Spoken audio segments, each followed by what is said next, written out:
to interested members of the public. If confirmed, Mr. Pete Hegseth would assume the role in a moment of consequence. The United States faces the most dangerous security environment since World War II. We're witnessing the explosive growth and reach of China's hard power. We're also observing the emergence of an axis of aggressors. That coalition is characterized by broadening and deepening military cooperation among the dictatorships ruling China, Russia, Iran, and North Korea. Terrorism remains a threat as Israel wages war against Hamas and Hezbollah, and as the Assad regime collapses in Syria. America has entered a window of maximum danger, and the department needs energetic and focused civilian leadership. Those values begin at the top with the Secretary of Defense. Many of my distinguished colleagues have served in a significant tenure on this committee, and our meetings are fairly long. We should reflect over previous secretaries of defense and their hearings and ask ourselves a simple question. Has the civilian leadership of the Pentagon under the administration of both parties proven up to the challenge? Often the answer has been no. The civilian leadership has not built the Department of Defense to meet the moment. And this is our moment to correct that. A few examples illustrate how leaders in the past have fallen short. Most of the department's signature programs run years behind schedule and billions of dollars over cost. Vital initiatives have suffered, such as the F-35, the new Sentinel ICBM, and the Navy's shipbuilding program, including the Constellation-class frigate. The Department of Defense desperately needs civilian leaders who listen to the advice of combatant commanders, many of whom would benefit from innovative systems. Yet a risk-averse DoD culture has kept too many promising technologies on the wrong side of the so-called valley of death. That tenuous period between experimental prototypes and production contracts. Defense companies backed by venture capital receive less than 1% of defense contracts. As we all know, the Pentagon still cannot even pass an audit. The department must simplify and streamline its bureaucracy so it can respond to innovation. Staffs have ballooned. Organizations are top-heavy. Civilian leaders have promised time and again to slim down the bureaucracy, and perhaps genuinely hoped to. Every day, men and women in uniform make tremendous contributions to U.S. security. They and the American people deserve a Pentagon that does the same. Today's Department of Defense is no longer prepared for great power competition. It is not a national defense institution ready to achieve and sustain technological supremacy across the range of operations. Admittedly, this nomination is unconventional. The nominee is unconventional, just like that New York developer who rode down the escalator in 2015 to announce his candidacy for president. That may be what makes Mr. Hegseth an excellent choice to improve this unacceptable status quo that I just described. He is a decorated post-9/11 combat veteran. He will inject a new warrior ethos into the Pentagon, a spirit that can cascade from the top down. Mr. Hegseth will bring energy and fresh ideas to shake up the bureaucracy. He will focus relentlessly on the warfighter and the military's core missions, deterring wars and winning the ones we must fight. He will bring a swift end to corrosive distractions such as DEI. Today, many simply acknowledge and live with these systemic problems I have mentioned earlier in acquisition, accountability, technology transition, and organizational civil service reform. Mr. Hegseth will actually move to fix these issues decisively. In short, I'm confident that Mr. Hegseth, supported by a team of experienced top officials, will get the job done. The Secretary of Defense is an incredibly important position, but the Secretary's span of control is limited. The Pentagon is vast, with 3 million plus personnel, uniformed, civilian, and contractor. A successful secretary understands that steering the ship means focusing his attention on strategic level priorities. The secretary must be supported with exceptional subordinates who will run the day-to-day affairs of the Office of the Secretary of Defense, the military services, and the other DoD components.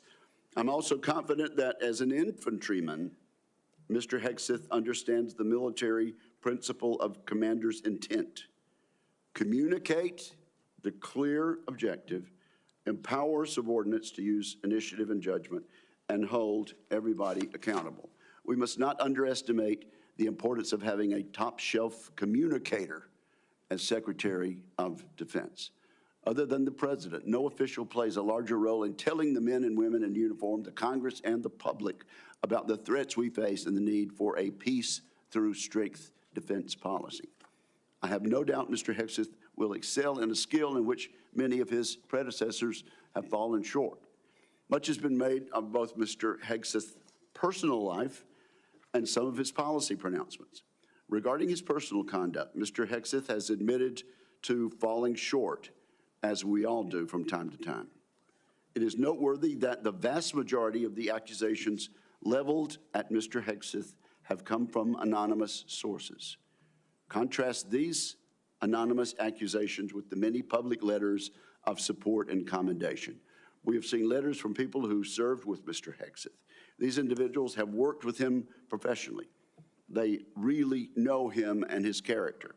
These patriotic Americans have been willing to put their names and reputations on the line to support Mr. Hegseth. I look forward to sharing these testimonials with the American people. Let me mention one right now. It comes from David Bellavia, who earned the Medal of Honor for heroic actions in combat in Fallujah, Iraq. David Bellavia writes the following: Pete is fearless, unflappable, and confronts conflicts head-on. He's a leader to the core. When Pete is confirmed as the next Secretary of Defense of the United States of America, this country will finally know the privilege of having a true ambassador able to speak on behalf of this generation and its two-decade global war on terror. Washington doesn't build men like Pete. Combat builds men like Pete. As I said, there are more letters expressing the same endorsement. Today, we'll hear from the nominee directly. I want to thank Mr. Hegseth as well as his loved ones for being here today. I look forward to discussing his nomination. I look forward to hearing from Mr. Hegseth about the ways he hopes to rebuild the American strength that secures the peace. And so now I turn to my friend and colleague, Ranking Member Reed, for his opening remarks. Well, thank you very much, Mr. Chairman. I'd like to first congratulate you on your chairmanship. I look forward to continuing our committee's strong tradition of bipartisanship and collaboration. And thank you for your thoughtful and conscientious service to the committee over many years. Thank you very much, Mr. Chairman. I'd also like to take a moment to join Chairman Wicker in welcoming our new members, Senator Slotkin, Senator Banks, and Senator Sheehy. Welcome. We look forward to working with you. Mr. Hegseth, I welcome you and your family to today's hearing, and I'm also glad to recognize my former colleague, Norm Coleman, and Congressman Mike Waltz. Thank you, Congressman. Mr. Hegseth, I want to begin by saying that I respect and appreciate your military service in the Army National Guard. I know from experience that there is no greater privilege than to lead American soldiers, and I thank you for answering the call. You have been nominated to be the Secretary of Defense. The Secretary is responsible for leading a department of 3.5 million service members and civilians, an annual budget of nearly $900 billion, and hundreds of thousands of aircraft, ships, submarines, combat vehicles, satellites, and the nuclear arsenal. The Secretary also plays a powerful role with our allies, partners, and adversaries abroad. And as we speak, China is seeking to undermine our interests, intimidate our friends, and challenge our standing in the world. Russia's campaign against Ukraine threatens not only Europe, but the entire global order. Ongoing violence in the Middle East has teetered on the edge of all-out war, and the ideologies and actions of violent extremists endanger our citizens, even on our own soil, as the recent tragedy in New Orleans painfully reminds us. These are perilous times, And the position of Secretary of Defense demands a leader of unparalleled experience, wisdom, and above all else, character. The Secretary is expected to be a fair, nonpartisan, and responsible leader, as well as a trustworthy advocate for the men and women that he leads. Mr. Hegseth, I do not believe that you are qualified to meet the overwhelming demands of this job. We must acknowledge the concerning public reports against you. A variety of sources, including your own writings, implicate you with disregarding the laws of war, financial mismanagement, racist and sexist remarks about men and women in uniform, alcohol abuse, sexual assault, sexual harassment, and other troubling issues. I have reviewed many of these allegations and find them extremely alarming. Indeed, the totality of your own writings and alleged conduct would disqualify any service member from holding any leadership position in the military, much less being confirmed as the Secretary of Defense. Nonetheless, I understand that you reject many of these reports as they involve whistleblowers, non-disclosure agreements, and anonymous, although numerous, sources, including those who have faced political intimidation for sharing their experiences. I hope you will address each of these allegations thoroughly and truthfully during your testimony. Just as importantly, I hope you will pledge to prevent any repercussions for whistleblowers, both civilian and military, if confirmed. Mr. Hegseth, during our meeting last week, you said that if confirmed, your top priority would be, quote, restoring a warrior culture to the Department of Defense, because you believe the U.S. military has been weakened by political correctness. Over the years, you have made clear your opinion of the military's diversity initiatives. As you have said, quote, diversity is not our strength, unity is. And on a recent podcast, you said, quote, I'm straight up just saying we should not have women in combat roles. When I joined the Army as a young officer in the 1970s, the U.S. military was rife with racial tension. Women were prohibited from serving in most roles. Gay service members were banned, and we relied on a national draft to fill our ranks. The soldiers I served with were proud to do so, but it was certainly not the nation's most capable military by any standard. We have made great progress since then. Today, the Department of Defense is fully integrated. Every race and religion is accepted. Women serve in all combat roles and leadership positions. Sexual orientation is irrelevant to service, and the all-volunteer force visibly reflects the nation it protects. Our military is more diverse than it has ever been, but more importantly, it is more lethal than it has ever been. This is not a coincidence. Mr. Hegseth, I hope you will explain why you believe such diversity is making the military weak and how you propose to undo that without undermining military leadership and harming readiness, recruitment, and retention. Mr. Hegseth, another reason I'm deeply concerned about your nomination is your disregard for the law of armed conflict and your support for service members who have been convicted of war crimes. You have championed the pardoning of military members who were turned in by their fellow soldiers and SEALs. And let me emphasize that. They weren't discovered by reporters. They were turned in by fellow soldiers and fellow SEALs. And also pardoning of military contractors convicted of killing 14 Iraqi citizens without cause. You have also advocated for the restitution of interrogation methods like waterboarding that have been defined as torture, and you have belittled the advice and counsel of the Judge Advocates General while on deployment. In your book, The War on Warriors, you write, quote, should we follow the Geneva Convention?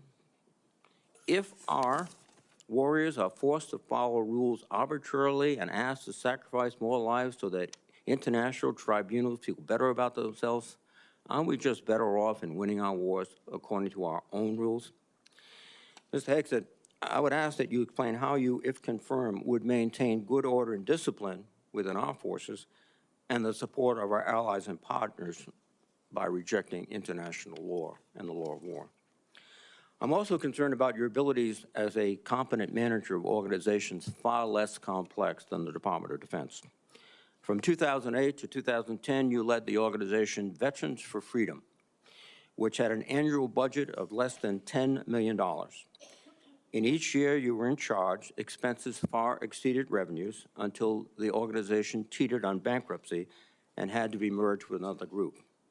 In fact, according to public reporting, An independent forensic accountant reviewed the organization's finances and discovered evidence of gross financial mismanagement. I would note that this report has not been made available to any government agencies, which is, I think, alarming.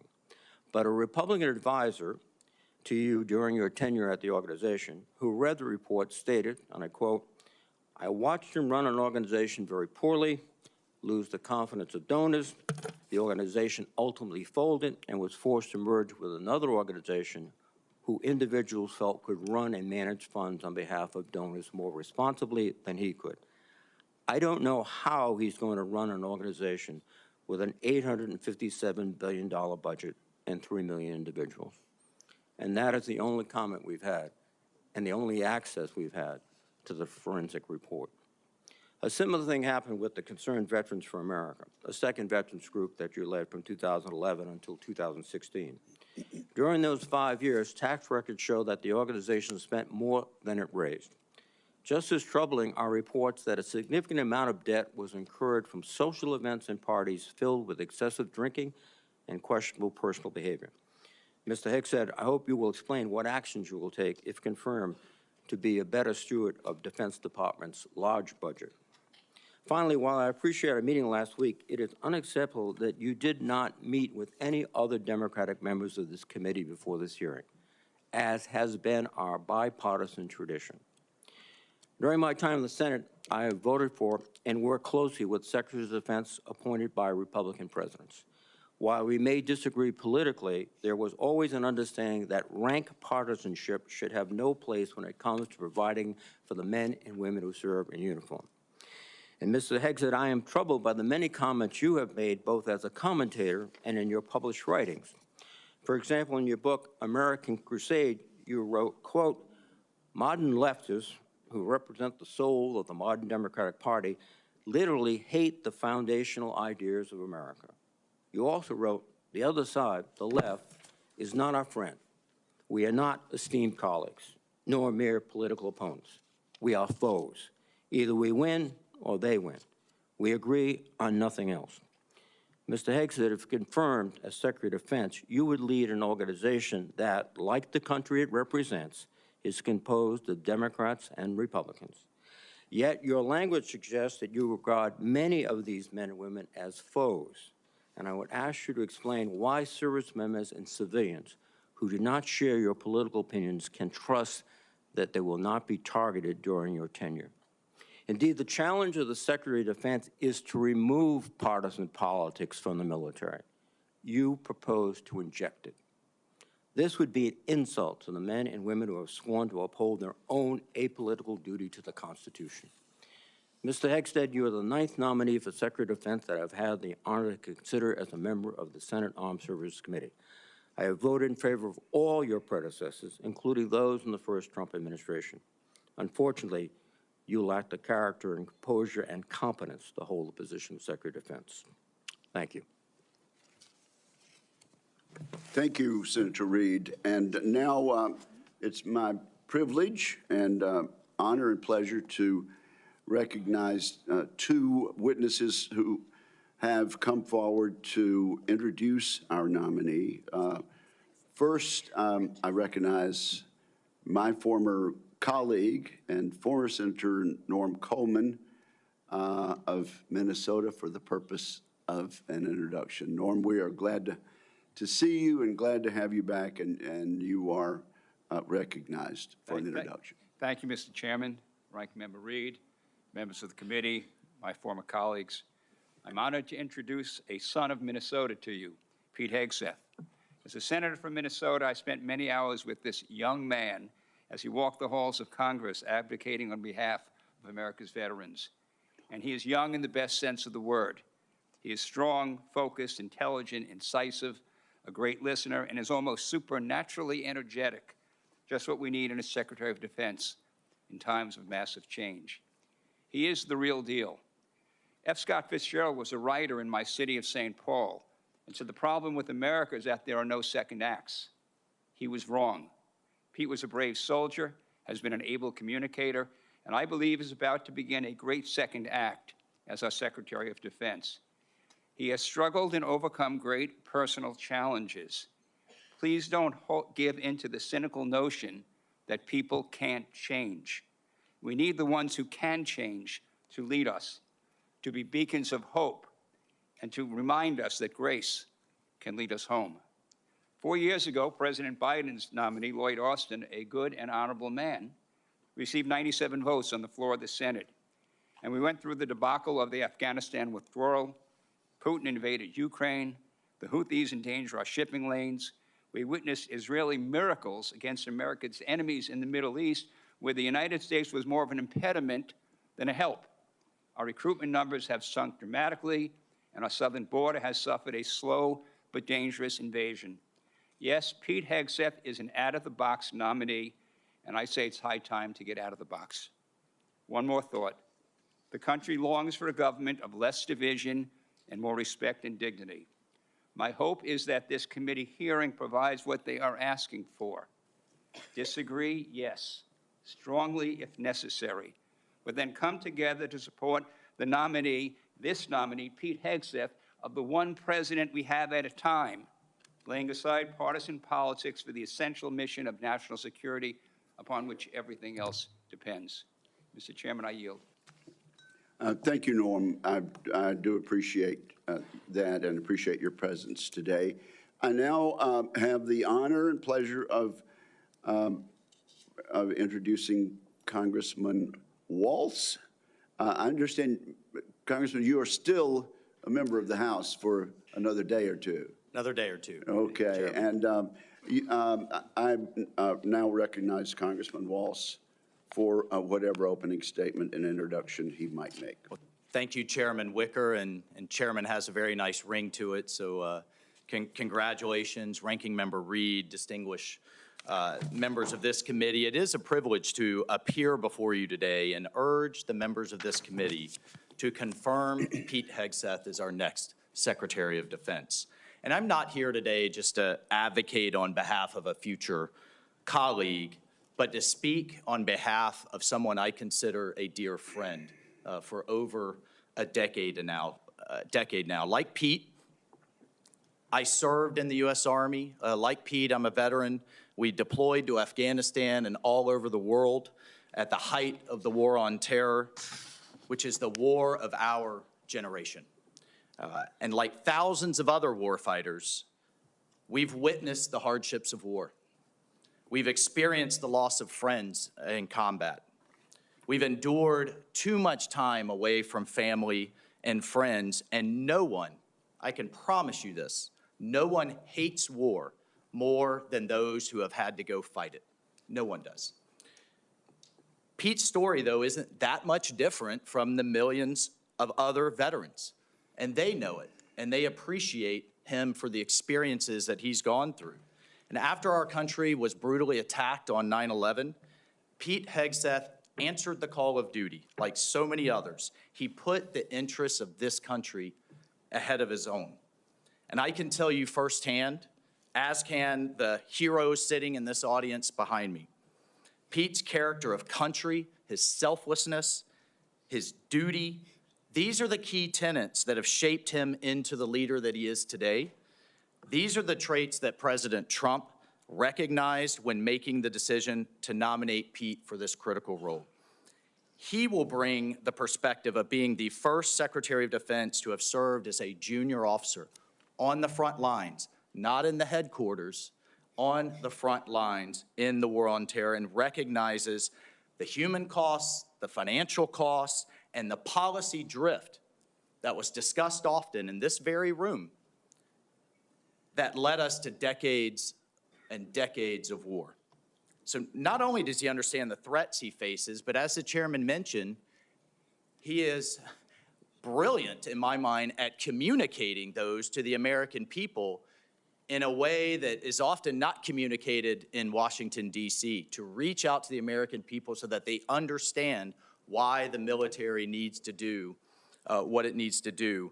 And look, I have no doubt that he is going to get the Pentagon back to its primary mission, lethal readiness. That warrior ethos is what our enemies will respect. That warrior ethos is what our enemies will fear and it's that warrior ethos that will keep the peace. And so, ladies and gentlemen, in my humble opinion, our military deserves better than it's getting. Our country faces a devastating recruitment crisis. Men and women are not volunteering to serve at the levels required. Our readiness is down. Our costs are up. And it seems like nearly every major weapon system, again, often discussed in this very room, is costing too much, delivering too little, and taking way too long. The bottom line is the status quo is unacceptable. It's not working. And the members of this committee, you all know it. You know it's not working. And the members of the House Armed Services know it's not working. And we have hearing after hearing, year after year. And here we are, decades later, describing the same problems. The Pentagon has continuously failed audits. The businesses that want to do business with the Pentagon have to pass an audit, but the entity itself fails an audit. Innovation is stalled, morale is down, standards have been weakened, and meritocracy is less valued. And as a result, our adversaries have been emboldened all over the world. Ladies and gentlemen, it's time for change. It is time for change. You all have literally seen thousands of veterans, as the chairman cited one amazing Medal of Honor recipient. But we have seen thousands of veterans expressing their support for Pete. This is a man who can reinvigorate that warrior ethos, and this is a man that will lead. I can't imagine having a more capable partner in my position as National Security Advisor. Pete is a man of family, of faith, and he's committed to making our country strong again. And most importantly, brother, I know this in my core, he will always have as a first principle the service members that are out there on the front lines for all of us at the heart of every decision he makes. So, senators, I urge you to support this confirmation. It is critical that President Trump has his national security team in place for the challenges ahead, and I thank you. Thank you, Mike, for your testimony, and I'm guessing that each and every member of this committee will want to have you on speed dial for the next few years. So thank you both.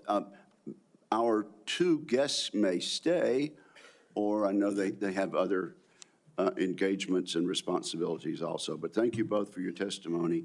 At this point, Mr. Hegseth, I'm required to ask you as a nominee a series of questions that the committee asks all civilian nominees who appear before it. If you would, please simply respond in the affirmative or negative to each question. Have you adhered to applicable laws and regulations governing conflicts of interest? Yes, sir. Have you assumed any duties or taken any actions that would appear to presume the outcome of the confirmation process? No, sir. Exercising our legislative and oversight responsibilities makes it important that this committee, its subcommittees, and other appropriate committees of Congress receive testimony, briefings, reports, records, and other information from the executive branch on a timely basis. Do you agree, if confirmed, to appear and testify before this committee when requested? Yes, sir.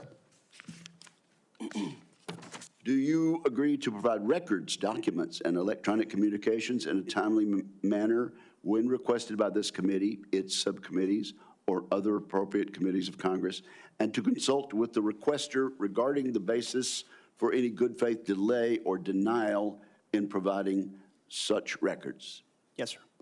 Will you ensure that your staff complies with deadlines established by this committee for the production of reports, records, and other information, including timely responding to hearing questions for the record? Yes, sir. Will you cooperate in providing witnesses and briefers in response to congressional requests? Yes, sir. Will those witnesses and briefers be protected from reprisal for their testimony or briefings? Yes, sir. All right. So at this point, Mr. Hegseth, you are recognized for your opening statement. Well, thank you, Chairman Wicker, Ranking Member Reed, and all the members of this committee for this opportunity today. I'm grateful for and have learned a great deal from this advise and consent process. Our founders knew what they were doing. Should I be confirmed, I look forward to working with this committee, senators from both parties, to secure our nation. I want to thank the former senator from Minnesota, Norm Coleman, for his mentorship and friendship in this process. And the incoming National Security Advisor, Congressman, and more importantly for our purposes, Colonel Mike Waltz, for his powerful words. I'm grateful to them both. Thank you to my incredible wife, Jennifer, who has changed my life and been with me throughout this entire process. I love you, sweetheart, and I thank God for you. And as Jenny and I pray together every morning, all glory, regardless of the outcome, belongs to our Lord and Savior, Jesus Christ. His grace and mercy abounds each day. May his will be done. Thank you to my father, Brian, and mother, Penny, as well as our entire family, including our 7 wonderful kids, Gunnar, Jackson, Peter Boone, Kensington, Luke, Rex, sorry, it's a lot of them, and Gwendolyn. Their future safety and security is in all of our hands. And to all the troops and veterans watching and here in the room, Navy SEALs, Green Berets, soldiers, pilots, sailors, Marines, Gold Stars, and more, too many friends to name. Officers, enlisted, black and white, young and old, men and women, all Americans, all warriors. This hearing is for you. Thank you for figuratively and literally having my back. You are a misogynist. Not only that, you are a Christian Zionist. And you support the war in Gaza by the Zionists. I want to thank the authorities for their swift reaction to that outburst and state that similar interruptions will be treated in like manner. Mr. Hegseth, you may continue. Well, as I'll say again, thank you for figuratively and literally having my back. I pledge to do the same for all of you. It's an honor to come before this committee today as President Donald Trump's nominee for the office of Secretary of Defense. 2 months ago, 77 million Americans gave President Trump a powerful mandate for change, to put America first, at home and abroad. I want to thank President Trump for his faith in me and his selfless leadership for our republic. The troops have no better commander-in-chief than Donald Trump. As I've said to many of you in private meetings, when President Trump chose me for this position, the primary charge he gave me was to bring the warrior culture back to the Department of Defense. He, like me, wants a Pentagon laser-focused on lethality, meritocracy, warfighting, accountability, and readiness.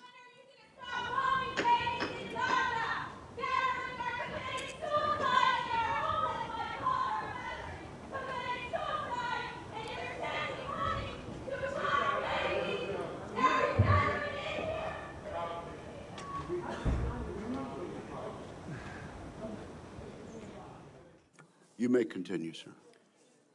Returning the Pentagon back to warfighting, that's it. That's my job. Mr. Hegseth, suspend your remarks. Let me just say this. The Capitol Police are going to remove immediately individuals that are disrupting the hearing. I see a pattern attempted to be inflicted on the committee, and we're simply not going to tolerate that. You may proceed. To bring back warfighting, if confirmed, I'm going to work with President Trump and this committee to, 1, restore the warrior ethos to the Pentagon and throughout our fighting force. In doing so, we will reestablish trust in our military, addressing the recruiting crisis, the retention crisis, and readiness crisis in our ranks. Members of the security force will remove members.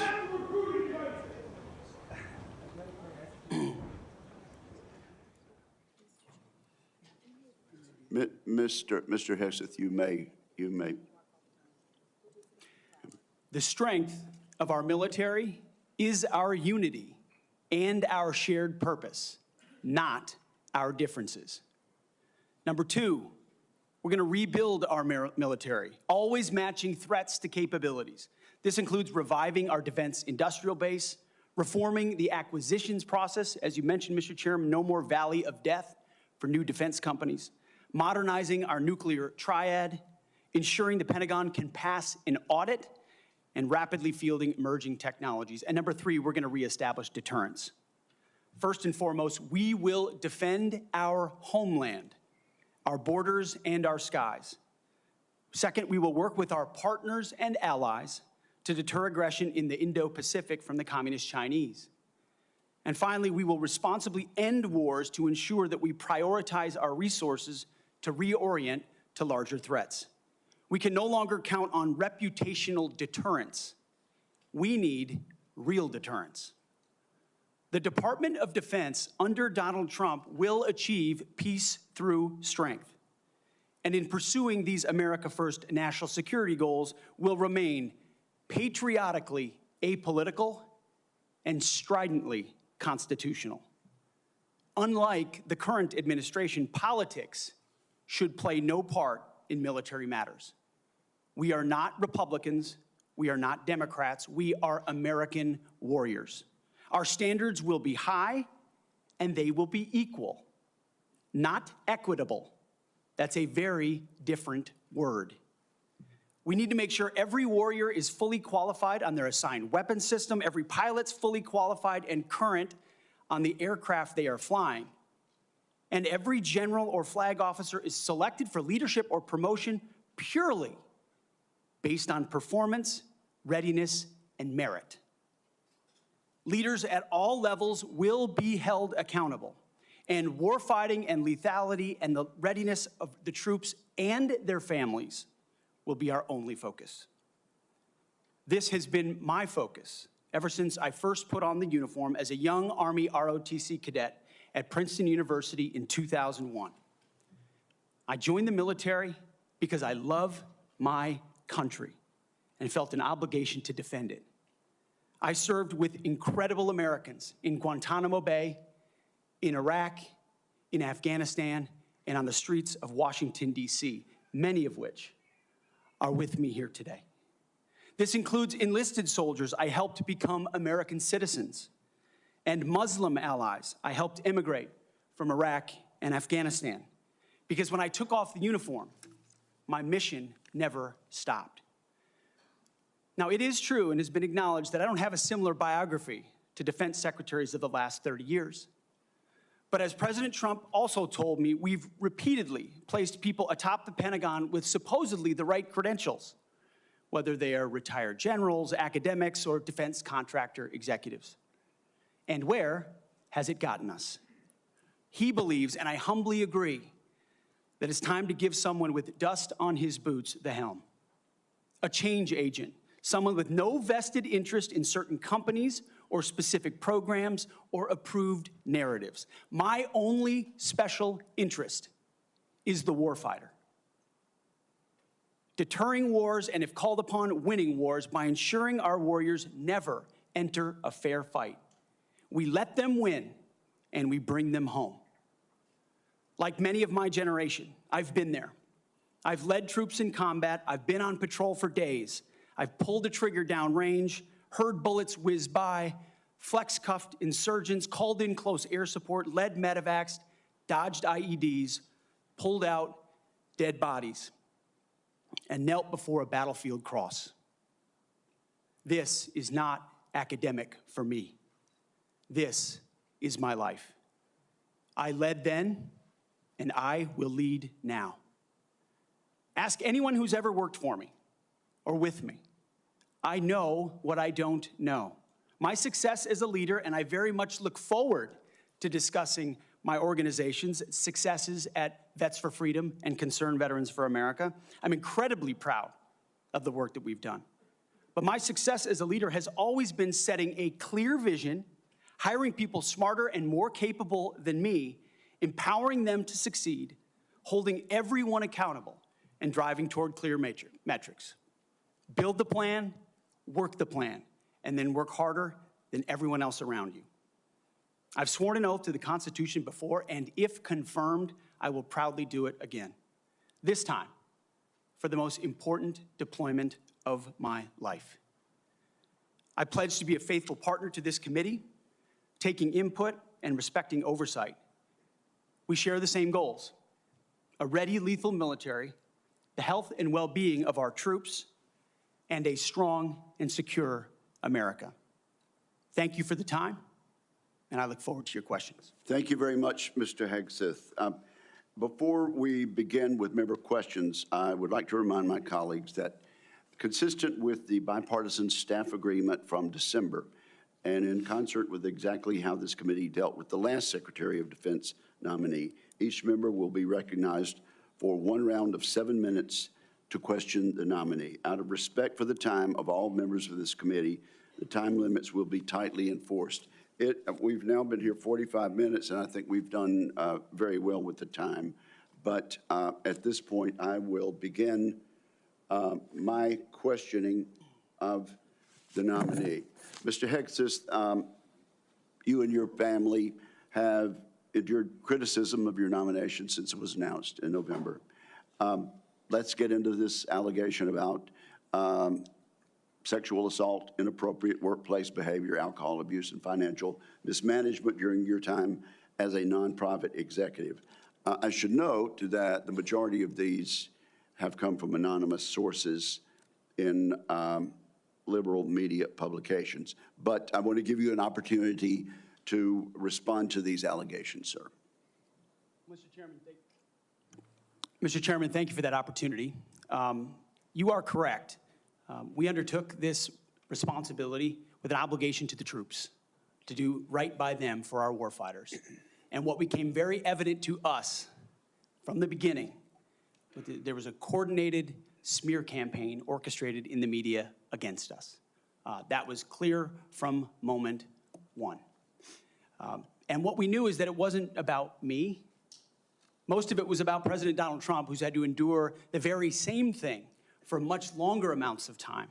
And he endured it in incredibly strong ways. So we, in some ways, knew it was coming. We didn't understand the depth of the dishonesty that would come with it. So from story after story in the media, left-wing media, we saw anonymous source after anonymous source based on second or third-hand accounts. And time again, stories would come out, and people would reach out to me and say, you know, I've spoken to this reporter about who you really are, and I was willing to go on the record. But they didn't print my quote. They didn't print any of my quotes. Or, I've worked with you for 10 years, or I was your accountant, or I was your chief operating officer, or I was your board member, or I was with you on 100 different tour stops for Concerned Veterans for America. No one called me. No one asked about your conduct on the record or off the record. Instead, a small handful of anonymous sources were allowed to drive a smear campaign, an agenda about me, because our left-wing media in America today, sadly, doesn't care about the truth. All they were out to do, Mr. Chairman, was to destroy me. And why do they want to destroy me? Because I'm a change agent and a threat to them, because Donald Trump was willing to choose me, to empower me, to bring the Defense Department back to what it really should be, which is warfighting. So I'm willing to endure these attacks. But what I will do is stand up for the truth and for my reputation. False attacks, anonymous attacks, repeated ad nauseum, printed as nauseum, as facts. We have provided to the committee, Mr. Chairman, and I know you're going to share, on-the-record statement after on-the-record statement from people who have served with me, worked with me at Fox News, Concerned Vets, Vets for Freedom, you name it, from the top of the chain to the bottom, who will say, I treat them with respect, with kindness, with dignity. That's men, that's women, that's black, that's white, that's every background. I have prided myself as a leader of respecting people, being professional. That is the balance of mine. I'm not a perfect person, as has been acknowledged. Saved by the grace of God, by Jesus and Jenny. I'm not a perfect person, but redemption is real. And God forged me in ways that I know I'm prepared for. And I'm honored by the people standing and sitting behind me, and look forward to leading this Pentagon on behalf of the warfighters. Thank you, Mr. Hegseth. And frankly, I'm sure there are millions of Americans watching who would agree that they've experienced that same sort of redemption. So I do appreciate that. I realize that it involves a little bearing of the soul, but thank you for that. Now let's talk about top-line defense spending. I have a plan. I think you've read it. I issued another plan for Freedom's Forge, which you've also had a chance to look at. And you have noted correctly that the current trend line of defense spending falling below 3% of our GDP is a threat to national security. You also said building the strongest and most powerful military in the world must be done responsibly, but it cannot be done on the cheap. You still agree with that, do you not? Yes, sir, I do. Tell us what you think about, particularly about my plan to make the Defense Department less bureaucratic, less top-heavy, cut out some of the bureaucracy and layers, make it more friendly to startups and to new ideas, contained in my 20 or so page white paper, Defending Freedom's Forge. Senator, I've had a chance to review the Forged Act, that paper. Those are precisely the kinds of ideas that need to be pursued. And I look forward to working with this committee to ensure we cut the red tape, we incentivize innovation, we rebuild the defense industrial base, cut out the bureaucracy, all the things that are preventing the platforms and the tools from getting rapidly from our great defense companies here that should, and those that want to compete, into the hands of warfighters. But past his prologue on this, sir, and I would just look at what President Trump did after the drawdowns of lead from behind under President Obama. President Trump rebuilt our military. He didn't start wars, he ended them, and he didn't allow wars to start on his watch. We've had the same kind of defense cuts under the Biden administration. And so, look, I would present to the committee the reputation of President Donald Trump and me coming alongside him to ensure we have peace through strength by rebuilding our military, investing as necessary. Going under 3%, Mr. Chairman, is very dangerous.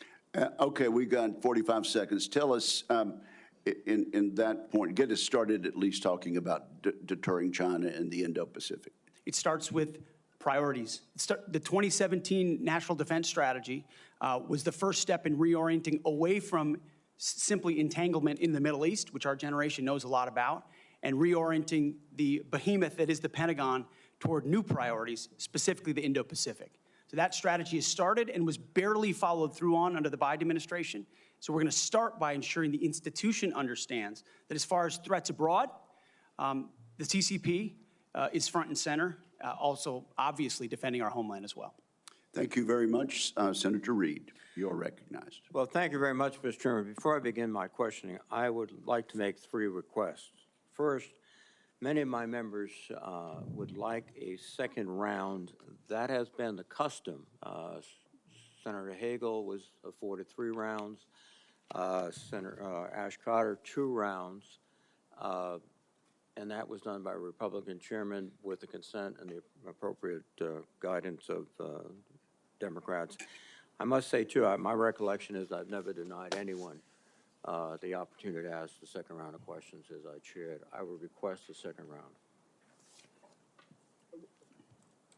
And my time is running. I think these are administrative. Oh, yeah, you're using your time. No, if the timekeeper will pause the time. I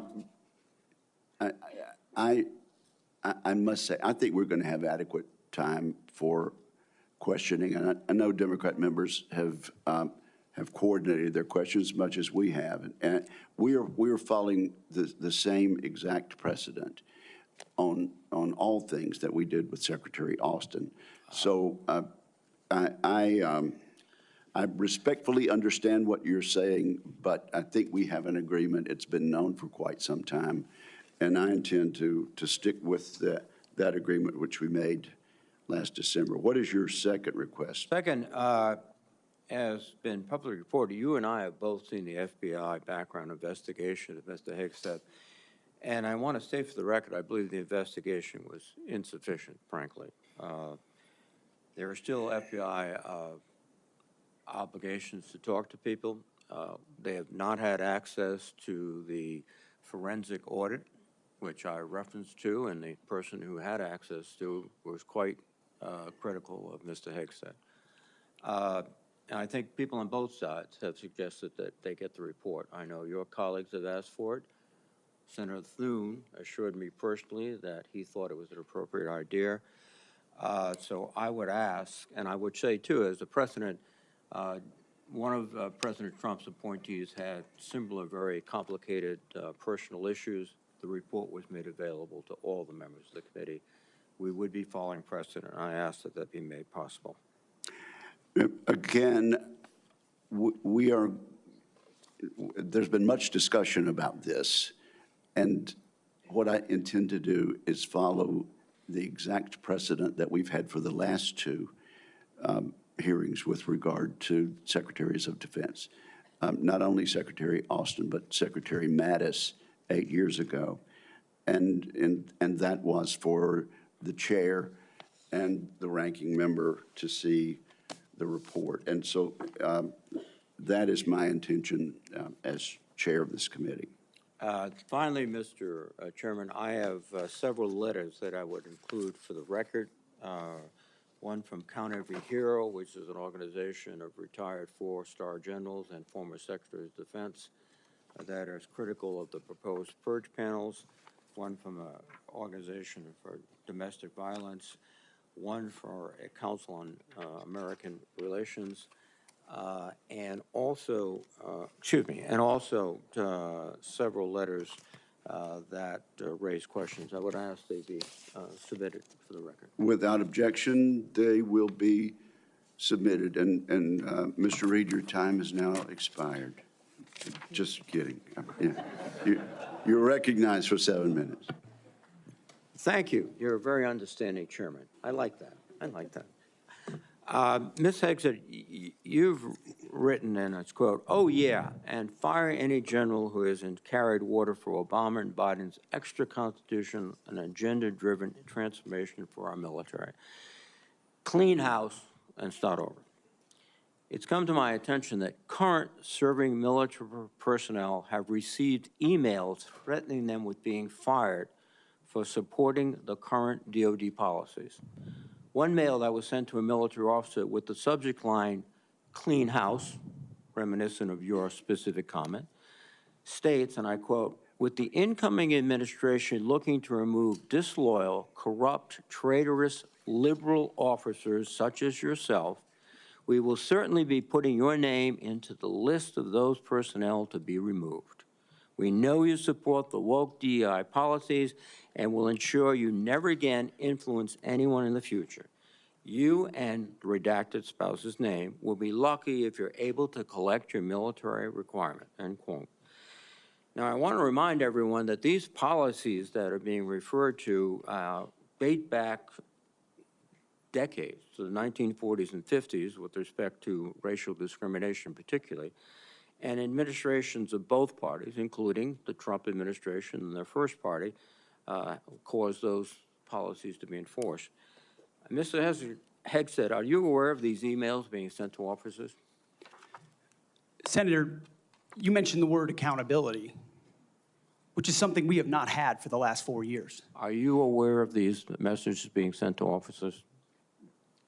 Certainly I'm not aware of that. It's not one of my efforts, but there's been no accountability for the disaster of the withdrawal in Afghanistan. And that's precisely why we're here today. Excuse me. Is that leadership has been unwilling to take accountability. It's the time to restore that to our most senior ranks. You've written publicly that DI policy is a distraction and have military personnel walking on eggshells. Do you believe that emails like that are essentially threatening both a serving officer and a spouse and claiming that they'll lose their pension will have a distraction and detract from the lethality? Senator, you mentioned the 40s and 50s, and you're precisely right.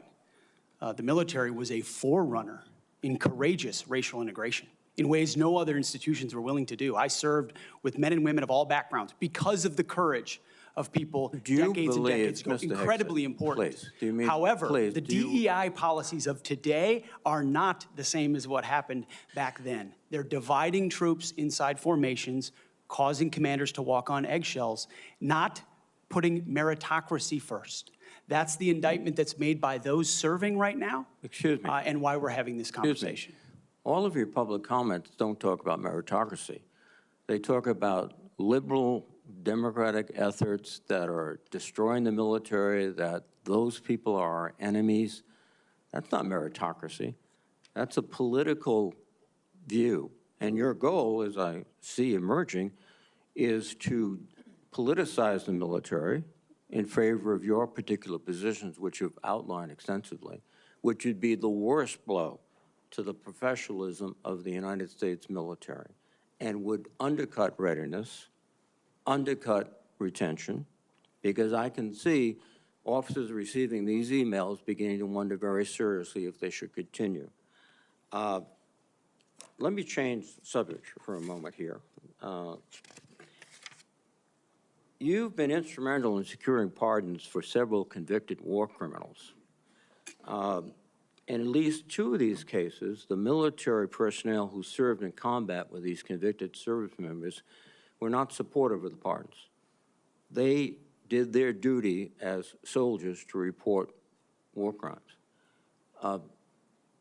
Your definition of lethality seems to embrace those people who do commit war crimes, rather than those who stand up and say, this is not right.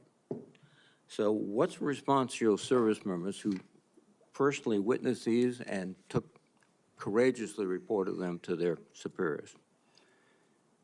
Senator, as someone who's led men in combat directly and had to make very difficult decisions, I've thought very deeply about the balance between legality and lethality, ensuring that the men and women on the front lines have the opportunity to destroy with and close the enemy, and that lawyers aren't the ones getting in the way. I'm not talking about disavowing the laws of war or the Geneva Conventions or the Uniform Code of Military Justice. Sir, I'm talking about restrictive rules of engagement that these men and women behind me understand they've lived with on the battlefield, which has made it more difficult to defeat our enemies. In many of the cases you're talking about in particular, sir, there was evidence withheld, there was prosecutorial misconduct, and as someone who looks case by case and defaults to the warfighter, to the men and women with dust on their boots, not the second guessers in air-conditioned offices in Washington, D.C. Excuse me. I look case by case and was proud to work with President Trump to understand those cases and ensure that our warriors are always looked out for. Those cases were adjudicated by who? People in Washington or fellow non-commissioned officers who had also served, sacrificed, and believed in the ethic of the military? Who were the court-martial? Senator, in multiple cases, they were actually acquitted, but some charges cases, lingered. yes, Regardless but of where those some were convening committed. authorities were, yes, sir. Some were, but others were convicted, and you asked for pardon. That's the only reason you asked for pardon, because they were convicted. But the other factor, too, is you've already disparaged in writing the Geneva Convention, the rules of law, all of these things. How will you be able to effectively lead a military in which one of the principal elements is discipline, respect for lawful authority? You have made statements to your platoon after being briefed by a JAG officer. Well, by the way, would you explain what a JAG-off is? I don't think I need to, sir, Why not? because the men and women watching understand. Well, perhaps some of my colleagues don't understand. It would be a JAG officer who puts his or her own priorities in front of the warfighters. Their promotions, their medals, in front of having the backs of those who are making the tough calls on the front lines. Thank you, Senator Reid. Interesting. Thank you, Senator Thank Reid. you very much. Senator Fisher. Thank you, Mr. Chairman, and welcome, Mr. Hegseth, to you and to your family. Thank you for the meeting that we had. We talked about a number of things. First and foremost was that nuclear weapons are foundational to our national defense, and having a safe, effective, and credible nuclear deterrent underpins our alliances, and as you know, it deters our adversaries. Nuclear deterrence has been, and you and I believe, agreed on this, it must continue to be unequivocally the highest priority mission of the Department of Defense. But deterrence only works if our adversaries believe our nuclear forces are effective and credible. All three legs of our triad are undergoing that generational recapitalization programs, and we cannot afford any more delays in those programs. Sir, do you believe and agree with President Trump's 2018 nuclear posture review that preventing adversary nuclear attacks is, quote, the highest priority of the United States? Senator, yes, I do. If confirmed, will you commit to supporting all three legs of the nuclear triad and to using every tool available to deliver these systems on schedule? Senator, yes, I do, because ultimately our deterrence, our survival is reliant upon the capability, the perception, and the reality of the capability of our nuclear triad. We have to invest in its modernization for the defense of our nation. While former secretaries of defense have stated that nuclear deterrence is the highest priority, we haven't really seen that translated into budget requests or using the tools like the Defense Production Act. You've spoken about increasing lethality. You've spoken about getting programs done faster. How would you actually implement a culture change so that we can see these delivery schedules move forward, be rewarded? I can tell you in most every briefing we have, the schedules we're on are too late. So what would you do? Well, ultimately focused first on the things that are most important, as we have discussed, Senator, the nuclear triad, understanding whether it's the B-21 or the Minuteman to the Sentinel, all aspects, or the Columbia-class submarines, ballistic missiles. What are the priorities that need to be focused on and ensure that in those particular cases, you mentioned it, Senator, the Defense Production Act, emergency powers. If we're at a place where our nuclear capabilities are perceived to not be what they are, that is an emergency. And we have an ally in our incoming commander-in-chief, in President Donald Trump, who has spoken about these things, understands the power and strength of nuclear deterrence, will not allow them to be It's the existential deprioritized. threat. It's the existential threat to this nation. How do you change the culture? It's not just the Production Act that's going to be able to do it. How are you going to move forward faster? Competition, Senator, is important, critically important. The Death Valley that was talked about, leveraging the innovation of Silicon Valley, which for the first time in generations has shown a willingness, desire, and capability to bring its best technologies to bear at the Pentagon, a Pentagon that has become too insular, tries to block new technologies from coming in. So we have to embrace that, there's some great Office of Strategic Capital, DIU initiatives that provide loans to companies to participate, because you have to invest in the defense industrial base for the longer term projects. We have the capability, the missiles and the munitions, but also to rapidly field emerging technologies that we need on the battlefield right now. So as we learn things, say in the war in Ukraine, those technologies, as we look at threats we're gonna face, find ways to rapidly field those using off-the-shelf technologies or standard designs, modular designs. Another easy one, Senator, that became evident in the process is digital designs.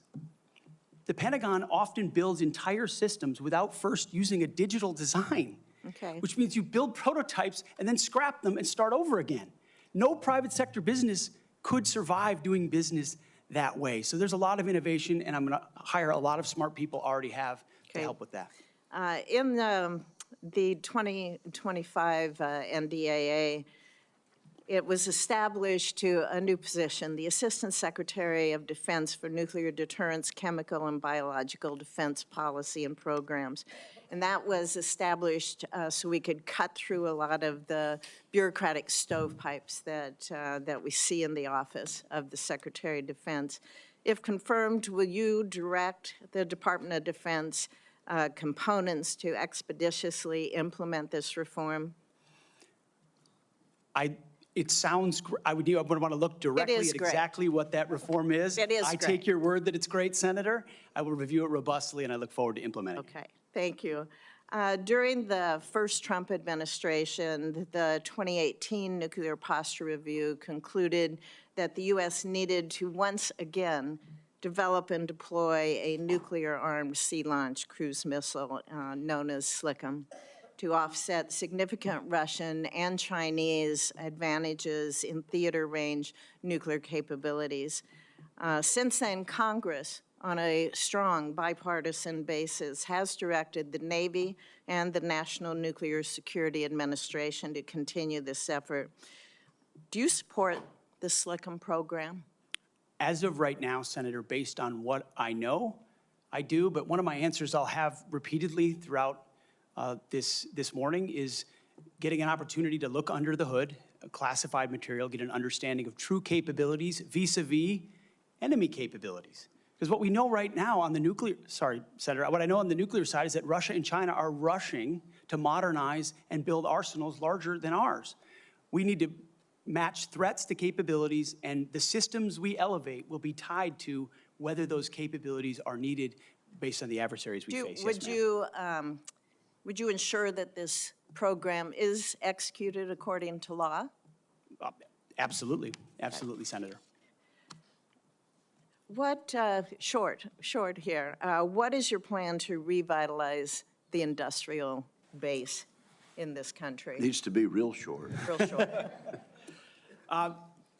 Serious investment targeted at systems that we truly need by also incentivizing competition and laser focus from the OSD, from the Office of Secretary of Defense, to all the particular strategic initiatives to revive them so it's not just one system, it's multiple systems. You may want to expand on that on the record. At this point, my colleagues, I would ask unanimous consent to enter into the record a letter organized by a group called Flag Officers for America, which has 120 retired generals and admirals offering their support for Mr. Hegseth's nomination. I ask unanimous consent.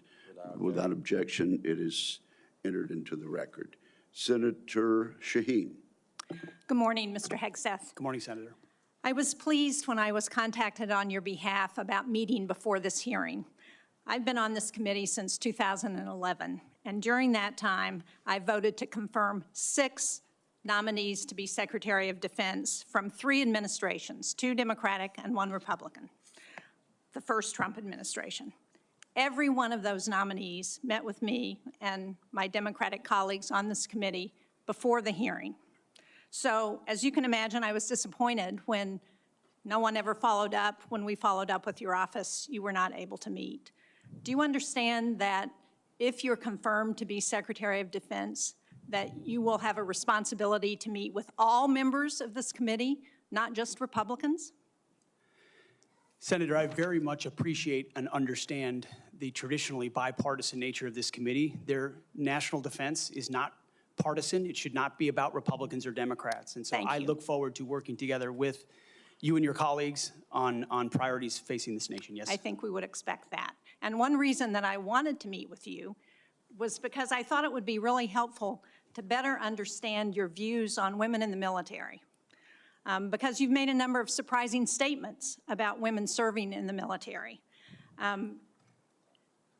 As recently as November the 7th of 2024 on the Sean Ryan Show, you said, and I quote, "I'm straight up saying that we should not have women in combat roles.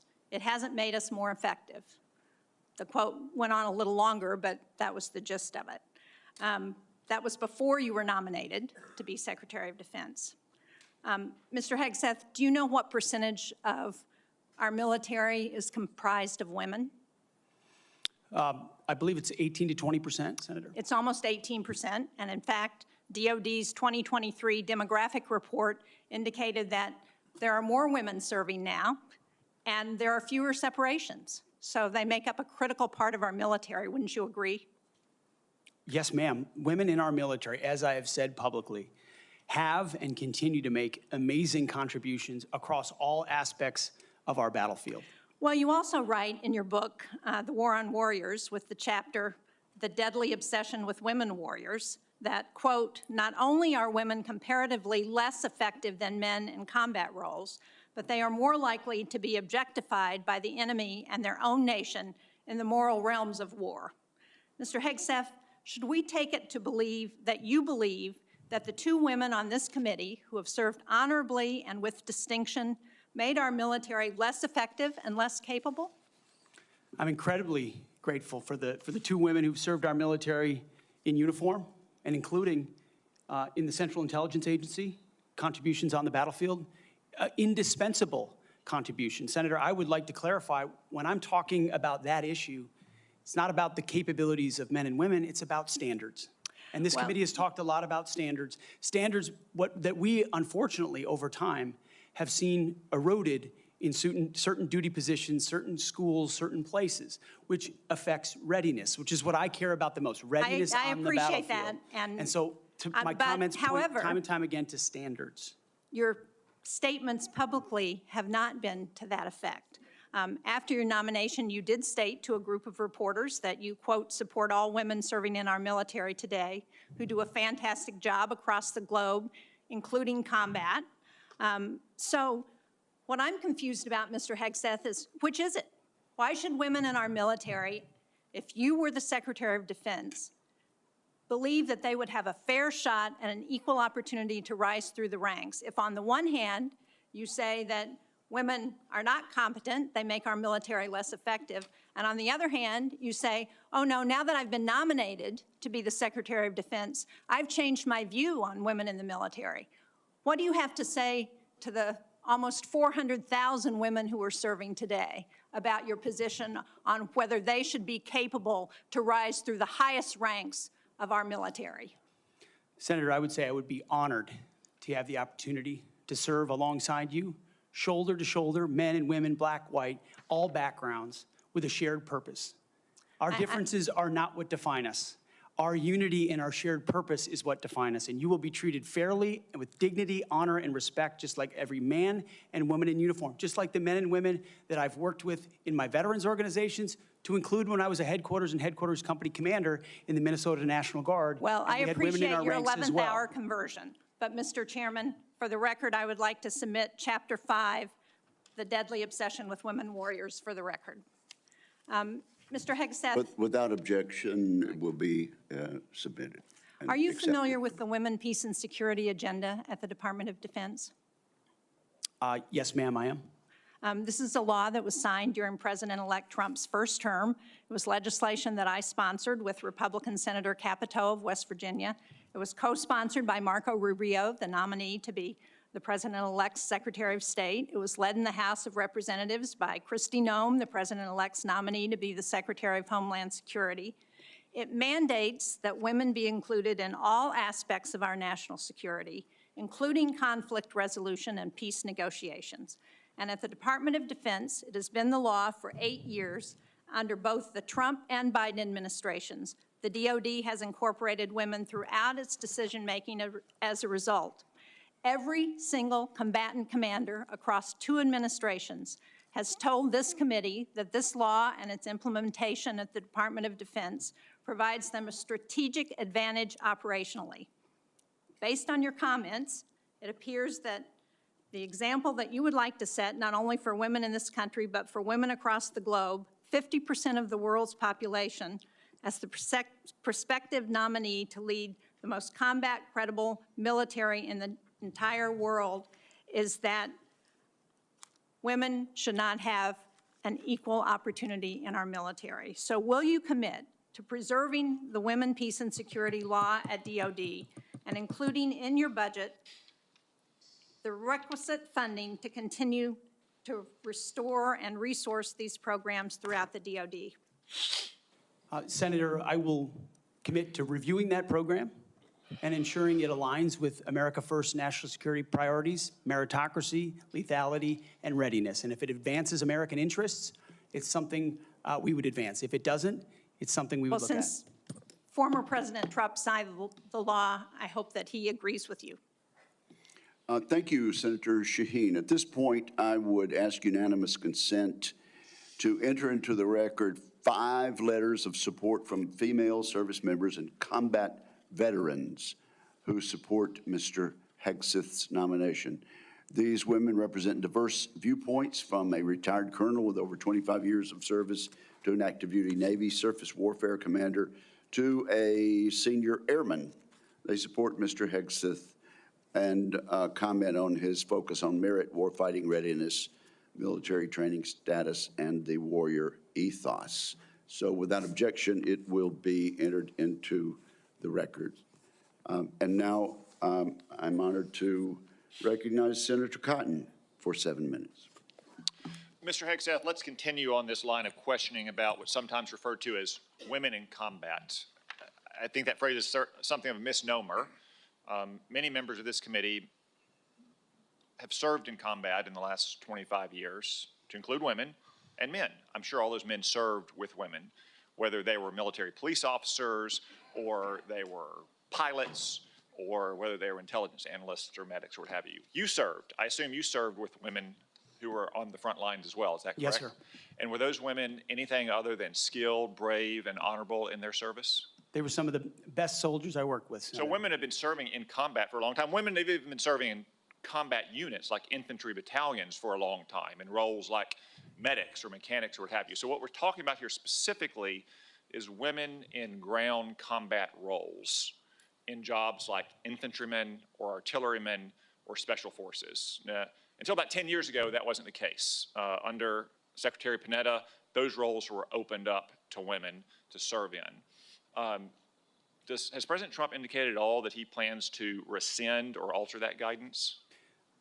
You're correct to point out, Senator, that these are the decisions that the Commander-in-Chief will have the prerogative to make. He has not indicated to me that he has plans to change whether or not women would have access to these roles. However, I would point out, ensuring that standards are equal and high is of importance to him and great importance to me. Because in those ground combat roles, what is true is that the weight of the ruck on your back doesn't change. The weight of the 155 round that you have to carry doesn't change. The weight of the 240 Bravo machine gun you might have to carry doesn't change. And so whether it's a man or a woman, they have to meet the same high standards. And Senator, in any place where those things have been eroded or in courses, criteria have been changed in order to meet quotas, racial quotas or gender quotas, that is putting a focus on something other than readiness, standards, meritocracy, and lethality. So that's the kind of review I'm talking about, not whether women have access to ground combat. Okay, so thank you. So you expect no change to that guidance, but as you point out, in these specific jobs, there are irreducible physical demands. We expect our intelligence analysts and our mechanics to be physically fit in the military, but it's different when you're in the infantry or the artillery. You just mentioned a few things. Let me point it out. An artillery shell weighs almost 100 pounds. An Abrams tank round weighs around 50 pounds. The M240 Bravo machine gun with its tripod weighs almost 50 pounds. The average weight of a full kit, ammo, water, commo, body armor for a soldier is over 100 pounds. Nothing you can do can change any of those things, right? That is physical reality. Go ahead. Yes, Senator. And I would say the requirements to handle those things in a ground combat unit, as far as standards, can look different than those of a medic or a drone pilot. And so it's not that it has to be the same standard throughout, it's standards to maximize efficacy of that particular position. Let me read a quote here from one Army officer. While it may be difficult for a 120-pound woman to lift or drag 250 pounds, the Army cannot artificially absolve women of that responsibility. It may still exist on the battlefield. The entire purpose of creating a gender-neutral test was to acknowledge the reality that each job has objective physical standards to which all soldiers should be held, regardless of gender. The intent was not to ensure that women and men will have an equal likelihood of meeting those standards. I assume, based on your testimony, you agree with that Army officer? Absolutely. The standards need to be the same and they need to be high. And they need to be set by the people closest to the problem set, closest to the understanding of what is required by that job. Commanders, commanding officers, and COCOMs and elsewhere who understand the reality of what they face, that's the feedback we should get. That's what should be enshrined and enforced, and no other set of political prerogatives. When I talk about removing politics, ideological or political prerogatives should contribute to those determinations. Nothing other than the execution of the mission. Thank you. For the record, that Army officer was Captain Kristen Griest, the Army's first female infantry officer and one of its first female Ranger School graduates. One final point, you said they need to be objective, gender neutral, and high. That's because the demands are, in fact, very high. The current physical fitness test for the Army has a minimum 2-mile run of 22 miles. Run. And I want the reporter to note that I'm putting run in air quotes, because 22 miles at 2 miles is not running. It may be jogging, it's probably walking fast. Let's move on. We've got a big, 22 minutes. We've got a big audience here. Many of them seem to be patriotic supporters of you, Mr. Hegseth. Some of them seem to be liberal critics of you. I would note that it's only the liberal critics that have disrupted this hearing. As was my custom during the Biden administration, I want to give you a chance to respond to what they said about you. I think the first one accused you of being a Christian Zionist. I'm not really sure why that is a bad thing. I'm a Christian. I'm a Zionist. Zionism is that the Jewish people deserve a homeland in the ancient Holy Land where they've lived since the dawn of history.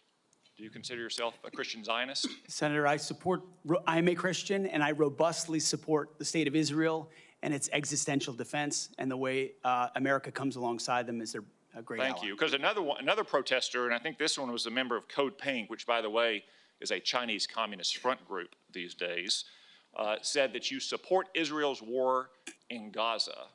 I support Israel's existential war in Gaza. I assume, like me and President Trump, you support that war as well, don't you? Senator, I do. I support Israel destroying and killing every last member of Hamas.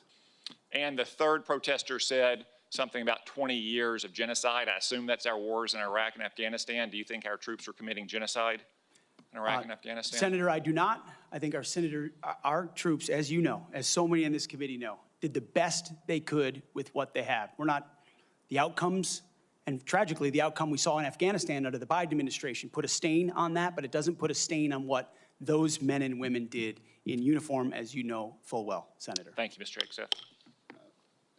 Thank you, Senator Cotton. At this point, I ask unanimous consent to offer to the record a letter submitted by Omar Abbasi, son of former city council president of Samarra, Iraq, who worked with Mr. Hegseth in Iraq. Without objection, that will be entered. Senator Gillibrand. Thank you, Mr. Chairman. Thank you, Mr. Hegseth. I do want to thank you for your service, and I want to thank you for your willingness to serve in this capacity. Thank you, Senator.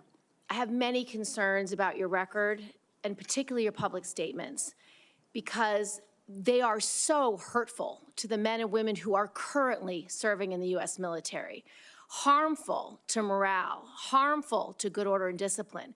If you are saying that women shouldn't be serving in the military, and I'm going to read you your quotes, because the quotes themselves are terrible. You will have to change how you see women to do this job well, and I don't know if you are capable of that. So I want to press on these issues that my colleague Jean Shaheen brought up, because she said it so well. So first of all, you answered your questionnaire. Do you believe that any American who wants to serve in their country in the military and can meet objective standards set by the military should be allowed to serve without limitation? You've said yes to that question. But then in all of these other circumstances, you've denigrated active duty service members. We have hundreds of women who are currently in the infantry, lethal members of our military serving in the infantry, but you degrade them. You say, we need moms, but not in the military, especially in combat units. So specific to Senator Cotton's question, because Senator Cotton was giving you layups to differentiate between different types of combat, and specifically, as Secretary, would you take any action to reinstitute the combat arms exclusion for female service members, knowing full well you have hundreds of women doing that job right now?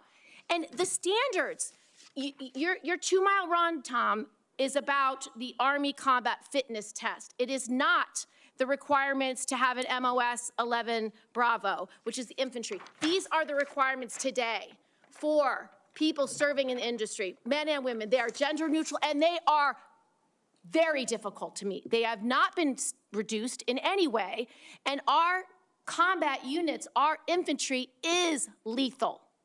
So please explain specifically, because you will be in charge of 3 million personnel. It is a big job. And when you make these public statements, and I get you were not Secretary of Defense then, I get you were on TV, I get you were helping veterans, I get it was a different job. But most recently, you said this in November of 2024, knowing full well you might have been named as Secretary of Defense. So please explain these types of statements, because they're brutal and they're mean and they disrespect men and women who are willing to die for this country. Well, Senator, I appreciate your comments, and I would point out I have never disparaged women serving in the military. I respect every single female service member that has put on the uniform, past and present. My critiques, Senator, recently and in the past, and from personal experience, have been instances where I've seen standards lowered, and you mentioned 11 Alpha, 11 Bravo, MOS, places in units, and the book that has been referenced multiple times here, The War on Warriors.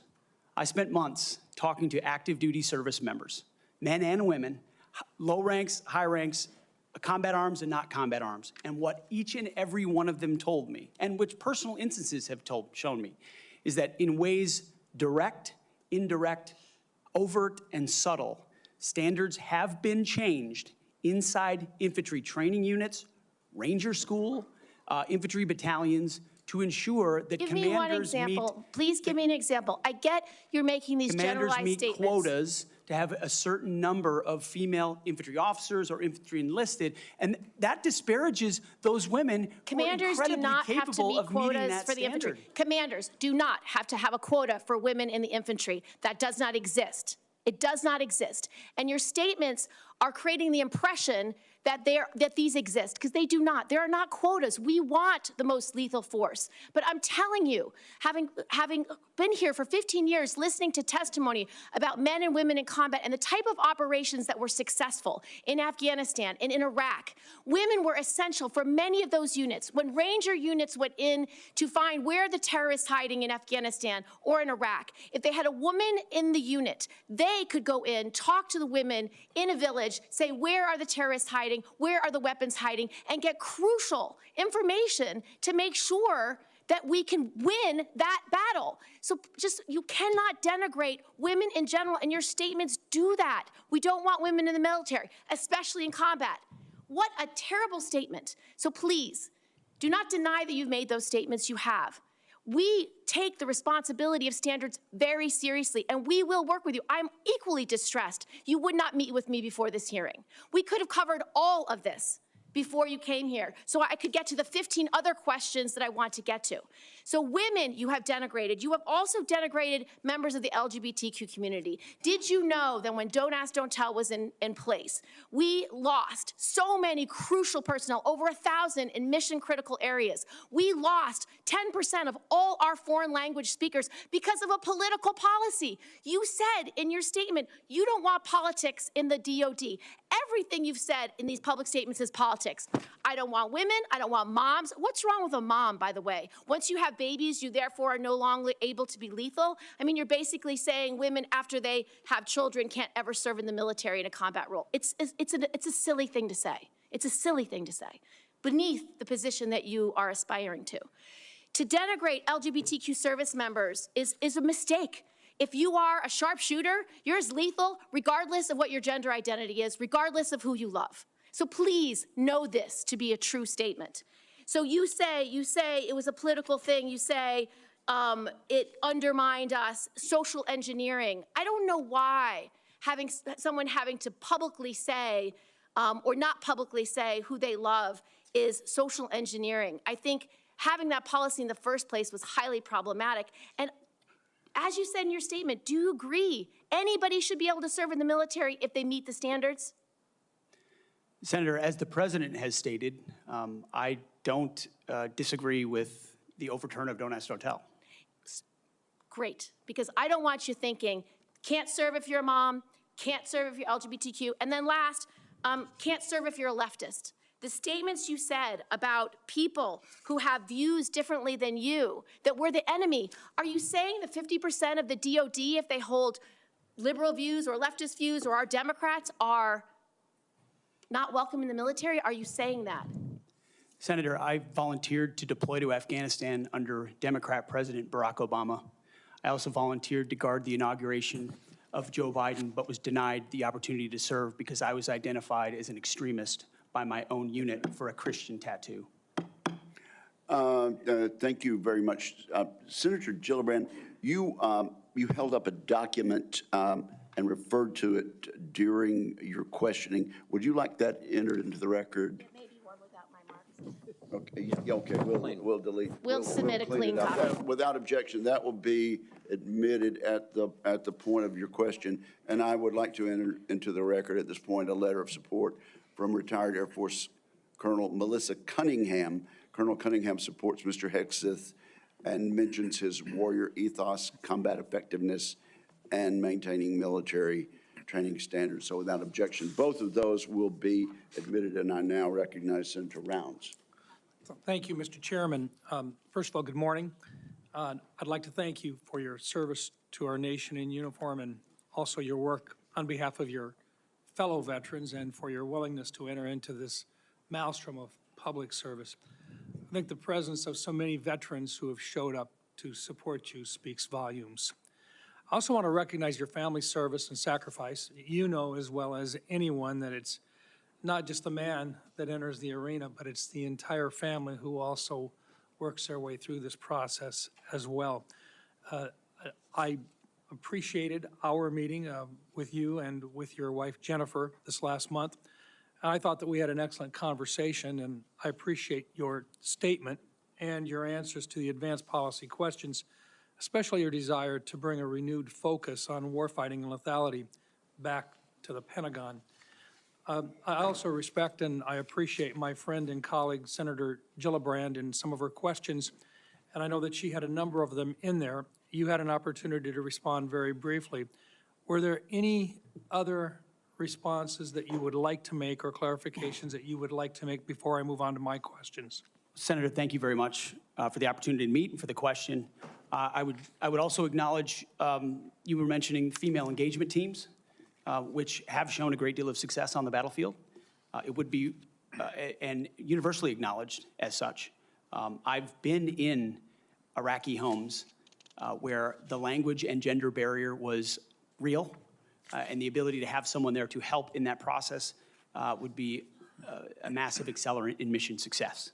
So I recognize that reality. I also recognize that female engagement teams assigned to a SEAL team or a Green Beret team meet different standards also, which is okay because of the duty positions involved in that job.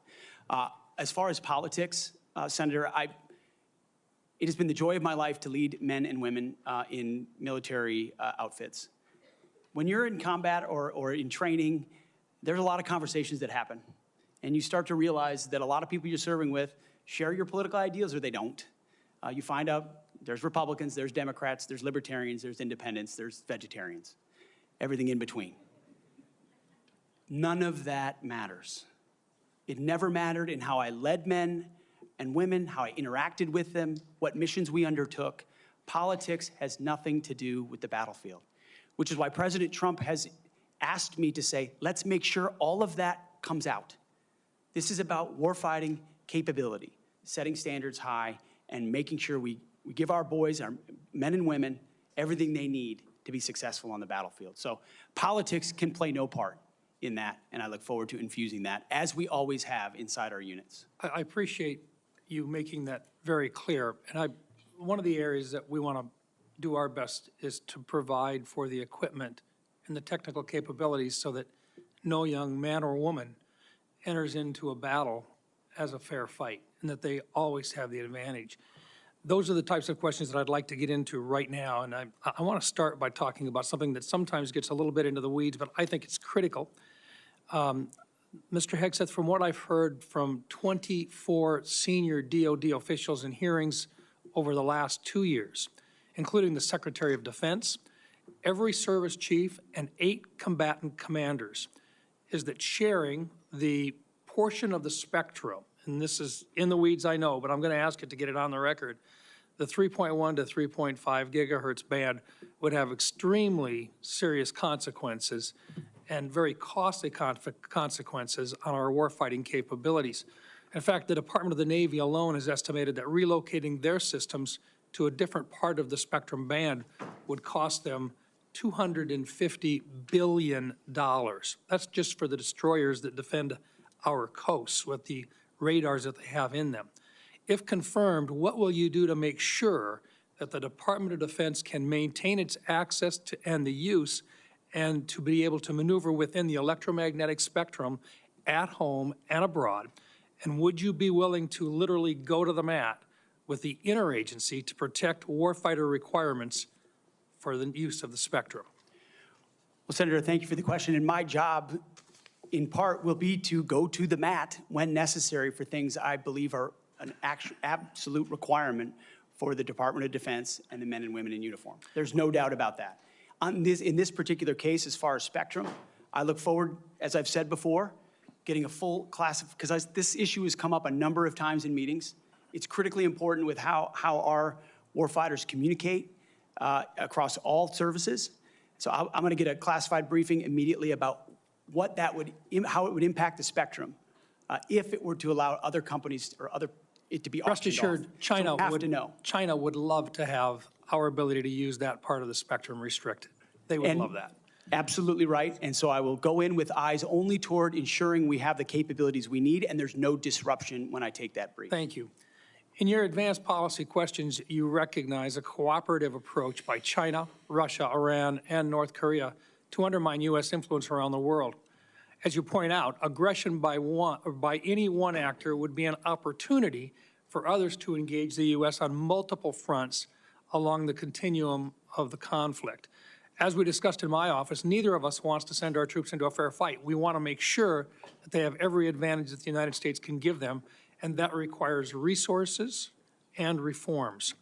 Given the growing potential of a multi-theater conflict involving near-peer adversaries, what steps would you take to prepare the Department of Defense to simultaneously execute and sustain operations across multiple regions while maintaining readiness and deterrence globally? And I just have to make note, and I want to make it clear, we have language in this year's fiscal year 2025 National Defense Authorization Act calling for a review of the department's operational plans.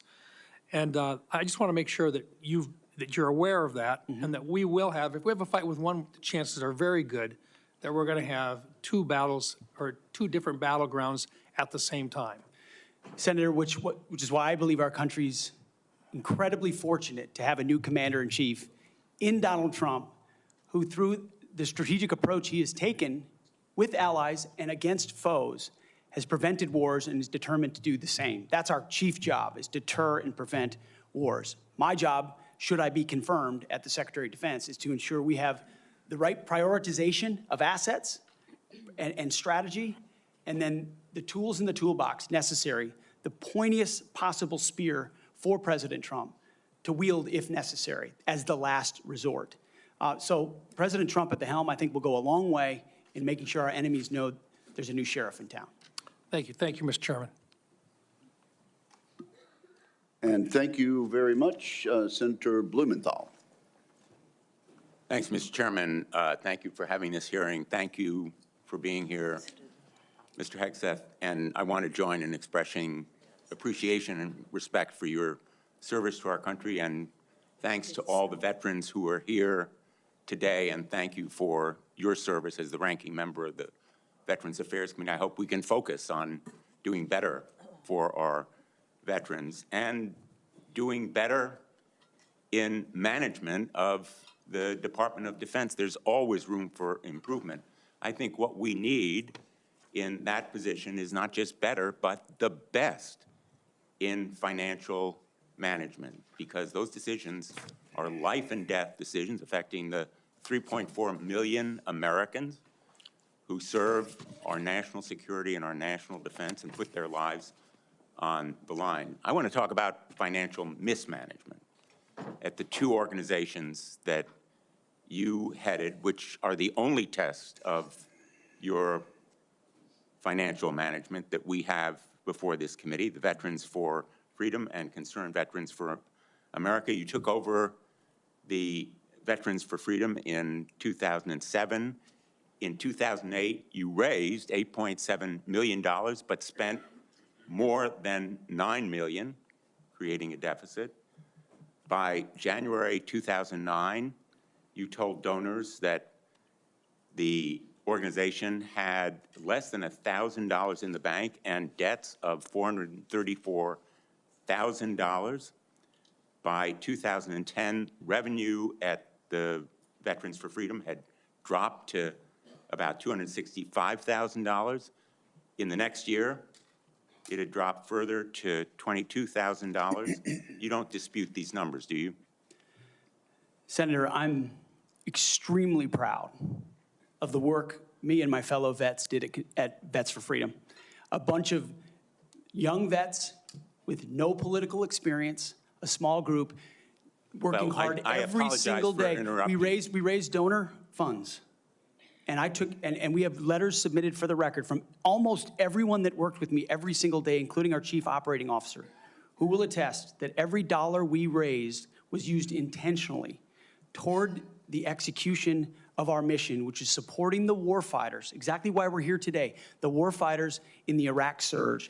There was a campaign in 2008, Senator. If Barack Obama I can John just McCain. ask you another We believe question, John McCain would be the right person to win, and so we spent the tax more. returns from that organization. I'm glad they're in for the record. I am going to ask to be entered into the record, Mr. Chairman.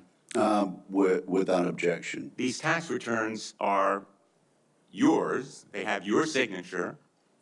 And I'm going to ask that members of the committee review them because they're the only documents. I've asked for others. I've asked for the FBI report that would presumably document, it should have documented, this kind of financial mismanagement. And these are the 990s from that organization. By the year of 2011, donors had become so dissatisfied with that mismanagement, they in effect ousted you. They merged that organization with Military Families United, and thereafter you joined a second organization as executive director. In between, Senator, I went to Harvard University for 2 years and Afghanistan. I want to ask you questions about Concerned Veterans for America. Again, another set of tax returns, the 990s from that organization. I ask they be made part of the record, Mr. Chairman. Without objection, both of those returns are now part of the record. 2011 to 2016.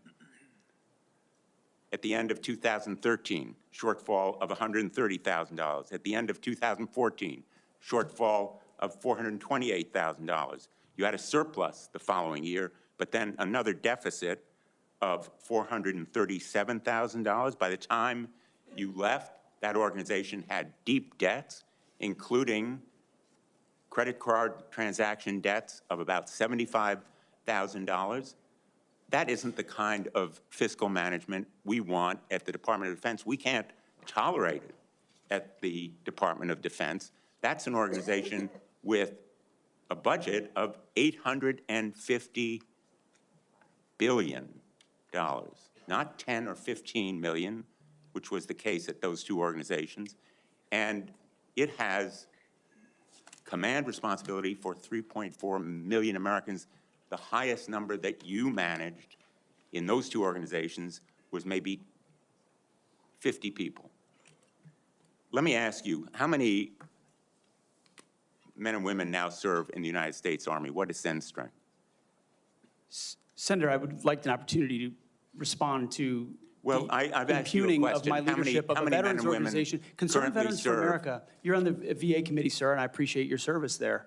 The VA Accountability Act and the Mission Act were all brainchilds of Concerned Veterans for America. We used our donor money very intentionally and focused to create policy that bettered the lives of veterans. Mr. Hegseth, I'm asking you a very simple question.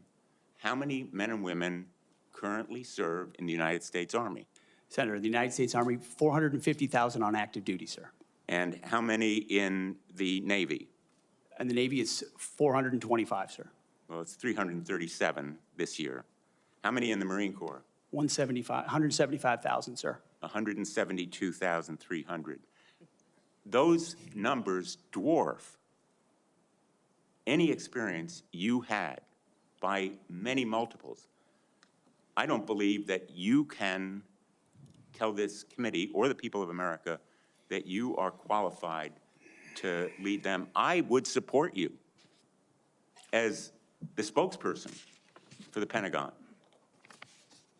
I don't dispute your communication skills, but I believe that we are entitled to the facts here. I've asked for more documents. I assume you'd be willing to submit to an expanded FBI background check that interviews your colleagues, accountants, ex-wives, former spouses, sexual assault survivors, and others, and enable them to come forward. Senator, I'm not in charge of FBI background checks.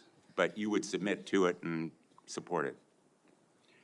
I'm not in charge of FBI background checks. Thank you, Senator Blumenthal. I at this point, want to submit a letter from Captain Wade Zirkle, the founder of Vets for Freedom and the person who hired Pete Hegseth to run the organization. Although the 2008 financial crisis dried up fundraising for nonprofits, Captain Zirkle says, and I quote, "Pete responded to this crisis with decisive action by reducing staff and renegotiating all debts with creditors until they were fairly resolved, an impressive feat and a testament to Pete's character." Pete departed VFF in 2010 to take on a new role with Concerned Veterans for America. Pete departed on good terms. Without objection, that will be added to the record. Senator Ernst, you're recognized for 7 minutes. Thank you, Mr. Chair. And I ask unanimous consent to enter into the record a letter submitted by Mr. Mark Lucas, who is a fellow Iowan and Iowa Army National Guard member. Mr. Lucas and I served together in the Iowa Army National Guard. He succeeded Pete Hegseth as Executive Director of Concerned Veterans for America. And in his letter, Mr. Lucas says that Mr. Hegseth, quote, laid a strong foundation that postured CVA for long-term success, end quote. And that Mr. Hegseth, quote, continued to be an invaluable asset to both me as a leader and the organization, end quote. So I would ask for unanimous consent to enter this Washington Times article and the letter from Mr. Mark Lucas into the record. Without objection. Okay, thank you, Mr. Chair. Good morning, Mr. Hegseth, and thank you very much. I appreciate your service to our nation. It's something that I know you are very proud of, and it is something that we have in common and that we share. You and I have had many productive conversations. And just for our audience, we have had very frank conversations. Is that correct, Mr. Hegseth? Senator, that is a correct characterization. You know that I don't keep anything hidden, pull no punches. My colleagues know that as well. So I do appreciate you sitting down and allowing me the opportunity to question you thoroughly on those issues that are of great importance to me. Just to recap those issues, 3 that are very important. One is the DOD and making sure that we have a clean audit. The second is women in combat, and we'll talk a little bit more about that in a moment. And the third was maintaining high standards and making sure that we are combating sexual assault in the military. Okay, so Mr. Hegseth, I'm going to address the issue because this will tie into some of the financial concerns that have been raised here as well. And it's why, you know, trusting my fellow Iowan, asked for unanimous consent of his letter to go into the record.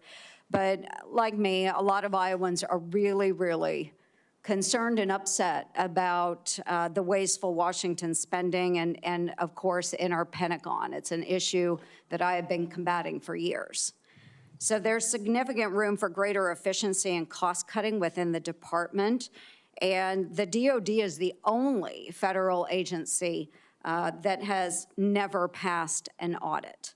As the Senate Doge Caucus Chair and founder, that's unacceptable to me, and it should be unacceptable to you as well. So I appreciate that you mentioned that in your opening statement. What are those steps that you will take to ensuring the Pentagon has a clean audit by the year 2028? Senator, I appreciate your work on this topic, which you've been involved in for a long time. You mentioned Concerned Veterans for America. I just want to clarify, we have very generous donors who set a very clear budget that we stuck to every single year. So the latitude there was restricted, and we worked very hard and diligently inside it. You've also been a leader on the Pentagon audit for a very long time. I think when we met, Senator, I said 2014 was the first year. We discovered a 2013 op-ed I wrote about the need for a Pentagon audit, because an audit is an issue of national security and frankly, respect to American taxpayers who give $850 billion over to the Defense Department and expect that we know where that money goes. And if that money is going somewhere that doesn't add to tooth and instead goes to fat or tail, we need to know that. Or if it's wasted, we need to know that. So I think previous secretaries of defense, with all due respect, haven't necessarily emphasized the strategic prerogative of an audit. And myself, my deputy SecDef, and others already know that a Pentagon audit will be the comptroller, others central to ensuring we find those dollars that can be used elsewhere legally under the law inside the Pentagon. So you have my word, it will be a priority. Okay, thank you. Okay, moving on to women in combat, and I had the privilege of serving in uniform for over 23 years. Between our Army Reserves and our Iowa Army National Guard, did serve in Kuwait and missions in Iraq. And so it is incredibly important that I stress, and I hope that if confirmed, you continue to stress, that every man and woman has opportunity to serve their country in uniform and do so at any level, as long as they are meeting the standards that are set forward. And we talked about that in my office. I do believe in high standards. Now, I was denied the opportunity to serve in any combat role because I have a lot of gray hair. And the policy has changed since then, okay? So I've been around for quite a while. But for the young women that are out there now and can meet those standards, and again, I'll emphasize they should be very, very high standards. They must physically be able to achieve those standards so that they can complete their mission. But I want to know, again, let's make it very clear for everyone here today. As Secretary of Defense, will you support women continuing to have the opportunity to serve in combat roles? Senator, first of all, thank you for your service, as we discussed extensively as well. It's my privilege. And my answer is yes, exactly the way that you caveated it. Yes, women will have access to ground combat roles, given the standards remain high, and we'll have a review to ensure the standards have not been eroded in any one of these cases. That'll be part of one of the first things we do at the Pentagon, is reviewing that in a gender-neutral way, the standards, ensuring readiness and meritocracy is front and center. But absolutely, it would be the privilege of a lifetime to, if confirmed, to be the Secretary of Defense for all men and women in uniform who fight so heroic. They have so many other options. They decide to put their right hand up for our country, and it would be an honor to have a chance to lead them. Thank you. And just very briefly, we only have less than a minute left, but we have also discussed this in my office. A priority of mine has been combating sexual assault in the military and making sure that all of our service members are treated with dignity and respect. This has been so important. Senator Gillibrand and I have worked on this, and we were able to get changes made to the Uniform Code of Military Justice to make sure that we have improvements and on how we address the tragic and life-altering issues of rape, sexual assault. It will demand time and attention from the Pentagon under your watch if you are confirmed. So as Secretary of Defense, will you appoint a senior-level official dedicated to sexual assault prevention and response? Senator, as we have discussed, yes, I will. Okay, and my time has expired. Thank you for your answers. Senator Hirono. Thank you, Mr. Chairman. Mr. Hegseth, welcome. Thank you. I am focused on your fitness to serve, including your character and temperament and your overall qualifications to do the job. And I do appreciate the comments of Ranking Member Reed with his concerns regarding your nomination, because I share those concerns. As part of my responsibility as a member of this committee to ensure the fitness of all nominees to come before any of the committees on which I sit, I ask the following two initial questions. First, since you became a legal adult, have you ever made unwanted requests for sexual favors or committed any verbal or physical harassment or assault of a sexual nature?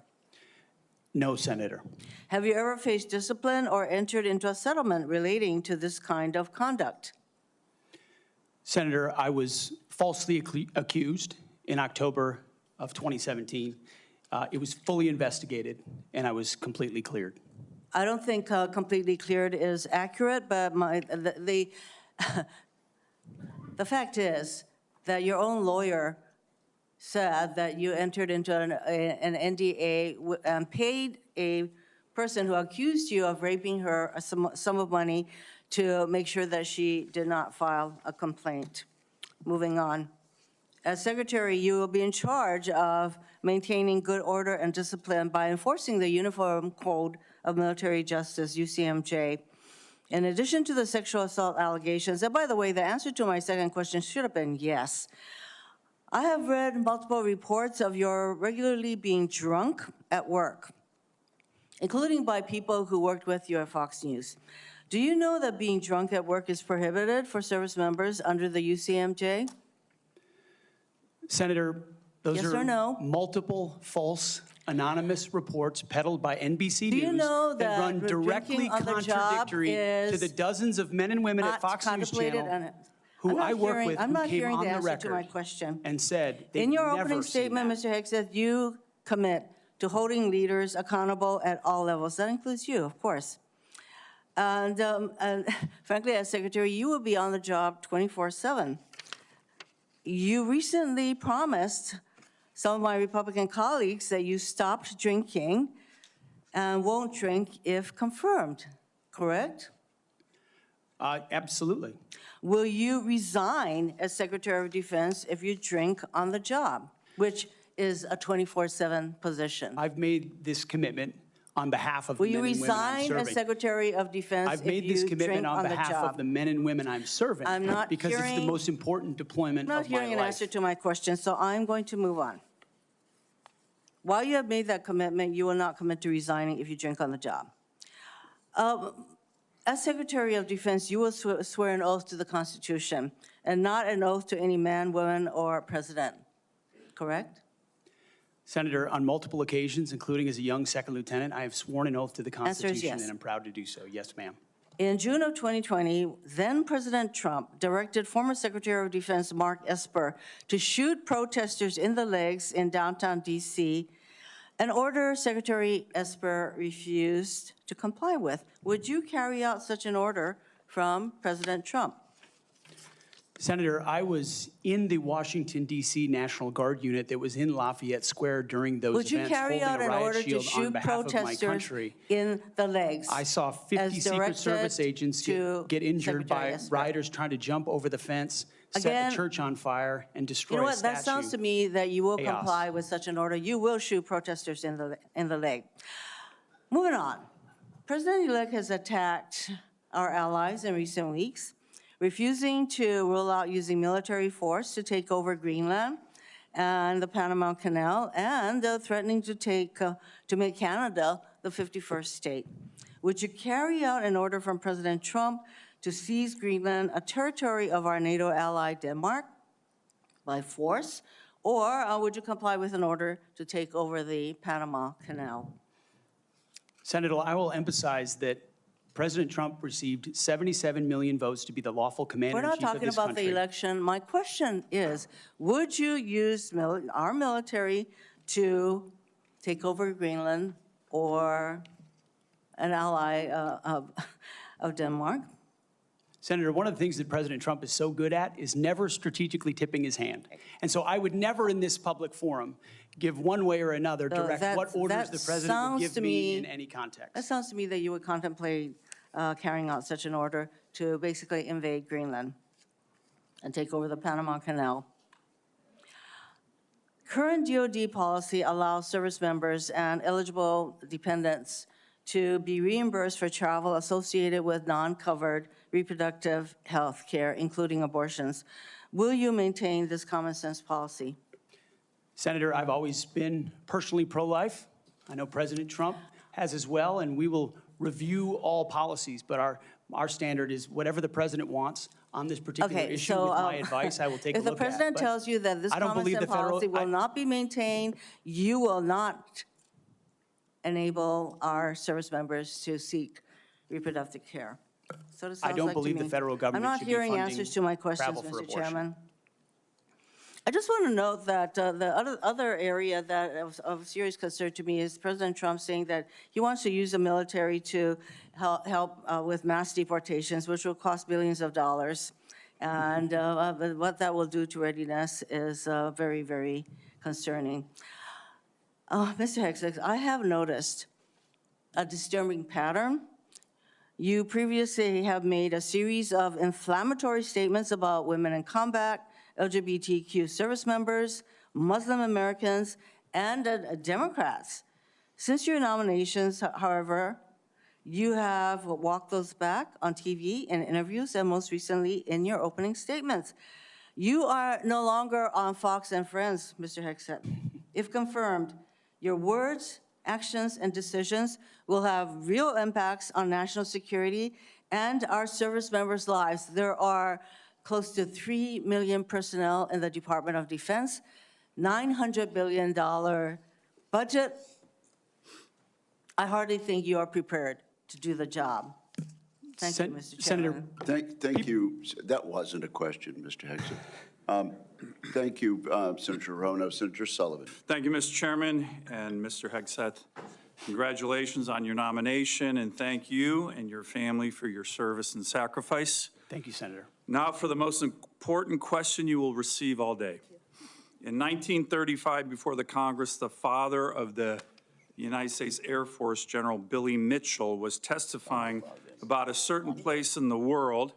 He said, quote, "I believe that in the future, whoever holds this place will control the world. This location is the most strategic place in the world." What place was Billy Mitchell talking about? And let me give you a hint, it wasn't Greenland.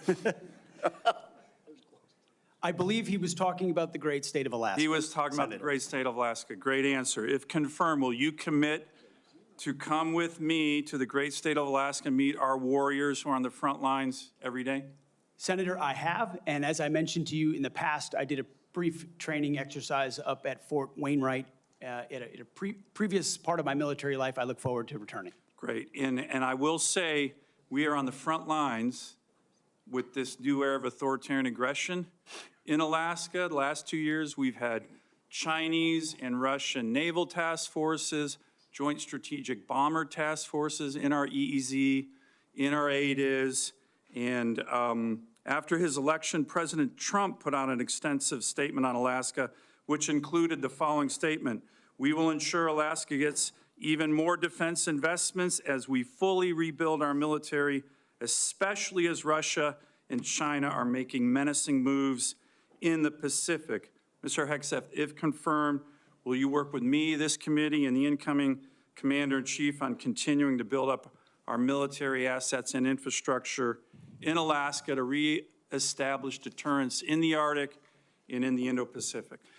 If confirmed, Senator, it would be a pleasure to work alongside you and this entire committee to recognize the very real threat in the Indo-Pacific, the very real ways, even these past couple of weeks, that Russia has attempted to probe and push in and around Alaska, and also the very real strategic significance of Alaska vis-a-vis shipping lanes through the Arctic. There are many, many ways in which Alaska is strategically significant, and with a necessary shift toward Indo-PACOM, Alaska, by necessity, will play an important role in that. Thank you, Ms. Hegseth. I very much appreciate your focus on lethality and warfighting. We desperately need it. I want to provide a few examples of the Biden woke military, which is not focused on readiness or lethality, and want to get your comments on it. Nobody wants an extremist or racist in our military, but one of the most disgraceful and shameful things I've seen over the past 4 years as a senator on this committee and as a Marine Corps Reserve officer was on day one, the Biden administration played up a false and insulting narrative that our military was chock full of racist and violent extremists. This reached a pinnacle in this committee when Biden's Undersecretary of Policy, Colin Kahl, the #3 guy at the Pentagon, testified that one of his top goals would be to, quote, ending violent extremism and systemic racism within the ranks of the military. He had no data on this. The media loved it, fanned the flames, wrote baloney stories on this false narrative.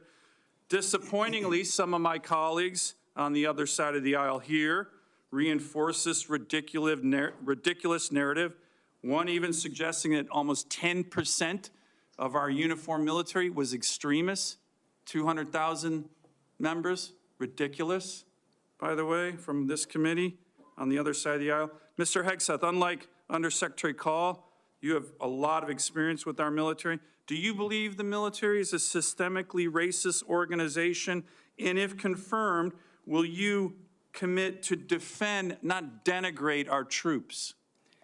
Senator, I was also offended by those comments because anyone who's been on active duty in the National Guard, man, woman, in units, understand that is fundamentally false. By the way, there's 3 studies, to his credit, Secretary Austin put out one of them, that said exactly what you just said.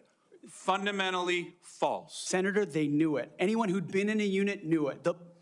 One could argue that if not the least, one of the least racist institutions in our country is the United States military. That's Being right. a racist in our military has not been tolerated for a very long time. One of the Never in my greatest civil formations, rights never in other organizations in formations. America. Would you agree the U.S. military is one of the most forward-leaning, probably one of the greatest civil rights organizations in American history? No doubt. Let me turn to another one. Last year at a hearing before this committee, I called on the Biden Secretary of the Navy to resign because he's failing in his ability to build ships. We are being completely outbuilt in terms of ships by the Chinese, and yet this Secretary of the Navy has been focused on climate change, not building ships in lethality. Mr. Hegseth, if your Secretary of the Navy ends up focusing on climate change more than shipbuilding and lethality, will you commit to me to fire him? My Secretary of the Navy, should I be confirmed, sir, will not be focused on climate change in the Navy, just like the Secretary of the Air Force won't be focused on LG-powered fighter jets, or the Secretary of the Army will not be focused on electric-powered tanks. Let me ask, We're going to be focused on lethality and defeating our enemy. And I appreciate that. The other thing President Biden did, his first executive order as president, was to focus on transgender surgeries for active duty troops. This is all, I'm describing the woke military here under Biden over the last 4 years. If confirmed and you issue an order saying we are going to rip the Biden woke yoke off the neck of our military and focus on lethality and warfighting, how do you think the troops will react? Senator, I know the troops will rejoice. They will love it. They will love it. And we've already seen it in recruiting numbers. There's already been a surge since President Trump won the election of recruiting. The Army says And you think our military will surpass its recruiting goals. Military will follow that order? Our military will follow that order, Senator. Gladly. Gladly, because they want to focus on lethality and warfighting and get all the woke, political prerogative, politically correct, social justice, political stuff out of the military. Thank you, Senator Sullivan. Thank you, Senator Mr. Kane. Thank you, Mr. Hegseth. I'm looking forward to this opportunity to talk. I want to return to the incident that you referenced a minute ago that occurred in Monterey, California in October 2017. At that time, you were still married to your second wife, correct? I believe so. And you had just fathered a child by a woman who would later become your third wife, correct? Senator, I was falsely charged, fully investigated, and completely cleared. So you think you were completely cleared because you committed no crime? That's your definition of cleared? You had just fathered a child 2 months before by a woman that was not your wife. I am shocked that you would stand here and say you're completely cleared. Can you so casually cheat on a second wife and cheat on the mother of a child that had been born 2 months before, and you tell us you are completely cleared? How is that a complete clear? Senator, her child's name is Gwendolyn Hope Hegseth, and she's a child of God, and she's 7 years old. And she was, and you cheated on the mother of that child less than 2 months after that daughter was born, didn't you? Those were false charges. Well, it was fully investigated, and I was completely cleared. And I am so grateful for the marriage I have to this amazing woman behind me. You've admitted that you had sex at that hotel in October 2017. You said it was consensual, isn't that correct? Anything? You've admitted that it was consensual, and you were still married, and you just had a child by another woman. Again, how do you explain your judgment? Completely false charges against me. You fully investigated, and I was completely clear. You have admitted that you had sex while you were married to wife 2 after you just had fathered a child by wife 3. You've admitted that. Now, if it had been a sexual assault, that would be disqualifying to be Secretary of Defense, wouldn't it? It was a false claim then and a false claim now. If it had been a sexual assault, that would be disqualifying to be Secretary of Defense, wouldn't it? That was a false claim. So you talking about a hypothetical. So you can't tell me whether someone who has committed a sexual assault is disqualified from being Secretary of Defense? Senator, I know in my instance, and I'm talking about my instance only, it was a false claim. But you acknowledge, but you acknowledge that you cheated on your wife and that you cheated on the woman by whom you had just fathered a child. You have admitted that. I will allow your words to speak for themselves. You're not retracting that today. That's good. I assume that in each of your weddings, you've pledged to be faithful to your wife. You've taken an oath to do that, haven't you?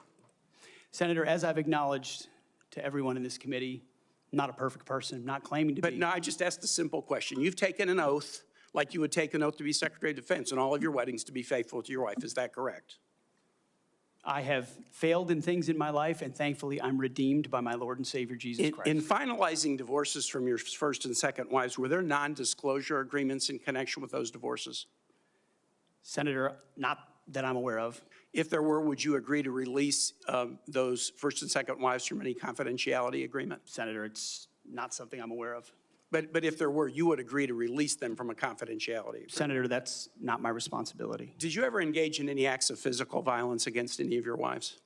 Senator, absolutely not. But you would agree with me that if someone had committed physical violence against a spouse, that would be disqualifying to serve as Secretary of Defense, correct? Senator, absolutely not have I ever done that. You would agree that that would be a disqualifying offense, would you not? Senator, you're talking about a hypothetical. I don't think it's a hypothetical. Violence against spouses occurs every day. And if you as a leader are not capable of saying that physical violence against a spouse should be a disqualifying fact for being Secretary of the most powerful nation in the world, you're demonstrating an astonishing lack of judgment. The incident in Monterey led to a criminal charge, a criminal investigation, a private settlement, and a cash payment to the woman who filed the complaint. And there was also a non-disclosure agreement, correct? It was a confidential settlement agreement off of a nuisance lawsuit. Right. During an interview, you claimed that you settled the matter because you were worried that if it became public, it might hurt your career. Do you maintain that you were blackmailed? Senator, I maintain that false claims were made against me. And ultimately, your attorney those used false the claims, phrase, I have the opportunity to attest my innocence in those false claims. But you didn't reveal any of this to President Trump or the transition team as they were considering you to be nominated for Secretary of Defense. You didn't reveal the action. You didn't reveal the criminal complaint. You didn't reveal the criminal investigation. You didn't reveal the settlement. You didn't reveal the cash payment. Why didn't you inform the commander-in-chief and the transition team of this very relevant event? Senator, I've appreciated every part of the process with the transition team. They have been open and honest with me. We've had great conversations between the two of us, and I appreciate the opportunity that President-elect Trump has given me. You chose not to reveal this, right? Because you knew it would hurt your chances. So you chose not to reveal this really important thing to the commander-in-chief and the transition team because you were worried about your chances rather than trying to be candid with the future president of the United States. Are there any other important facts that you chose not to reveal to the president-elect and his team as they were considering you to be Secretary of Defense? Senator, I sit here before you an open book, as everyone who's watched this process. With multiple non-disclosure and confidentiality agreements tying the hands of many people who would like to comment to us. Much has been made of your workplace behavior as a leader of nonprofit veterans organizations and as a Fox News contributor. Were you fired from either of the leadership positions with the nonprofits? I was the leader. I was the CEO of Concerned Veterans for America and the executive director of Vets for Freedom. Were you fired from either of them? And I was never fired from a veterans organization. Do you have non-disclosure agreements with either of those organizations? Not that I'm aware of, Senator. Many of your work colleagues have said that you show up for work under the influence of alcohol or drunk. I know you've denied that, but you would agree with me, right, that if that was the case, that would be disqualifying for somebody to be Secretary of Defense. Senator, those are all anonymous false claims, and the totality they're not anonymous. The letters on the record here. They're not anonymous. On the record, people we've seen records with names attached to them. Vets for Freedom, Concerned Vets for America, and Fox News attributing to me being working hard every day on behalf of one of your mission. colleagues said that you got drunk at an event at a bar and chanted, "Kill all Muslims." Another colleague, not anonymous, we have this, said that you took coworkers to a strip club. You were drunk, you tried to dance with strippers, you had to be held off the stage, and one of your employees in that event filed a sexual harassment charge as a result of it. Now, I know you denied these things, but isn't that the kind of behavior that, if true, would be disqualifying for somebody to be Secretary of Defense? Senator, anonymous false charges. They're not anonymous. And I'll just conclude and say this to the chairman. You claim that this was all anonymous. We have seen records with names attached to all of these, including the name of your own mother. So don't make this into some anonymous press thing. We have seen multiple names of colleagues consistently throughout your career that have talked about your abusive actions, Chairman, attitudes, I think he's words, over and his time. statements He's way to women. over his time. I now yield. And thank you very much. I now ask unanimous consent to enter into the record a family court order concerning the appointment of parenting time between Mr. Hegseth and Mrs. Samantha Hegseth. It states that there were no claims of domestic abuse or probable evidence of abuse in the relationship. Without objection, that will be added to the record. And we now move to Senator Kramer. Thank you, Mr. Chairman. Thank you, Mr. Hegseth, for your service, for your willingness to endure this. And I'm sorry for what has been happening to you, particularly the very idea that you should have to sit there and answer hypothetical potential, in somebody's imagination, crimes that may take place at some point, and wouldn't that disqualify you if you were a murderer or if you were a rapist? Unfair, and I'm embarrassed for this behavior. But first, I want to say thank you for your strong proclamation, unapologetic proclamation of faith in Jesus Christ. I sat here and listened to your opening statement and thought, wow, this is a guy who in today's culture is willing to stand up and say the first thing is first, faith in Jesus Christ. And I was reminded of what Christ said in Matthew, seek ye first the kingdom of God and his righteousness, and these things shall be added unto you. You are going to have a great future as our secretary, and I look forward to that day happening. I also want to get back to, you mentioned, and it got rather dismissed quickly, pivoted, as a lot of things do.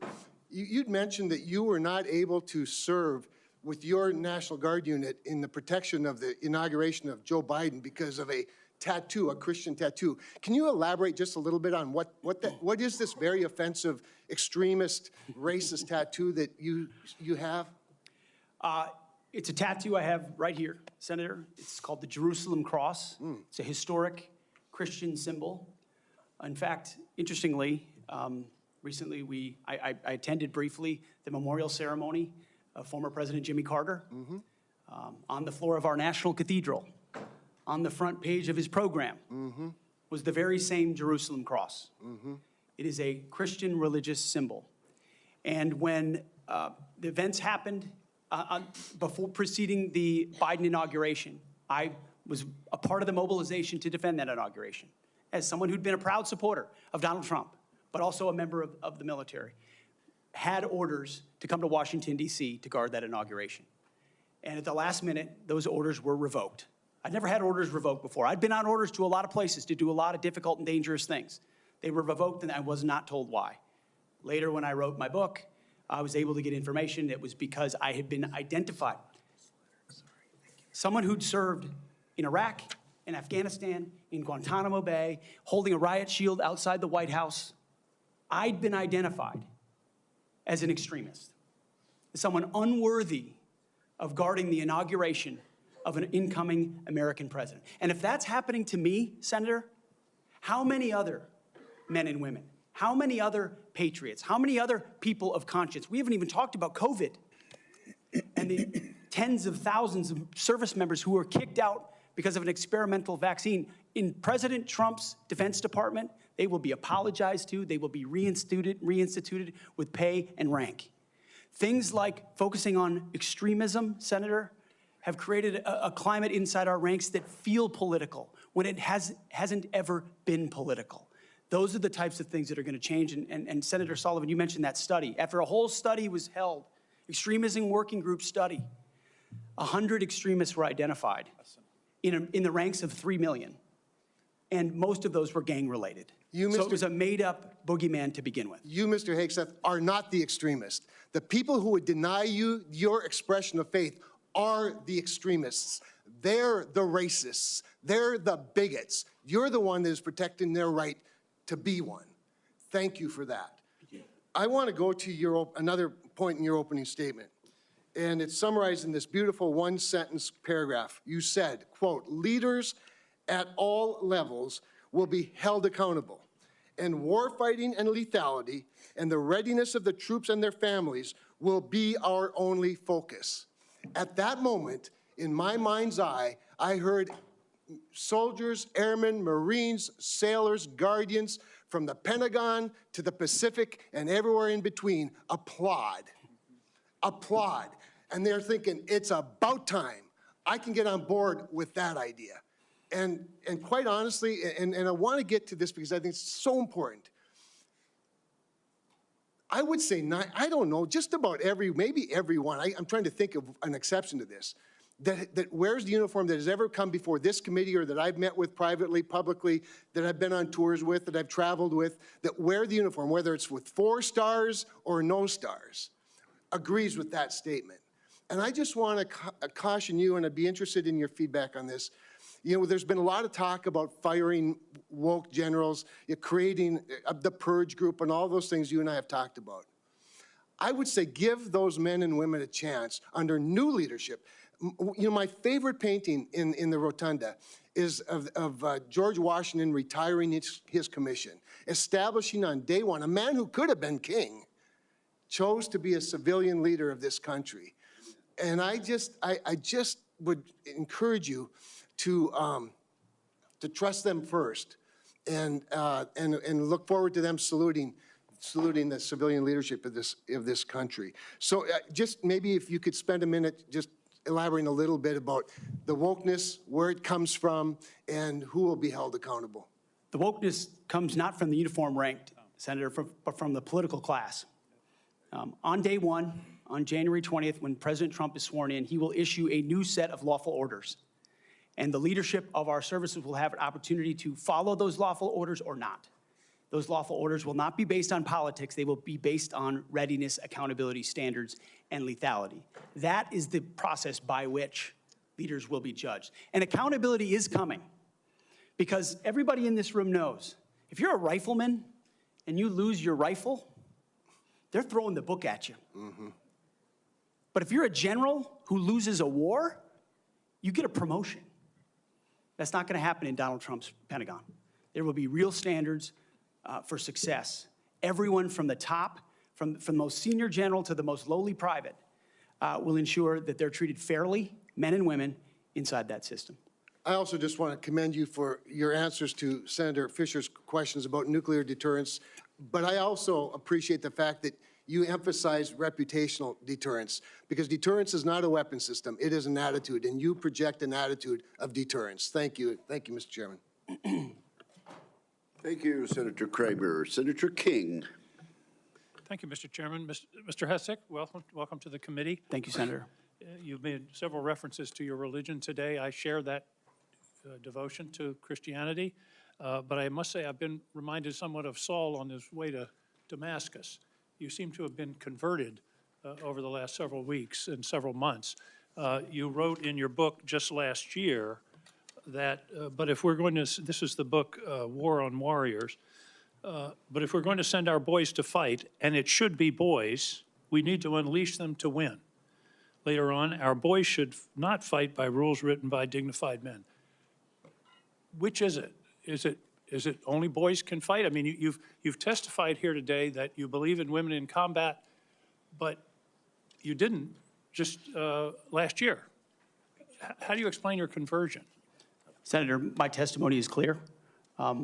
Writing a book is different than being Secretary of Defense, and I look forward to leading the men and women of our military. And my comment there, Senator, was about the burdensome rules of engagement that members of our generation, men and women, have seen on the battlefield. And one thing President Trump changed in meaningful ways that led to meaningful developments on the battlefield.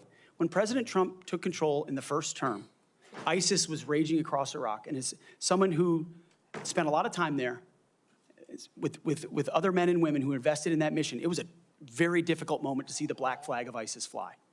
And what President Trump did was untie the hands of warfighters. He changed the rules of engagement, untied the hands of warfighters, and allowed them to complete their mission and crush ISIS. It has not just tactical implications, operational and strategic implications, how you allow warfighters to go about winning and fighting their wars. President Trump understands that, and within the laws of war and the Uniform Code of Military Justice, we are going to unleash warfighters to win wars so that wars don't drag on forever, as our generation has seen. So are you rejecting Title 18 and Title 42, I think, also has provisions that incorporate the Geneva Convention and the laws of armed combat?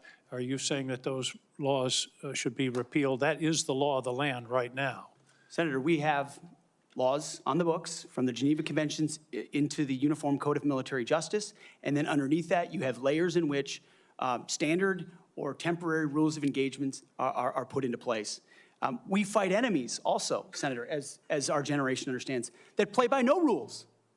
They use civilians as human shields. So are you saying they target that women and children? The Geneva Convention should not be observed? We follow rules. We follow rules, but we don't need burdensome rules of engagement that make it impossible for us to win these wars. And You're saying two different things. You're saying we follow rules, but we don't have to follow the rules in all cases. Is that correct?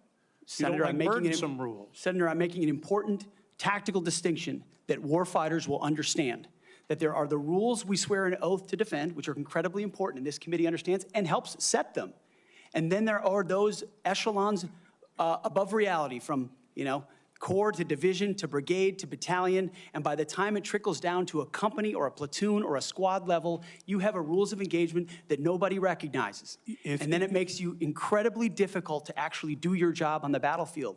That's the kind of assessment and look that an Army major will give to this process if I was confirmed to be the Secretary of Defense. Your quote is, true understanding of that. Your quote in 2024, our boys should not fight by rules written by dignified men in mahogany rooms 80 years ago. That would be the Geneva Convention.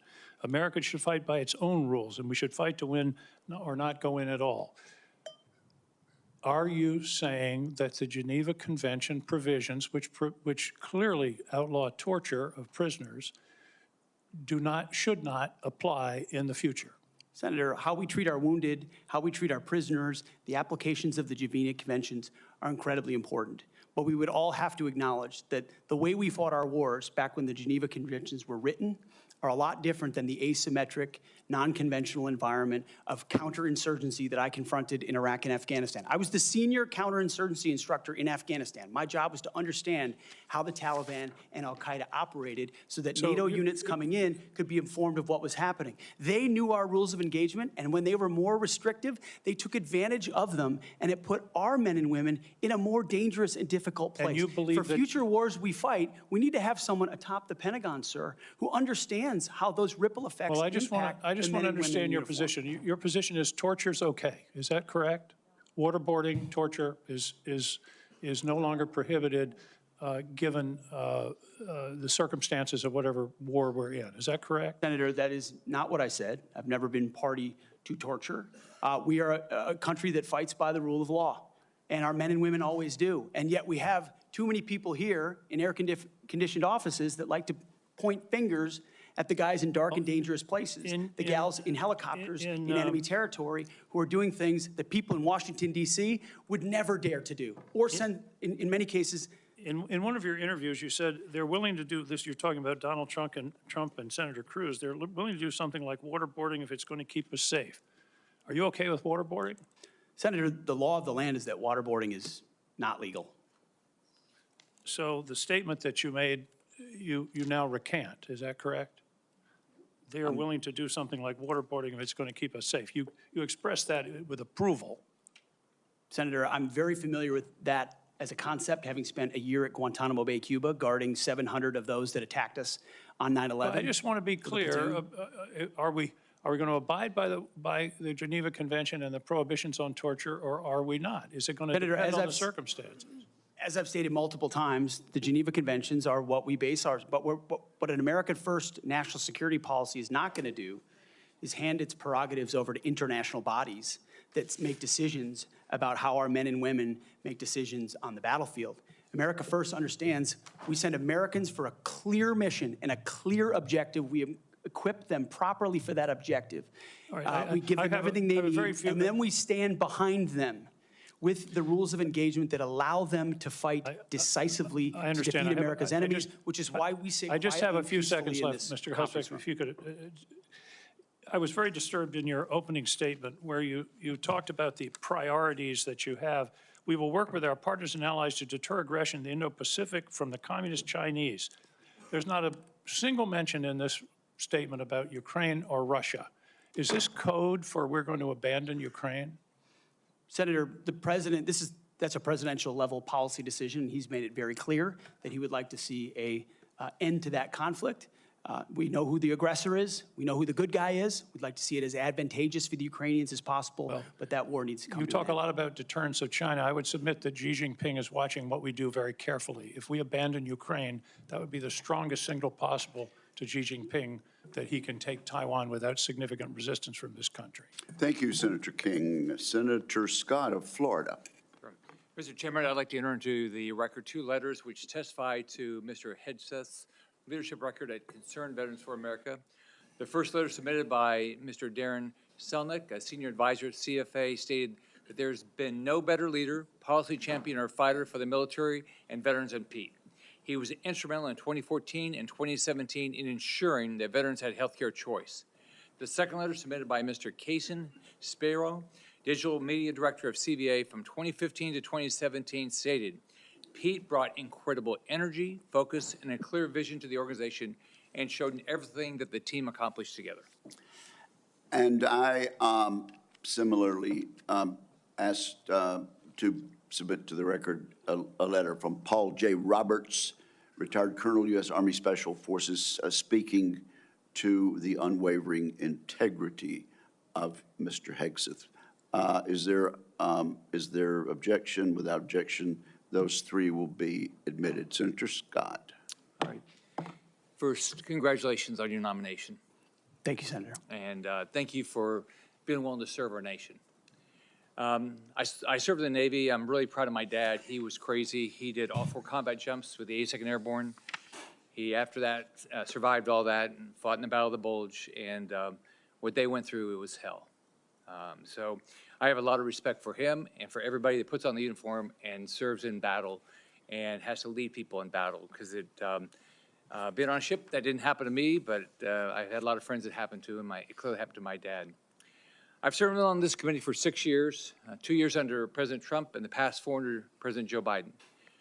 I've seen how the Biden-Harris administration pushed the DOD to prioritize wokeness over being the most lethal military force in the world.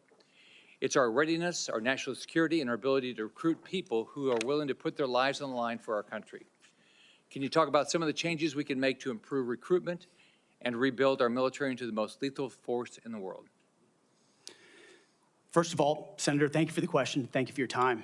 I think the first and most important thing we could have done is elect Donald Trump as the new commander-in-chief, because past is prologue. Our warfighters understand what kind of commander-in-chief they're going to get in President Donald Trump, someone who stands behind them, someone who gives them clear missions, someone who ends wars decisively, and the issue of Ukraine was mentioned, and ensures new wars are not started. There was a minor incursion under Barack Obama into Crimea, followed by nothing under President Trump, followed by an all-out assault by Vladimir Putin into Ukraine under the Biden administration. That did not happen under Donald Trump. Donald Trump managed the Taliban. Under the Biden administration, Afghanistan collapsed tragically, ending in the lives of 13 at Abbey Gate, who we remember every single day, and no one was held accountable for that. Chinese spy balloons were flying over the country. None of that happened under Donald Trump, and our warfighters understand that. So there's no better recruiter, in my mind, for our military than President Donald Trump. My job is to come alongside him, should I be confirmed, and continue to emphasize his emphasis on warfighting, on getting anything that doesn't contribute to meritocracy out of how decisions are made inside the Pentagon. What gender you are, what race you are, your views on climate change, or whether you are a person of conscience and your faith should have no bearing on whether you get promoted or whether you're selected to go to West Point or whether you graduate from Ranger School. The only thing that should matter is how capable are you at your job? How excellent are you at your job? I served in multi-ethnic units in every place that I worked, every place that I served. None of that mattered. But suddenly we re-inject DEI and critical race theory, dividing troops into different categories, oppressor and oppressed, in ways that they otherwise just want to work together. That's why I've pointed out before, and I'll say it again, and because I'm sure it'll be quoted to me at some point. The dumbest phrase in military history is our unity is our strength. No, our shared purpose is our strength. Our shared mission is our strength. We are one DoD community of all committed to the same mission. Has nothing to do with your background. Has to do with what your commitment is to the country. And that is my solemn pledge to every single person that would put the uniform on and reflects President Trump's priorities as well. Senator. Thank you. You know, we talked a little bit about the fact the Pentagon can't do an audit, all right? Can you talk about, and I mean, to me, I've run big businesses. It's all about accountability. If you want to get an audit done, you can get an audit done. You might get a letter saying there's things you have to fix, but it all goes to accountability, and we haven't had it. So can you talk about how you bring accountability to the table, what you've done in the past, and what you're going to do with regard to bringing accountability to the Pentagon? I meant it when I said it in the opening statement, Senator. I know what I don't know. I know I've never run an organization of 3 million people with a budget of $850 billion. But what I do know is that I've led men and women. I've led people.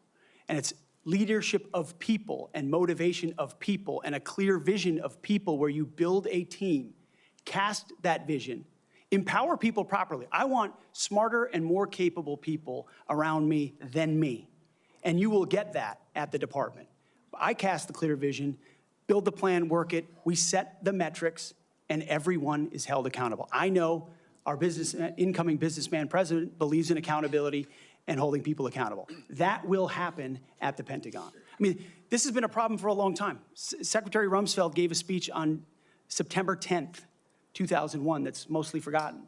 But it was about the need for acquisition reform, cutting tail to give to teeth to warfighters. And then 9/11 happened. And these are problems that have been persistent for a long time. But now we have new threats. And we need the urgency of this moment. As you said, Mr. Chairman, the most dangerous moment we've been since the end of the Cold War and possibly since World War II. The urgency to do everything possible to get the capabilities into the hands of warfighters, Emergency Powers Defense Production Act, whatever it takes, and an audit is certainly part of it. Why do you want to do this? Why do you want to do this job? What drives you? You have 30 seconds. Because I love my country, Senator, and I've dedicated my life to the warfighters. People see me as someone who hosts a morning show on television. But people that really know me know where my heart's at. It's with the guys in this audience who've had my back, and I've had theirs. We've been in some of the darkest and most difficult places you can ever be in. You come back a different person. And only by the grace of God am I here before you today.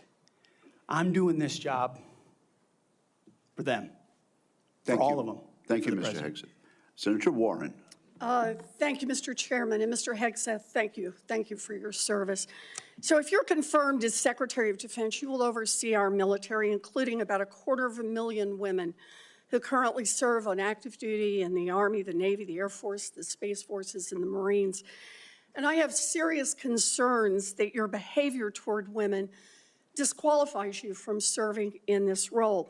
Now, I've been trying to get answers from you for quite some time on this. You haven't wanted to meet or to answer any of my questions, so we'll just have to do it here and dive in. I want to pick up on some of the questions asked by Senators Shaheen and Gillibrand and Hirono, and I just want to make sure we have a list of some of the facts that I think are undisputed.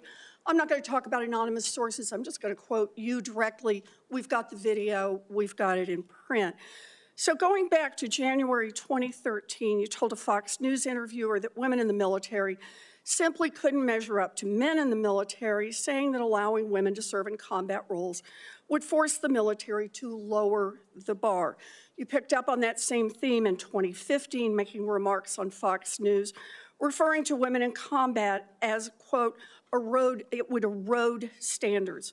June 2024, you said on Ben Shapiro's podcast, quote, women shouldn't be in combat at all. And then, of course, we've talked about it in 2024. You published a book, and you say on page 26 of your book, we need moms, but not in the military, especially in combat units. Page 48 of your book, you claim that women should not be in combat roles because men are distracted by women. And then 10 weeks ago, you appeared on the Sean Ryan Show and said, I'm straight up just saying we should not have women in combat roles. Now, I presume you recall making all these statements? Senator, I'm not familiar with the article you're pointing to in 2013, but it underscores my argument completely, because in that 2013 argument, I was talking about standards. So standards are what it's always been about, Let's not Senator. have this same fight again. Always been about Senate I've quoted standards. you directly. We've got the video. We're happy to show it. But I want to be clear here. For 12 years, you were quite open about your views, and your views were consistently the same. Women are inferior soldiers, sailors, Marines, airmen, and guardians. And in case anyone missed the point, and these are your words from 10 weeks ago, women absolutely straight up should not be permitted to serve in combat. And I notice on each of these quotes, those are said without qualification. It's not by how much you can lift or how fast you can run. They don't belong in combat, period, or your words, straight up. And then on November 9th, 2024, just 32 days after your last public comment saying that women absolutely should not be in combat, you declared that, quote, some of our greatest warriors are women, and you support having them serve in combat. Now, that is a very, very big about face in a very, very short period of time. So help me understand, Mr. Hegseth, What extraordinary event happened in that 32-day period that made you change the core values you had expressed for the preceding 12 years? Senator, again, I very much appreciate you bringing up my comments from 2013 because for me, this issue has always been about standards. And unfortunately, because of some of the people that have been in political power for the last 4 years, priorities other than standards, lethality, and meritocracy have driven decision-making. I'm quoting you from the podcast. Women shouldn't be in combat at all. Where is the reference to standards? That they should be there if they can carry, if they can run? I don't see that at all, Mr. Hegseth. What I see is that there's a 32-day period in which you suddenly have another description about your views of women in the military. And I just want to know, what changed in the 32 days that the song you sang is not the song you come in here today to sing? Senator, the concerns I have and the concerns that many have had, especially in ground combat units, is that in pursuit of certain percentages or quotas, standards have been changed. And that makes the combat more difficult let me make a for everybody suggestion involved. about what happened in that 32 days. You got a nomination from President Trump. Now, I've heard of deathbed conversions, but this is the first time I've heard of a nomination conversion. And I hope you understand that many women serving in the military right now might think that if you can convert so rapidly your long-held and aggressively pursued views in just 32 days, that 32 days after you get confirmed, maybe you'll just reverse those views and go back to the old guy who said straight up, women do not belong in combat. Now, Mr. Hegseth, you have written that after they retire, generals should be banned from working for the defense industry for 10 years. You and I agree on the corrosive effects of the revolving door between the Pentagon and defense contractors. It's something I would have liked to talk with you about if you'd come and been willing to visit with me. But the question I have for you on this is, will you put your money where your mouth is and agree that when you leave this job, you will not work for the defense industry for 10 years? Senator, it's not even a question I've thought about because it's not think about one it right that, now. It's not one, my motivation for this job I understand has never that. I been just about need what a could yes or no conceivably here. come next. Time is short. I just need a yes or no. I would consult with the president about what the policy should be In at the Defense other Department. words, you're quite sure that every general who serves should not go directly into the defense industry for 10 years.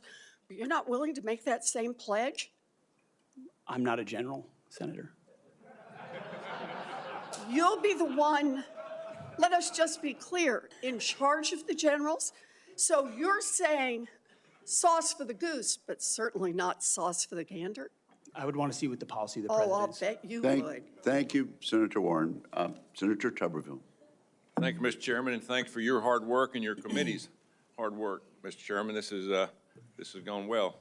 I'd like to submit this letter, topic conduct at Vets for Freedom for Hegseth. I'd like to submit that for the record, please. Without objection. General Hegseth, Mr. Hegseth, thanks for being here today and with your family. I know this is tough. That's what it's all about, though. You're a tough guy. Been here for a while. Never seen this many people that here for a support of a nominee. That's impressive. I met with a lot of them yesterday, and they are very passionate. So thank you for willing to take this on, and congratulations on your nomination. I'm worried about recruiting. I mean, we can look at everything out there and talk about all these things, these narratives, but at the end of the day, I came from a team sport where the players actually won the games. And that's what's going to happen here. You're not going to win the game. Now, you're going to set the precedent. You're going to get the blame or the credit, but there's going to be people that's going to be under you that's going to set the precedent for the future of our country. Now, the war games that we play on our computers with our adversaries right now, For us, it don't look good because our military, we're in trouble. Our whole country's in trouble. Thank God President Trump got elected November the 5th. We couldn't have kept down this same path. We could not, that could not happen. I met with a couple of generals this summer. Coach, we're spending more money on transgender restrooms than we are coverings for $100 million airplanes. That's not acceptable. We can't do that. That's not what this is about. Met with a couple of Navy SEALs not too long ago. They just got back from crawling around in the mud and the muck, overseas, unknown places. Couldn't tell you where they've been, carrying a weapon, obviously protecting us and our allies. And the first week they're back, what'd they do? They had to go through a week of DEI training. Both are now out. They give it up. It was embarrassing to them of what they had to do. We've lost all sight of what we're doing in our military, lost all sight. It starts with leadership, and it starts with recruiting. Why would a young man, used to when I was growing up, if you couldn't afford to go to college, you had the opportunity to go to the military where you could learn a trade. You could learn, you could make a living for your family, and eventually possibly get an education. That was a good alternative. We've forgotten that. We've forgotten it. We can't give up on our young people. Young people are our #1 commodity in this country, and they're the ones that's going to live and die for the freedom of this country in the future.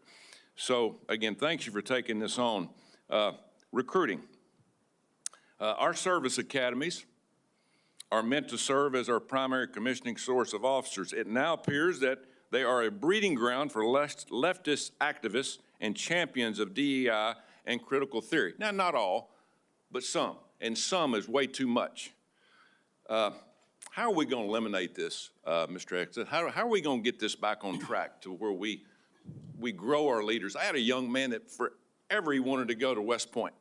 I got him a nomination, I got him accepted, and he turned it down. He says, Coach, I'm not getting involved with that mess. How are we going to overcome this? Senator, thank you for the question. And I think it comes down to leadership, clear leadership. From President Trump through me, should I be nominated? And that's what soldiers, sailors, airmen, Marines, and Guardians see, is clear leadership. It says, this is what we believe. This is the mission we're going to give you. Here's the equipment we're going to give you, and here's how we're going to support you. Because the military, at a lot of levels, Senator, has been for generations a family business. You know, my grandfather served, my father served, I served, my daughter served. The chain that chain has started to break with generations of people my age and older talking to their kids and grandkids, wondering, pondering, do I want them to serve? Will my country use them responsibly? When that kind of doubt is cast, you get serious recruiting problems like we do right now. You get questions about whether I want my son or daughter to follow my path in West Point, which I've heard multiple times. Would I want my, and so you have to rip, root, and branch the politics and divisive policies out of these institutions and then focus them on creating and preparing actual future military leadership. West Point traditionally is focused on engineering, and rightfully so, because in our fighting forces across all services, we need the best and brightest minds in engineering, in addition to military studies. That's what I did at ROTC at Princeton, military science. And we need more uniformed members going back into West Point, the Air Force Academy, the Naval Academy, as a tour to teach with their wisdom of what they've learned in uniform, instead of just more civilian professors that came from the same left-wing woke universities that they left, and then try to push that into service academies. When that changes, Senator, I truly believe under Donald Trump, we will have a recruiting renaissance. That sends signals to the world, to our enemies and our allies alike, that America's back. And thankfully, then we have the men and women of our country willing to want to serve. Thank you, and it's about attitude, too, and I love your attitude. You've got to be motivated. You've got to understand that people, they will hook up with you. They will understand and learn under their leaders. Why would you fight for a country that you don't love? That's what I keep hearing from a lot of our college kids that they're getting from these woke universities that they go to. Now, and I worked at a lot of them. That is one of the excuses I get from our kids. We've got to break that. Another one. According to the Pentagon, between 2001 and 2024, the number of civilian employees in the Office of the Secretary of Defense has nearly doubled from 1,500 to 3,000. Civilians on Joint Chiefs has increased from 191 to almost 1,000. Our military end strength goes down, our staff numbers are exploding. What are you going to do about that? Senator, we're going to address that. We won World War II with 7 four-star generals. Today, we have 44 four-star generals. There's an inverse relationship between the size of staffs and victory on the battlefield. We don't need more bureaucracy at the top. We need more warfighters empowered at the bottom. So it's going to be my job, working with those that we hire and those inside the administration, to identify those places where fat can be cut so it can go toward lethality. Thank you, Senator Tuberville. Senator Peters. Thank you, Mr. Chairman. Mr. Hegseth, welcome to this committee. Thank you. You know, we have far too much partisanship in our country right now. I think it's eating away at the fabric of what has always made this country great, about bringing people together from all sorts of backgrounds, all sorts of experiences. And we know that in our motto, together as one, we are strong. And so we in this committee, and certainly I speak for myself, but I think I speak for many of my colleagues, want to take partisanship out of this proceeding as much as we can. I'm not naive. It's out there. I get it. But we've got to try to take that out. And I want you to know that as a member of this committee, I have voted in a bipartisan way for secretaries of defense. I voted for 2 secretaries of defense when Donald Trump was previously president. We had those 2. We had, I think, 5 total secretaries of defense during that 4-year period. So we want to keep that in mind as to what we might see in this coming administration. But I voted, and we voted by a big margin for those folks as well. But part of that was the process and having an opportunity to get to know the person and understand their qualifications and understand the standards. You know, I made repeated requests to meet with you prior to this meeting. I know many of my other colleagues also wanted to meet with you. I did that with the other nominees that I was happy to vote for. I thought they were highly qualified individuals and true professionals. And yet I could never get a meeting with you. Was there a reason you were afraid to have one-on-one meetings with some of my colleagues before the hearing? Senator, I know there was a great deal of outreach to multiple offices. Schedules get full. There's a lot going on. I was ready. And I welcome the opportunity, pending ready. my schedule, to have an opportunity to sit down. I was ready. It would have been so much better to have that opportunity to talk beforehand. I think that's a big mistake, and it doesn't set us on a good course when you refuse to meet with people and have a professional conversation about the huge challenges that we face at the Department of Defense. My colleagues, the folks who introduced you and others, the chairman has mentioned about the management of the DoD is a concern, cost overruns, delays on weapon systems. We need strong management at the Department of Defense, first and foremost. We've got to have someone who's going to grab the reins and give the taxpayers value for having the most lethal fighting force in the world that defends freedoms, but we've got to do it in an efficient way. I've heard about the jobs you've had in the past. Let's just talk about qualifications. I know you had 2 previous positions. How many people reported to you in those positions? Senator, at Vets for Freedom, we were a small upstart. Our focus was just the number, working please. on Capitol Hill, going back to the battlefield Just to the support number. warfighters. Just the number, please. We probably had 8 to 10 full-time staff and lots of volunteers. So you had 8. Has there been any other, we've heard about the 2, and certainly there's been a lot of talk about the mismanagement, et cetera, et cetera. I'm just curious, I won't go into that, just curious. So you had 8 there. What's the largest number of people you've ever supervised or had in an organization in your career? Not 3 million, Senator. No, I don't expect that. Very few people have ever had that experience, but how many? It's a straight up question. I think we had over 100 full-time staff at Concerned Vets for America, roughly, with thousands of volunteers. So 100 people. I was also a headquarters company commander, which would have been a couple of hundred.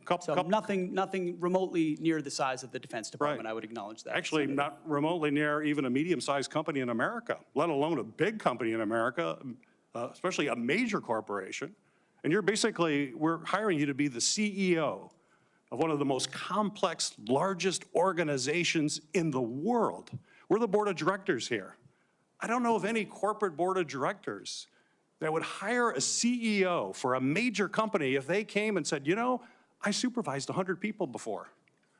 They'd ask you, well, what kind of experiences you had? We need innovation. Can you give me an experience or your actual experience of driving innovation in an organization? Give me an example of where you have done that. Oh, my goodness, Senator, absolutely. At Concerned Veterans for America, we created the Fixing Veterans Healthcare Task Force, a bipartisan task force that never been done before, to create policy, to drive policy change on Capitol Hill that organizations fought ferociously against. We got the VA Accountability Act passed and the Mission Act passed in a way that a nonprofit of our size, veterans organization, has never done. And that's testified in all the letters that we put forward to the committee, which are on the record. I have limited time. Thank you for that. Give me an example of where you've driven down cost. I've heard the examples that Senator Blumenthal gave. The cost was a real problem for you in your 50-person organization that you actually raised a lot less than what you actually spent. Did you drive costs down if in a 50-person organization? Let me tell you, we've got to drive costs down dramatically in an organization of 3 million people and hundreds of billions of dollars. You don't have that experience that you can talk about. To me, this is, or acquisition reform. Acquisition reform, you bring that up. Have you had experience in acquisition reform? I've written about and studied on acquisition reform. Have you actually done it? Because what we need in the hands of our warfighters better change because we're not doing it well right now. It better, and we need people who have experience actually doing that. You know, you talk about standards. Again, I'm going to go back to a CEO of the most complex organization in the world. I don't think there's a board of directors in America that would hire you as a CEO with the kind of experience you have on your resume. You talk about standards. You talk about raising or low, that we have a problem of standards in the DOD, and we have to raise standards for the men and women who serve. Do you think that the way to raise the minimum standards of the people who serve us is to lower the standards for the Secretary of Defense, that we have someone who has never managed an organization more than 100 people is going to come in and manage this incredibly important organization and do it with a professionalism and has no experience that they can tell us that they have actually done that?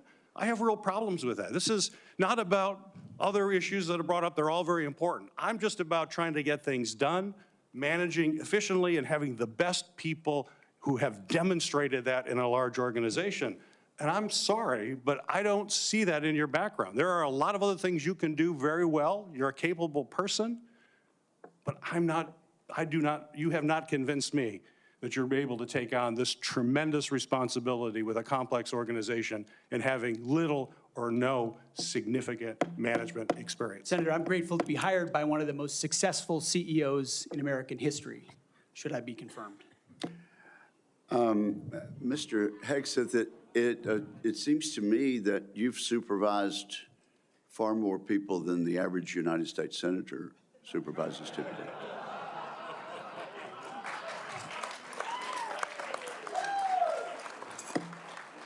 And except for former governors, Mr. Chairman. Senator Mullen, I understand you are yielding back your time and do not wish to ask questions. I was misinformed. Senator Mullen, that's right. Caught me totally off guard there. I'd like to submit for the record signatures by 32 members of the House of Representatives who are veterans. The signatures call on the Senate to honor the constitutional duty of advise and consent by conducting a fair, thorough confirmation process that evaluates his nomination solely on the substance and merits. His distinguished military service, academic credentials, and a bold vision for revitalizing the national defense. I ask unanimous consent to enter into the record. Without objection. You know, there's a lot of talk going about, talking about qualifications and then about us hiring him if we are the board, but there's a lot of senators here I wouldn't have on my board because there is no qualifications except your age, and you got to be living in the state and you're a citizen of the United States to be a senator. Other than the fact we got to convince a lot of people to vote for us. And then when we start talking about qualifications for if you're qualified for it, could the chairman tell me what the qualifications are for the Secretary of Defense? Mr. Chairman, could you tell me what the qualifications are for the Secretary of Defense? I'd be happy for I'll read it. for you to do Yeah, that. yeah. let me read it for you, because I Googled I it. was getting some advice from I my understand second that. in command. Yeah, but I'm just making a point, because there's a lot about qualifications, and I think it's so hypocritical of senators, especially on the other side of the aisle, be talking about his qualifications, not being able to lead the secretary, or be the Secretary of Defense, and yet your qualifications aren't any better. You guys aren't any more qualified to be the senator than I'm qualified to be the senator, except we're lucky enough to be here. But let me read you what the qualifications of the Secretary of Defense is, because I Googled it, and went through a lot of different sites, and really it's hard to see. But in general, the U.S. Secretary of Defense position is filled by a civilian. That's it. If you have served in the U.S. Army Forces and have been in the service for, you have to be retired for at least 7 years, and Congress can weigh that. And then there's questions that the senator from Massachusetts brought up about serving on a board inside the military industry, and yet your own secretary that you all voted for, Secretary Austin, we had to vote on a waiver because he stepped off the board of Raytheon. But I guess that's okay, because that's a Democrat Secretary of Defense. But we so quickly forget about that. And then Senator Kaine, or I guess I better use the senator from Virginia, starts bringing up the fact that what if you showed up drunk to your job? How many senators have showed up drunk to vote at night? Have any of you guys asked them to step down and resign from their job? And don't tell me you haven't seen it, because I know you have. And then how many senators do you know have got a divorce before cheating on their wives? Did you ask them to step down? No. But it's for show. You guys make sure you make a big show and point out the hypocrisy because the man's made a mistake. And you want to sit there and say that he's not qualified? Give me a joke. I mean, it is so ridiculous that you guys hold yourself as this higher standard and you forget you got a big plank in your eye. We've all made mistakes. I've made mistakes. And Jennifer, thank you for loving him through that mistake. Because the only reason why I'm here and not in prison is because my wife loved me too.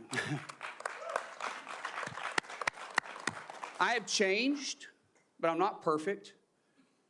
But I found somebody that thought I was perfect. And for whatever reason, you love Pete, and I don't know why. But just like our Lord and Savior forgave me, my wife's had to forgive me more than once too, and I'm sure you've had to forgive him too. And so thank you. So before I go down this rabbit hole again, tell me something about your wife that you love.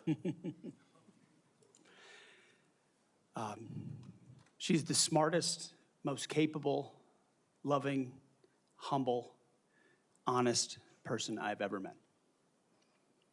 In addition to being incredibly beautiful.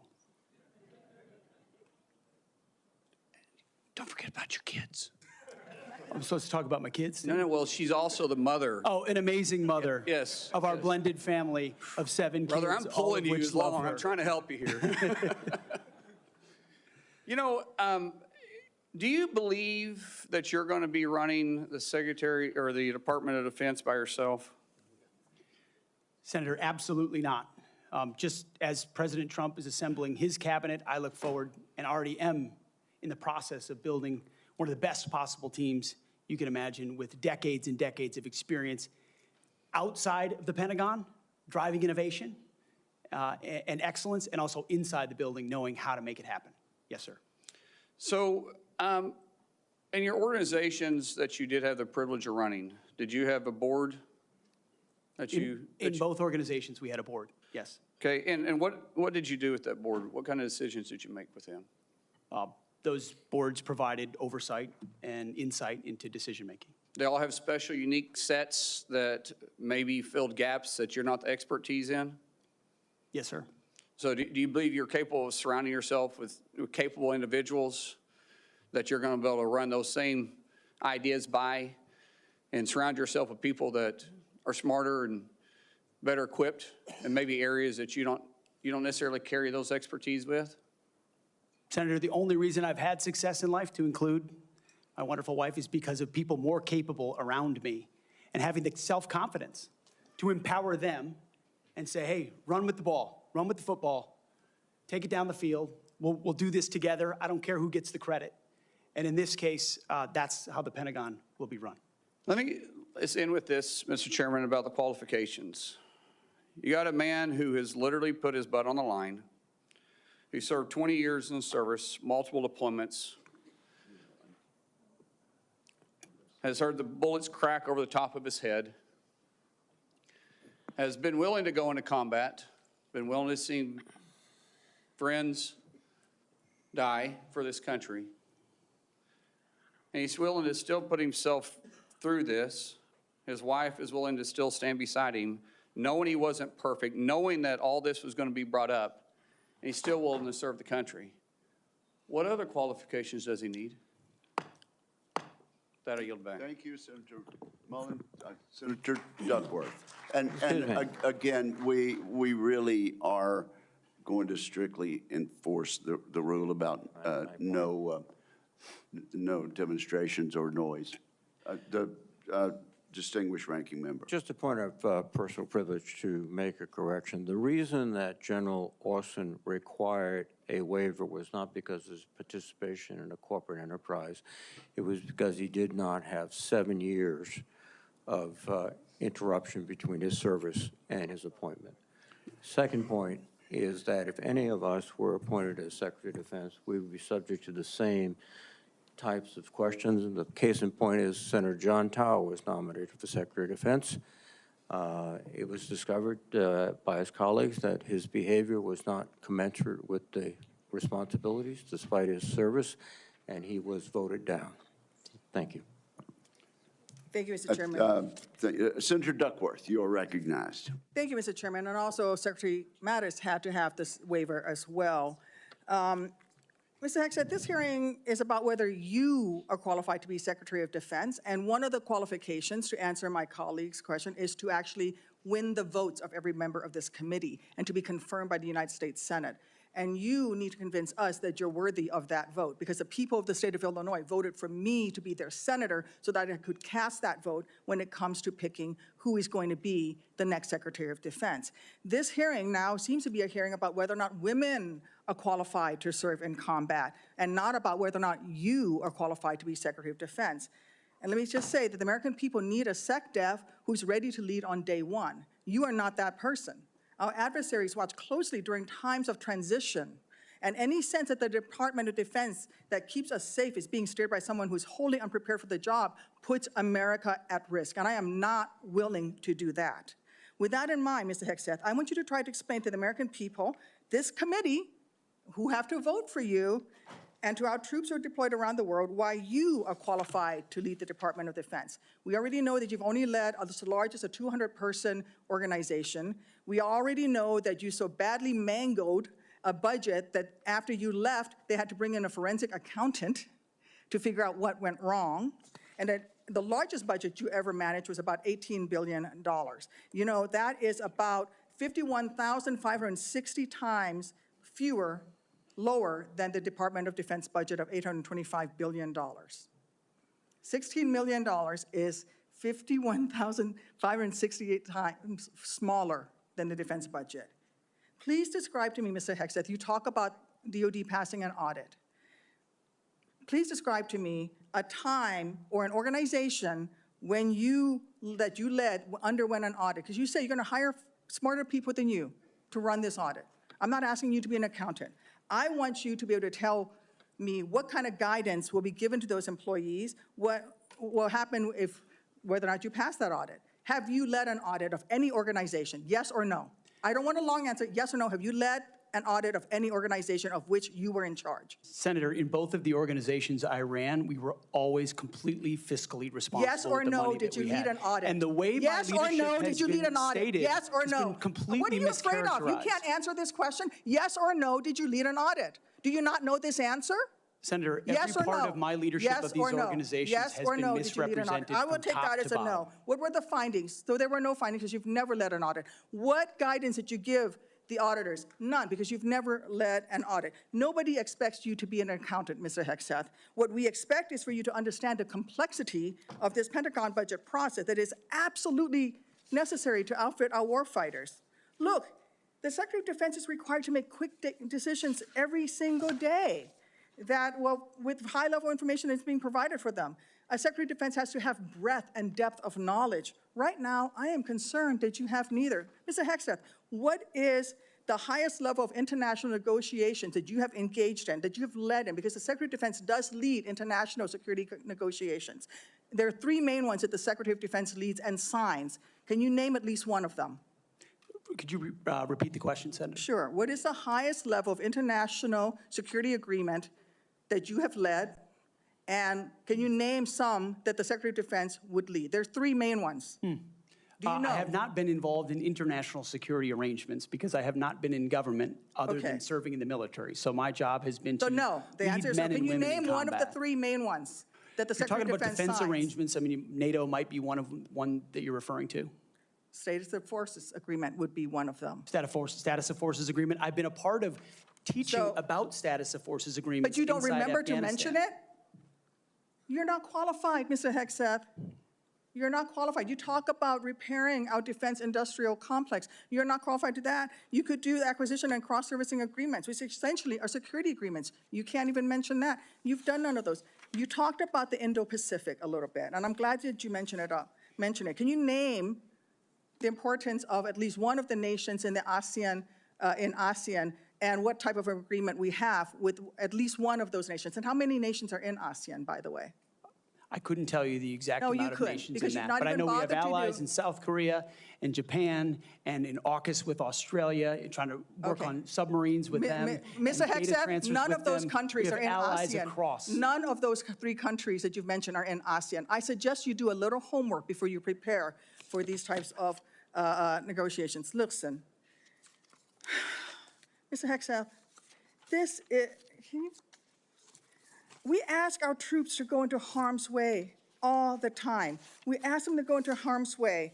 And this behind me is a copy of the Soldier's Creed, a copy that usually hangs over my desk here in the Senate, and you should be familiar with it. It's the same copy that hung over my desk at Walter Reed every single day that I woke up and fought my way back because I wanted to go back and serve next to my buddies who'd saved my life. This same copy, these words are repeated over and over and over again. And let me read out two things to you, two sentences. I will always place the mission first, and I am disciplined, physically and mentally tough, trained and proficient in my warrior task. Mr. Hegseth, our troops follow these words every single day, and they man up and they pack their rucksacks and they go to war. And they deserve a leader who can lead them, not a leader who wants to lower the standards for himself or raising the standards for other people. And by the way, our troops already meet the standards. We ask troops to man that ship, fight that fire, fly that helicopter until their very last breath. And they do that every single day. They cannot be led by someone who's not competent to do the job. How can we ask these warriors to train and perform the absolute highest standards when you are asking us to lower the standards to make you the Secretary of Defense simply because you are buddies with our president-elect? And by the way, he has filed for bankruptcy 6 times. I'm not quite sure he's the kind of CEO you want to refer to as a successful businessman. Let me make it clear. You can't seem to grasp that there is no U.S. military as we know it without the incredible women that we serve. Women who've earned their place in their units. You have not earned your place as Secretary of Defense. You say you care about keeping our armed forces strong and that you like that our armed forces are meritocracy, then let's not lower the standards for you. You, sir, are a no-go at this station. Thank you, Senator Duckworth. I would like to submit for the record a letter submitted by Mr. Brian Marriott that says anyone who would claim that Pete mismanaged funds at Vets for Freedom is ignorant of the facts. Without objection, it will be admitted to the record. Senator Budd. Thank you, Chairman Wicker, and congrats on your chairmanship of this committee. I want to thank you for your leadership and your handling of this today. I think you're doing a great job. So I want to also submit for the record a letter submitted by Mr. Daniel Catlin, the former operations manager at Vets for Freedom. Mr. Catlin's letter states that Mr. Hegseth and Mr. Catlin conducted weekly meetings to meticulously review every dollar that the organization spent. Pete's hands-on approach and dedication to financial responsibility ensured that Vets for Freedom operated within its budget. Mr. Catlin's letters also states that Pete treated his staff with the utmost respect, regardless of race or gender. So I ask unanimous consent to enter this into the record, Mr. Chairman. Without objection, so ordered. Thank you. Mr. Hegseth, congratulations on your nomination. Thanks for appearing before the committee today. I enjoyed meeting you in my office before Christmas, and I've enjoyed our friendship before that. You know, you stated in your advanced policy questions that the American people need to be informed, engaged, and inspired to join our military. I wholeheartedly agree with that. We also have a problem, though, with obesity and falling academic standards. It's very concerning. We've talked about that before. So if confirmed, how would you approach increasing the number of Americans eligible to serve in the military, but without lowering standards? Well, Senator, I think there are already, to the credit of, I believe, the Army and other services have now caught up to that, which have piloted programs that have had some success, that have allowed young Americans who want to serve in the military but can't necessarily pass the ASVAB or pass the APFT to get into basic training, an opportunity to get caught up, a preparatory class. Sure. Unfortunately, yes, we do have a problem of obesity in our country, not necessarily something that if I'm confirmed, Secretary of Defense is able to address. But I do think leading from the front matters. I do think having a Secretary of Defense that will go out and do PT with the troops matters, that has been out there and done that before. And hopefully that's a motivating factor for young people. But the reality of obesity and criminal backgrounds and medical problems have long been an issue of recruitment in America, unfortunately.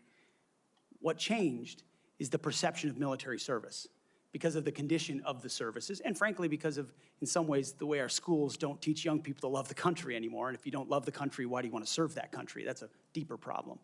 But all of those things need to be addressed to revive recruiting, and obesity is certainly a part of it. Thank you for that. So I've had multiple conversations, young folks back in North Carolina, young men, young women, and we get to meet a lot of them. But, you know, I hear from some of these folks who I encourage to join the military. They say that they're concerned that it's become politicized. And if confirmed, would you commit to working with my office to address the military recruiting crisis and ensuring the military is focused on warfighting? Senator, absolutely. Number one, from day one, with a mandate from the Commander-in-Chief,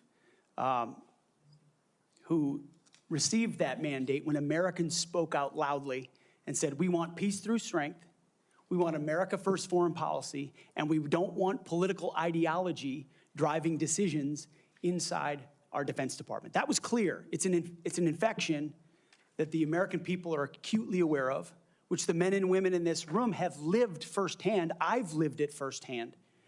And that's why it will be a priority. And I truly believe, and I'm humbled by this, the response we've already seen from young men and women who've decided to join the military when they had said, I wasn't going to. But seeing a Commander-in-Chief, Donald Trump, reassured them. Seeing the possibility, if confirmed, of a Secretary of Defense that would have their back reassured them. And so in the first couple of months after President Trump's election, we have already seen, the numbers are there, a recruiting surge in all the services that I would welcome the opportunity to continue. And it's humbling to think that families across this country would have confidence in us to deliver for their young men and women. There's no more important task. Thank you for that. So shifting gears a bit, I want to hear some of your thoughts on the growing fighter aircraft capacity gap with China and what this means for a potential fight in the Indo-Pacific.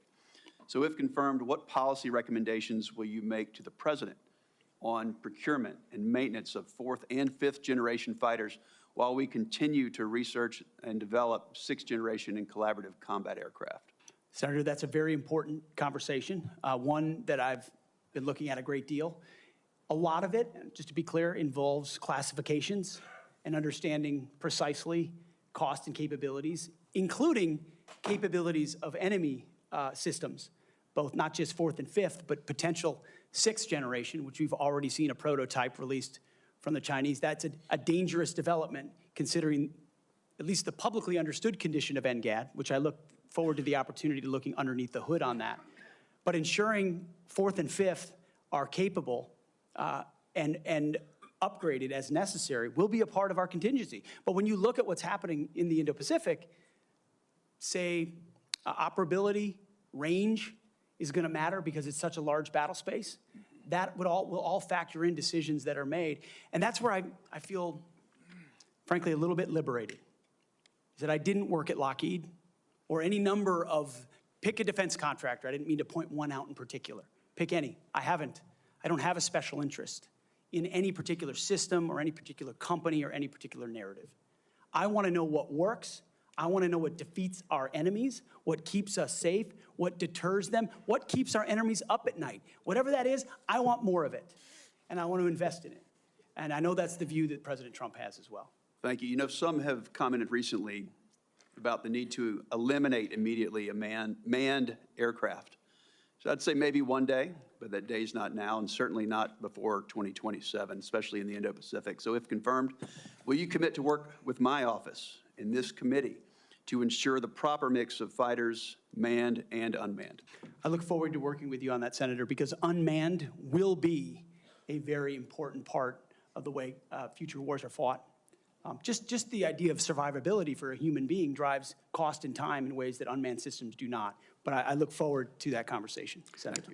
Thank you, Senator Budd. I now recognize Senator Reed for a unanimous consent request. Mr. Chairman, I would ask unanimous consent that 2 letters be submitted for the record. One letter is signed by numerous organizations, including the Government Accountability Project, the other signed by several organizations, including the Truman National Security Project.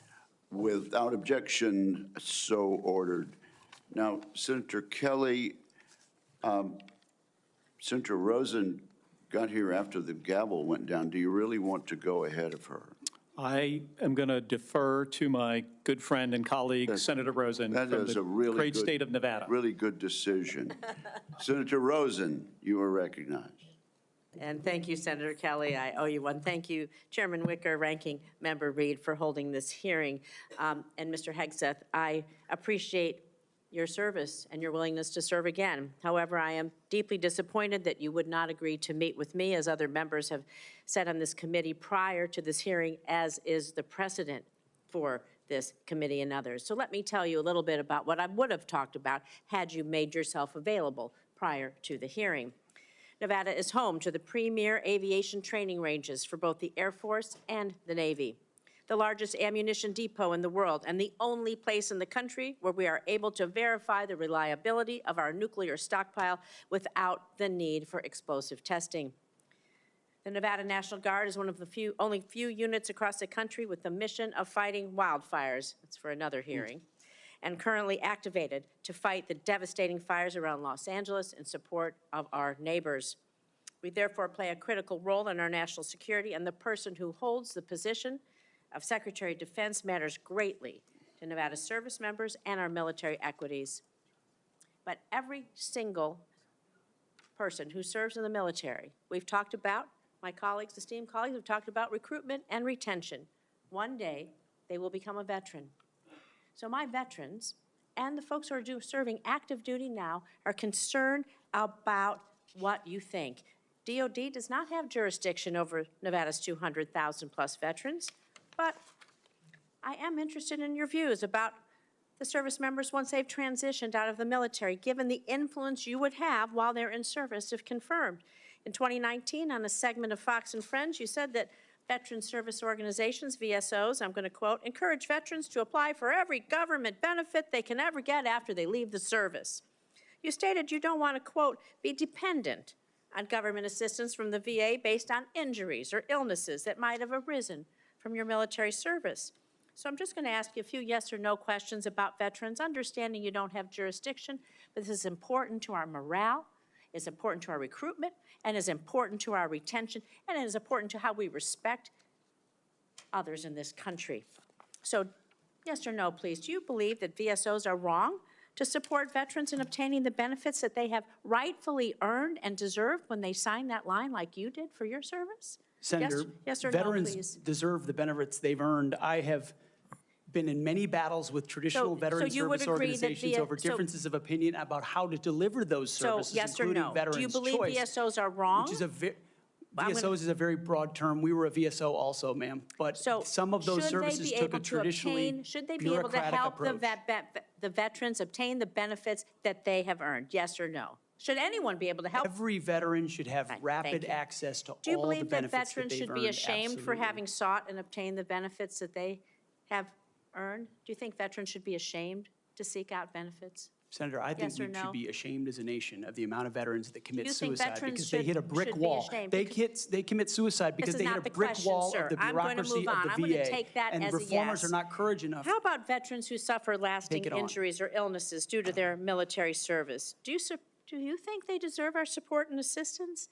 I mean, your answers to these, they're too broad. People want to know, are you willing to support our veterans organizations that will help our veterans get every damn thing that they deserve because they signed on the dotted line to keep us safe, just like you did? I respect that. Will you? Senator, with all due humility, I don't know that there's anyone in this room over the last 20 years that have worked harder to ensure that our veterans are taken care of. It has So been do a you think passion veterans of are my life, dependent on the- alongside with so many on this dais, to make sure that veterans receive, and it is a recruiting crisis. But you When said that veterans veterans are are not treated dependent well, on the government. they don't You want said their veterans are sons and daughters dependent to on the join. government. Do you believe that veterans getting these benefits are dependent on the government? Or do you believe it's a benefit they've earned and deserved through their service? It's a Are they benefit they've dependent? earned Then- and a hand up to But the these are next your chapter of their words then. life. So you have again Absolutely. changed your position. Where you believe the veterans are dependent, now you believe they've earned and deserved it. I just think it's disrespectful to change that position. These are benefits that people may need throughout their life and may not know when they need them or how they're going to need them, and they need to be there when they do. Thank you. I'm going to move on to my next question. America's role in the world. Our alliances, the threats America's facing, they're serious, they're wide-ranging, from China to Russia to Iranian-backed terrorism. So do you agree with the National Defense Strategy that the U.S. cannot compete with China, Russia, and their partners alone, and certainly cannot win a war that way? And this is a quote from the National Defense Strategy. Is your interpretation that American first foreign policy is America alone? Does that include abandoning our allies and partners such as NATO, Taiwan, Israel, and others? And if we can't win alone, and we don't strengthen our strategic partnerships, I would say that position, your position, places on a strategic path to lose to our adversaries. So maybe you're okay with choosing that path for America. I want to know how you square that position with the positions you articulated in your book, where you wrote that NATO is at relic, at best a distraction, and should be scrapped and remade. Are you okay with sending us down a path where we can't win? Senator, the world has had, our friends in the world have had no better ally. Our allies and partners have had no better friend than President Donald Trump, who's I'm not talking reinvigorated about a NATO President alliance, Donald Trump. who's I'm stood talking about behind your Israel words. in every way, in ways this administration has not. He has ensured that the NATO alliance has become far more robust. He worked, Donald Trump worked going to with stand allies behind in the Ukraine? Pacific as well. Is Donald Trump going to stand behind Ukraine? Are you going to stand behind Ukraine? You say he's the strongest president. President-elect Trump said he will end the war in Ukraine before he takes office. Okay, it's less than a week before he's inaugurated, to the best of your knowledge. Do you have knowledge of a plan that he's going to use to rapidly end the war with Ukraine? Do you believe it's feasible, that it does not make unacceptable concessions to Vladimir Putin, who is a brutal dictator? And are you going to give President-elect Trump the military advice that you have given others to achieve the objective of us winning the war in Ukraine? How do you think a rapid end to the war that Vladimir Putin started will affect the United States standing across the world? Senator, I will always give clear guidance, my clear guidance, best guidance to the President of the United States on matters like that. Do you think that if we concede to Vladimir Putin that that will hurt our credibility with our allies and partners? And do you not believe that our adversaries are watching? Perhaps you can take that for the record, Mr. Hegseth. Senator Schmidt. Thank you, Mr. Chairman. I'd like to submit for the record a letter submitted by Mr. Christopher Ahn, the former Director of Operations for Vets for Freedom. Mr. Ahn, his letter states that the suggestion, quote, the suggestion that funds were misused for personal gain, lavish parties, or other improper purposes is categorically false. Throughout my time working with Pete Hegseth, He consistently demonstrated exceptional integrity and leadership. I asked unanimous consent to enter this letter into the record. Without objection, so ordered. Senator Schmidt. Thank you, Mr. Chairman. Mr. Hegseth, good to see you here today. Thank you for your service. Thank you, Senator. And your willingness to serve. I also want to thank you for your clarity in articulating the vision you have for the Department of Defense in restoring an ethos, a warrior ethos, which is in stark contrast to the ethos we've seen the last 4 years, which is of weakness and wokeness. And I want to drill down on a few things specifically and exactly how we've gotten to where we've gotten with recruiting and morale. DEI. There's been a little bit of discussion about this, but for those watching at home, DEI is not about giving everybody opportunity. It is rooted in cultural Marxism. The idea that you pit the room, any room, with oppressor versus oppressed. It's race essentialism, and it is poison. It has no business whatsoever in our military. I think the American people have spoken loudly and clearly about this. They're tired of this. They're tired of woke ideology. And to my Democrat colleagues on the other side, if you haven't picked up on that, you missed the plot. Because that's what November 5th partially was about. And so let's talk specifically about some of these DEI programs that have been funded. In our academies, specifically the Air Force Academy, it was advised as disfavored language to refer to your mom and dad as mom and dad. Okay? Dear mom and dad, I'm writing home. Don't say that. That's insane. We're all just people. You can't say that either. And in an effort to police this, in a 1984 Orwellian novel, there was actually an eyes and ears program to rat on your fellow students who might say mom and dad. Or just say, in a tough situation, you know what, we're all just people, can't say that. This wasn't limited, by the way, to our academies. The Secretary of the Air Force, our current Secretary of the Air Force, in a memo from August of 2022, thought we had too many white officers, advocated for quotas. And if you crunch the numbers, that meant that 5,800 white officers who've worked really hard should be fired. In the United States of America, I don't know how we got here. And by the way, the Air Force isn't alone here. The Navy sort of touted a drag queen influencer. This stuff is insane. And people wonder why recruiting has dropped off. And let me just go through a few numbers, then I want to get your comments on how we fix this, because it's gone completely off the rails. In 2022, the Army missed their recruiting goal of 60,000 soldiers by over 15,000. In 2023, the Navy missed their recruiting goals by over 7,000. In 2022, the Air Force couldn't meet their standards, their numbers, even though they lowered their standards. They've lowered their standards to meet numbers they still can't get to. Mr. Hegseth, we got to fix this. I think what you've demonstrated today is that you have the talent and the ability and the desire to fix it. How are you going to fix it? Well, Senator, thank you for the question. First and foremost, up front, you have to tear out DEI and CRT initiatives, root and branch out of institutions. 100%. And then you have to put in Army, Navy, and Air Force secretaries and others, civilian positions at the helm, who are committed to the same priorities that the President of the United States is, and if confirmed, the Secretary of Defense will be. Send a clear message that this is not a time for equity. Equity is a very different word than equality. Equality is the bedrock of our military. Men and women, duty positions in uniform, black, white, doesn't matter. We treat you equally based on who you are in the image of God as an individual. And we all get the same bad haircuts. You're not an individual, you're part of a group. Equity prescribes some sort of an outcome based on differing attributes that we have that divide us. What skin color are you? What gender are you? And then infuse that into institutions which manifest in things like quotas, formal or informal, which does what to morale? Sends it in the tubes. And it makes people feel like they're being judged by something other than how good they are at their job, which is poisonous inside institutions. So on top of this recruiting crisis, that wasn't enough for this administration.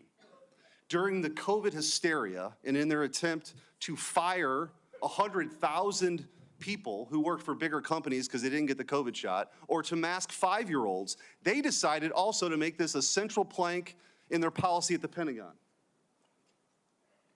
8,000 well-trained, so we got a recruiting crisis, 8,000 well-trained men and women were fired. Will you commit today, Mr. Hegseth, to recruit these folks back, to give them back pay, and give them an apology from the United States government for how they were disrespected? Senator, I will commit to this because the Commander-in-Chief has committed to this, that not only will they be reinstated, they will receive an apology, back pay, and rank that they lost because they were forced out due to an experimental vaccine. Thank you, and I'm a limited time, but I just want to say, for all the talk of experience and not coming from the same cocktail parties that permanent Washington is used to, you are a breath of fresh air. And again, if you weren't paying attention to what this election was all about, it was about the disruptors versus the establishment. And the American people have had enough of business as usual for the same people that we line up for these same jobs who give us the same results. We need somebody who's going to go in there and fight for innovation, fight for change. I think you're that person, and I appreciate your willingness to sit here and listen to some of these undignified attacks. It's ridiculous. Thank you. Captain Mark Kelly, you're recognized. Thank you, Mr. Chairman. Congratulations on your chairmanship. I want to make a request to the committee that we have a second round of questions. Pursuant to the bipartisan staff agreement that we reached late last year, this will be one round of 7-minute questions. All right. Thank you. Thank you, Mr. Chairman. I'll be happy to recognize my colleague, Mr. Reed. I think it's important to note for the record that when Secretary Hagel was here, we had 3 rounds of questioning. When Secretary Carter was here, we had 2 rounds of questioning. And I cannot recall any time where I have denied, as the chairman, a member to ask for a second round and receive the second round. So we are, I think, violating the principles of the committee, and I just want to go on the record. And your comment is noted. Thank you. Mr. Hegseth, thank you for being here today. Thank you for your service to this country. Thank you, Senator. Few nominees come into this room with all the necessary experience to do this job, to be Secretary of Defense. We get that. It's a reflection on just how big of a job this is. What I want to understand is whether or not you bring any of the necessary experience that this job requires. And here's where I'm concerned. Senator Coleman, in introducing you, and this is a quote, he said, "He has struggled and overcome great personal challenges," unquote. You walk in here saying that you've had personal and character issues in your past, including heavy drinking, which you wrote about. And you said, and this is a quote from you, that you said, "I sit before you as an open book." Yet you haven't actually said what personal challenges it is that you've overcome when you've been asked about them. So I'm going to give you an opportunity here to be as forthright as you say you want to be. So while leading Concerned Veterans of America, there were very specific cases cited by individuals about your conduct. I'm going to go through a few of them, and I just want you to tell me if these are true or false. Very simple. On Memorial Day 2014, at a CVA event in Virginia, you needed to be carried out of the event for being intoxicated. Senator, anonymous smears. Just true or false? Very simple. Summer of 2014 in Cleveland, drunk in public with the CVA team. Anonymous smears. I'm just asking for true or false questions, true or false answers. An event in North Carolina, drunk in front of 3 young female staff members after you had instituted a no alcohol policy and then reversed it. True or false? Anonymous smears. December of 2014 at the CVA Christmas party at the Grand Hyatt at Washington, D.C., you were noticeably intoxicated and had to be carried up to your room. Is that true or false? Anonymous smears. Another time, a CVA staffer stated that you passed out in the back of a party bus. Is that true or false? Anonymous smears. In 2014, while in Louisiana on official business for CVA, did you take your staff, including young female staff members, to a strip club? Absolutely not. Anonymous smears. So,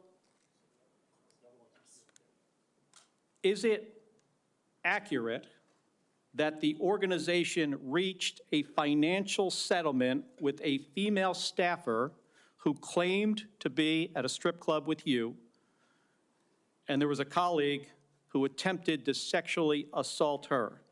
Was there a financial settlement? Senator, I was not involved in that. I don't know the nature of how that played out. But you understand there was a financial settlement for a young female staffer who accused another member of the organization, not you, of sexual assault in a strip club. We have multiple statements on the record referring to that. But you claim you were not there when that occurred. Absolutely not.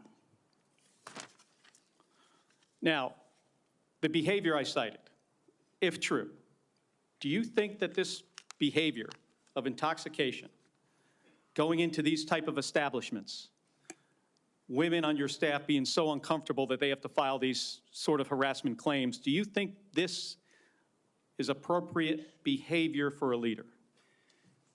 Senator, the overwhelming majority of anyone who's worked for me, including the on-the-record statements that have been submitted to this, with their name on it, on the record, men and women who worked with me every day, are the overwhelming preponderance of evidence that testify to my leadership and professionalism in leading Vets for Freedom and Concerned Veterans for America. My leadership has been completely impugned on these veterans organizations that did fantastic work. Mr. Hegseth, I'm not even going to go into the accusations. And we manage our financial books with integrity across the board. How many people, everybody who runs a campaign. I have limited time. I'm not going to get into the accusations that come from Fox News. I know you have some of your Fox News colleagues here.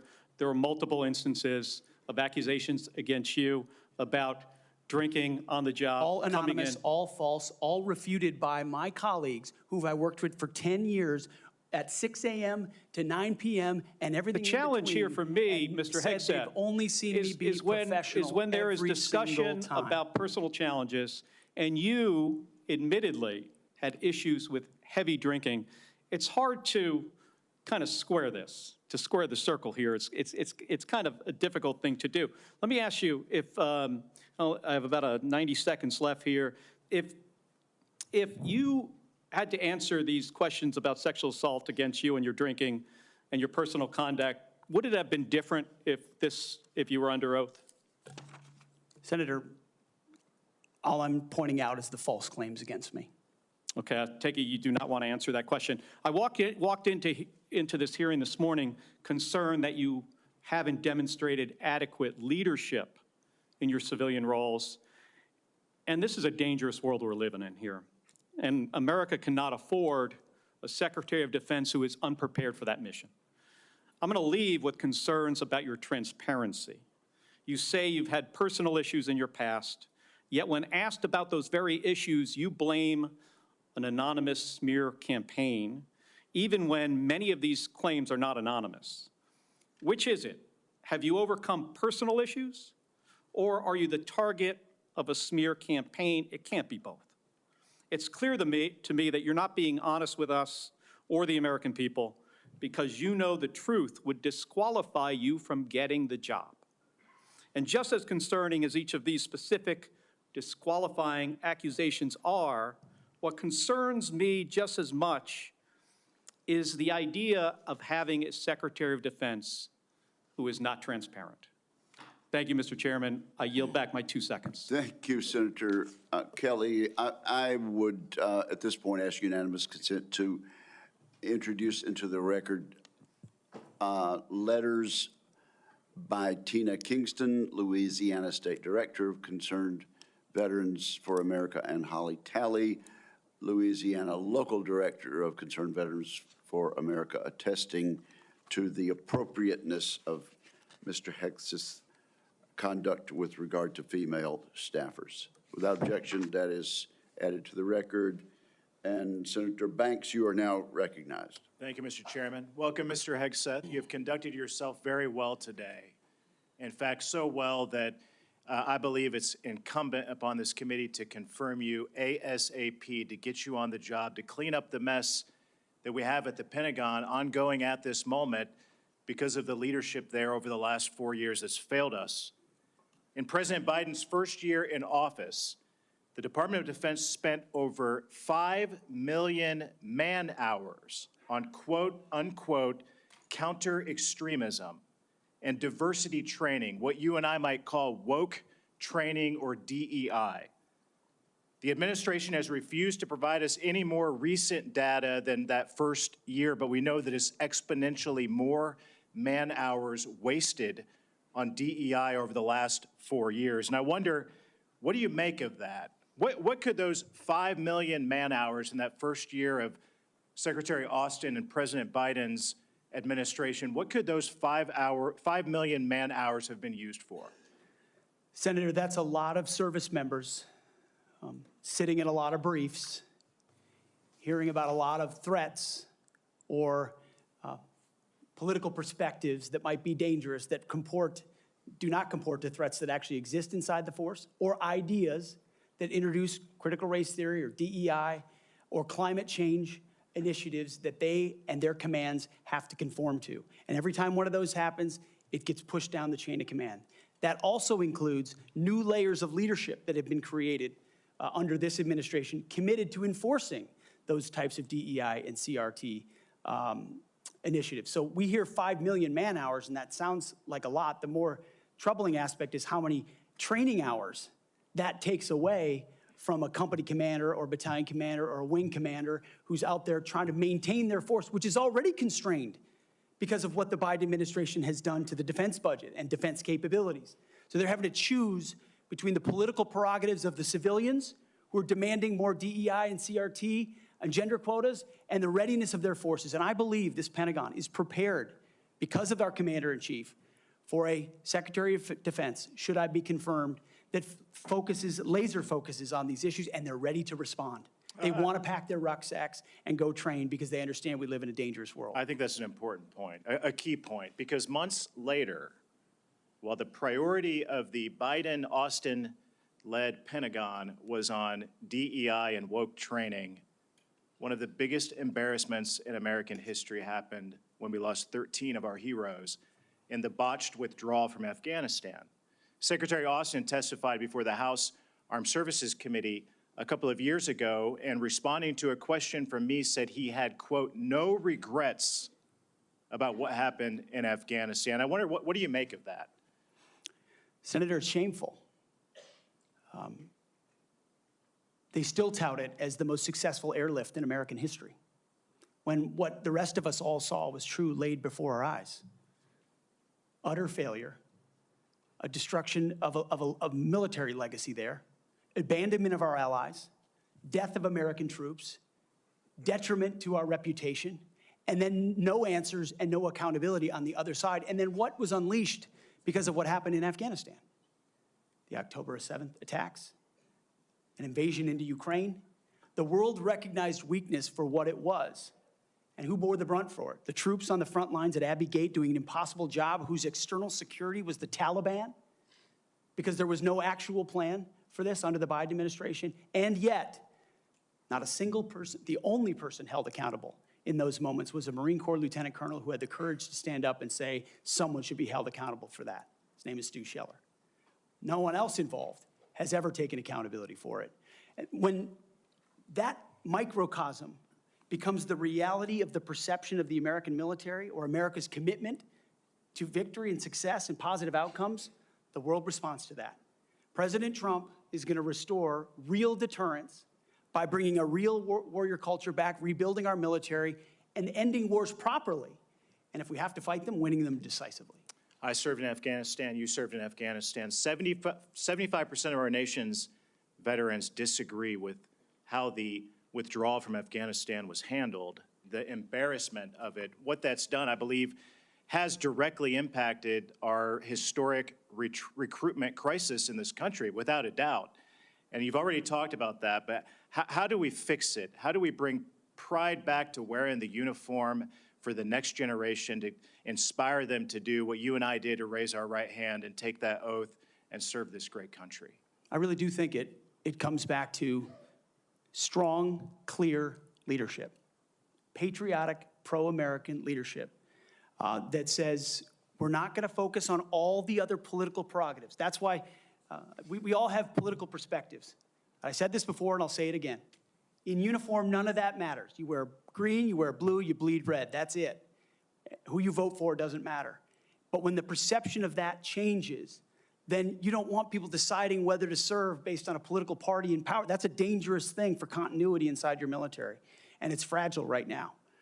President Trump, and if I'm confirmed with my leadership, we're going to restore the continuity of an apolitical military that acts decisively and only based on merit. They sound basic, but they're fundamental. You and I agree that wokeness is weakness. Mr. Hegseth, do you support racial quotas in recruitment or promotions in the United States military? Senator, I do not support any form of racial quota. Do you support affirmative action in our nation's military academies? Senator, I only support hiring and promoting and admitting the best and brightest, whatever their background is. I think that's very important. Mr. Hegseth, Lloyd Austin, the secretary, later went AWOL. He disappeared for days and never told the president, didn't even inform the president's chief of staff that he was going into the hospital. Would that ever occur on your watch? No, Senator. I know in any one of my jobs, if I had decided to go AWOL for even a day or two in uniform or around that, that would have been a concern. I believe accountability matters. No one to this day has ever, as you've said, been held accountable for what happened in Afghanistan. It was embarrassing to this country. It's impacted this country greatly. And I applaud you and President Trump for bringing accountability back to our Pentagon. With that, I yield back. Chair recognizes the distinguished ranking member for a unanimous consent request. Mr. Chairman, I would like to submit an article discussing some of the issues of readiness and DEI. There has been a comment that 5.9 million man-hours have been used for DEI. General Miley clarified that that is an estimate out of more than 2 billion man-hours that the Department of Defense invested during the time period. Where is this published, sir? This is published by Megan Myers, and I will get the okay. citation. Military.com, I'm sorry. Without objection, it will be admitted to the record. Thank you, Mr. And Senator Slotkin, welcome to the committee. Thank you. Are recognized. Thank you, Senator, and thank you for referencing the great Carl Levin as you introduced me. We miss him in Michigan. For those who I haven't met in my 1 week that I've been sworn into the Senate, I'm a CIA officer recruited after 9/11. I did 3 tours armed in Iraq alongside the military. And have worked for 4 different secretaries of defense, both Democrat and Republican, proudly, and watched them make decisions that literally determine the life and death of Americans in the dark of night. I'm also a Democrat representing a state that Trump won, right? We both won on the same ballot. So I understand that President Trump has the right to nominate his people. We are going to have policies that we disagree with. All of that, to me, comes very standard. What I think I'm most concerned with is that no president has the right to use the uniformed military in a way that violates the U.S. Constitution and further taints the military as that apolitical institution that we all want, right? And our founders designed the system so that, we had posse comitatus, that we weren't going to use active duty military inside the United States and make American citizens potentially scared of their own military. We went through our own experience with that with the British. As the Secretary of Defense, you will be the one man standing in the breach should President Trump give an illegal order, right? I'm not saying he will, but if he does, you are going to be the guy that he calls to implement this order. Do you agree that there are some orders that can be given by the Commander-in-Chief that would violate the U.S. Constitution? Senator, thank you for your service. But I reject the premise that President Trump is going to be giving illegal orders. No, I'm not saying he will, but do you believe there is such a thing as an illegal order that Joe Biden or any other president, Donald Trump, could give? Is there anything that a commander-in-chief could ask you to do with the uniformed military that would be in violation of the U.S. Constitution? Senator, anybody of any party Right. could give an order that is against the Constitution or against the law. Right. Okay. So are you saying that you would stand in the breach and push back if you were given an illegal order? I start by saying I reject the premise that President I Trump will understand. be giving You've done your any genuflecting illegal to him, orders but at all. This isn't a hypothetical, okay? Your predecessor in a Trump administration, Secretary Esper, was asked and did use uniformed military to clear unarmed protesters. He was given the order to potentially shoot at them. Helos flew low in Washington, D.C. as crowd control. He later apologized publicly for those actions. Was he right or wrong to apologize? Senator, I was there on the ground. I saw the I understand, and I respect that. I've been there. But you're about to be the Secretary of Defense. That was involved in that moment. I Was also he right understand to? So he was legality and the Constitution. Sir, was he right and the or laws of wrong what you to have. apologize? I'm not going to put words in the mouth of Secretary Esper or No, anybody else. he said them himself. You don't have to. What are you scared of? Did he do the right thing by apologizing? I'm not scared of anything, Senator. Then say I'm yes or no. You interested in can say upholding no. the laws and the Constitution Okay. in any So particular Donald scenario. Trump asked for the active duty 82nd Airborne to be deployed during that same time. Secretary Esper has written that he convinced him against that decision. If Donald Trump asked you to use the 82nd Airborne in law enforcement roles in Washington, D.C., would you also convince him otherwise? I'm not going to get ahead of conversations I would have with the president. However, there are laws and processes inside our Constitution that would be followed. President Trump said in November that he is willing to consider using the active duty military against the, quote, enemy within.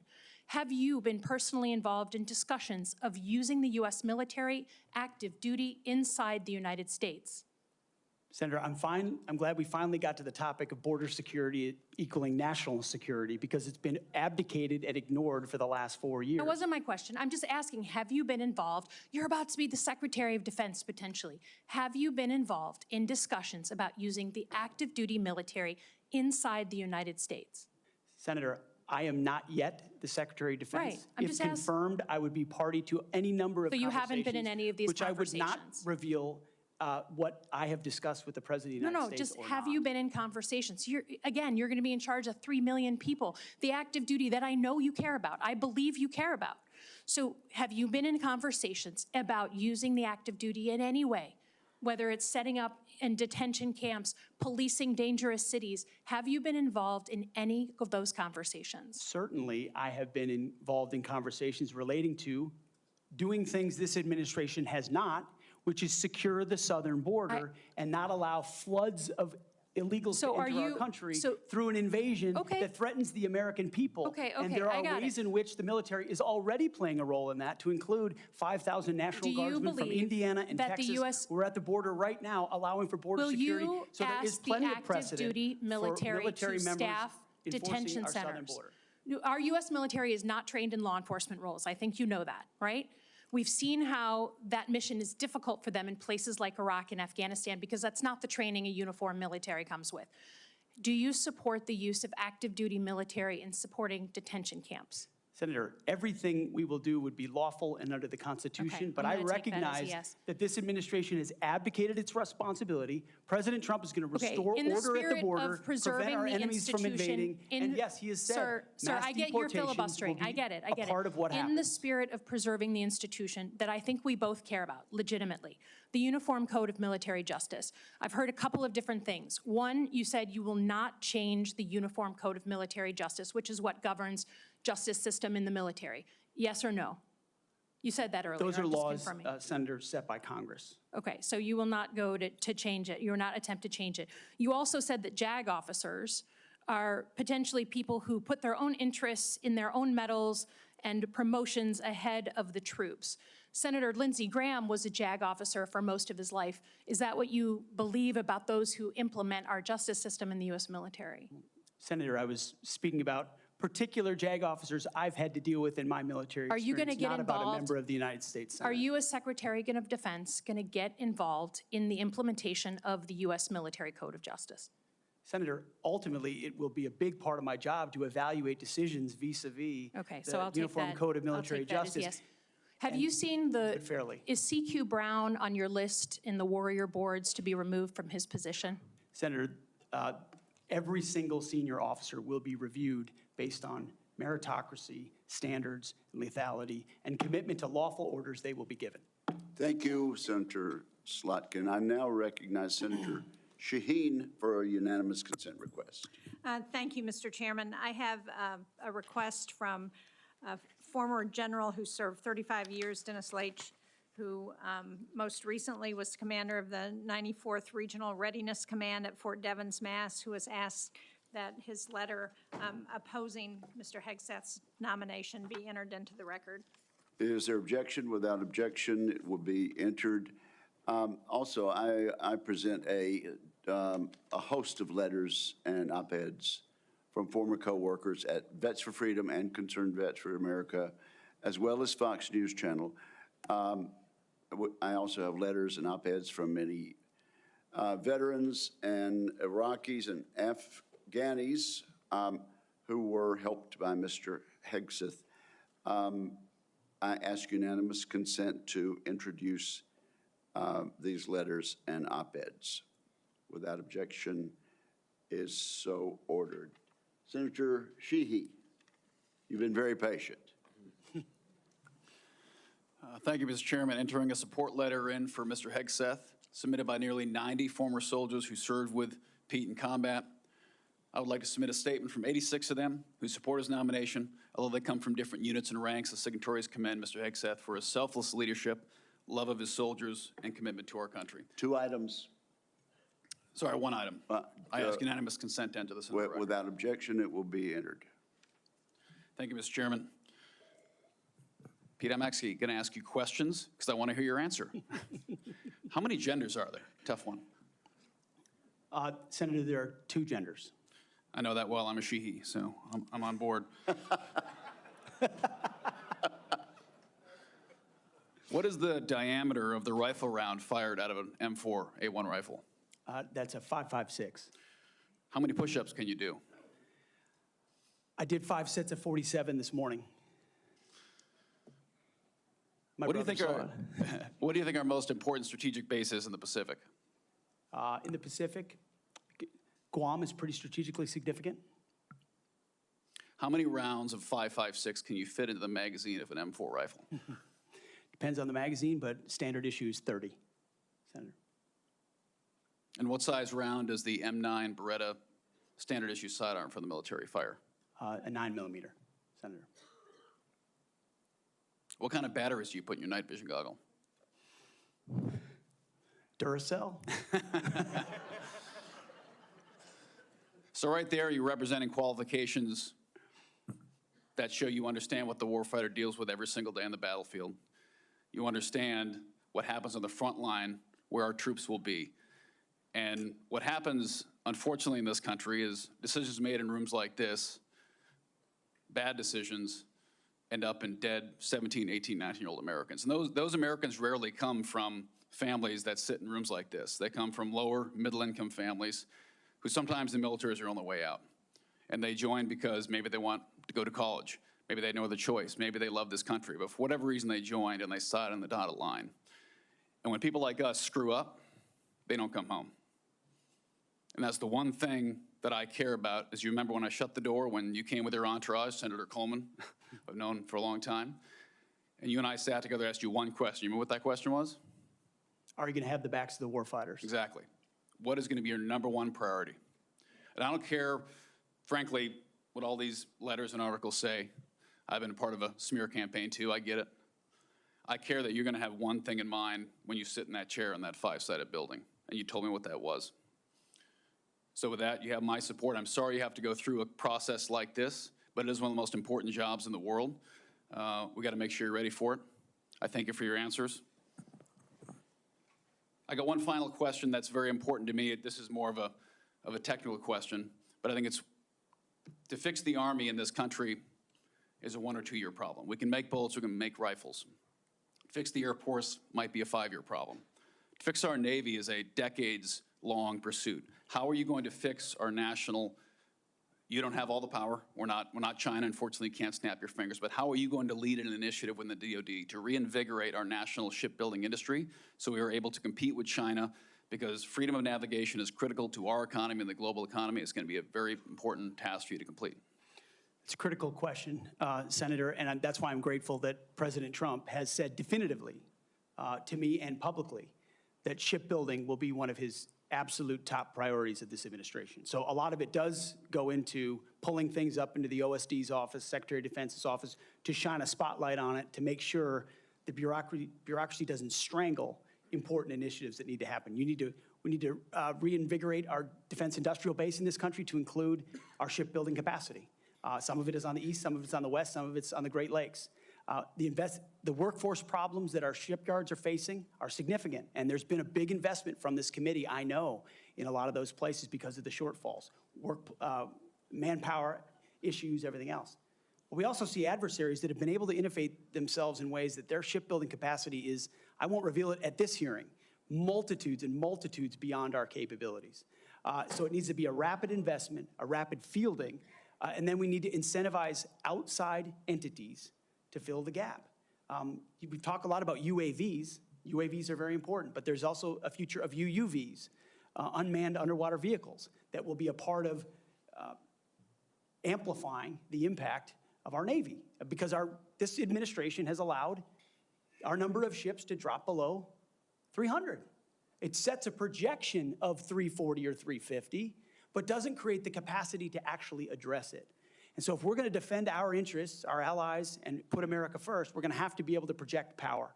That means shipbuilding. It means historic investments in our defense industrial base there. And then also driving innovation and cost savings in ways that only business leaders inside the Pentagon can do. When I'd add, I don't think any board in the world would have hired Steve Jobs or Elon Musk or Mark Zuckerberg when they founded their companies either. So this country was founded by young people who had a great vision. Thank you for being willing to serve your country again. And thanks for coming here today. I yield back, Chairman. Thank you, Senator Sheehy. You yield back the balance of your time. Mr. Ranking Member, can we agree that you and I will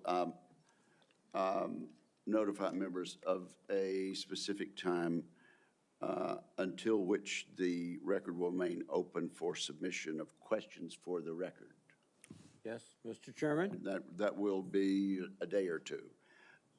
This concludes today's hearing. I want to thank the witnesses and their families, and this hearing is adjourned.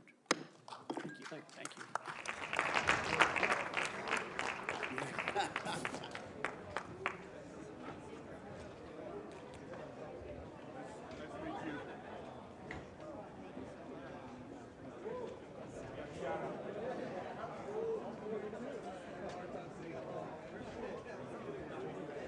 There's a ton out there, yeah.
lot of these issues and controversies surrounding him, that they are coming from anonymous sources, and that the focus of this hearing should be more vision for the Pentagon, which is something that Pete Hegseth tried to explain in terms of wanting to make it a more leading source and ensuring that there is military readiness. But he did speak pretty extensively about potentially changing some of the policies at the Pentagon when it comes to issues of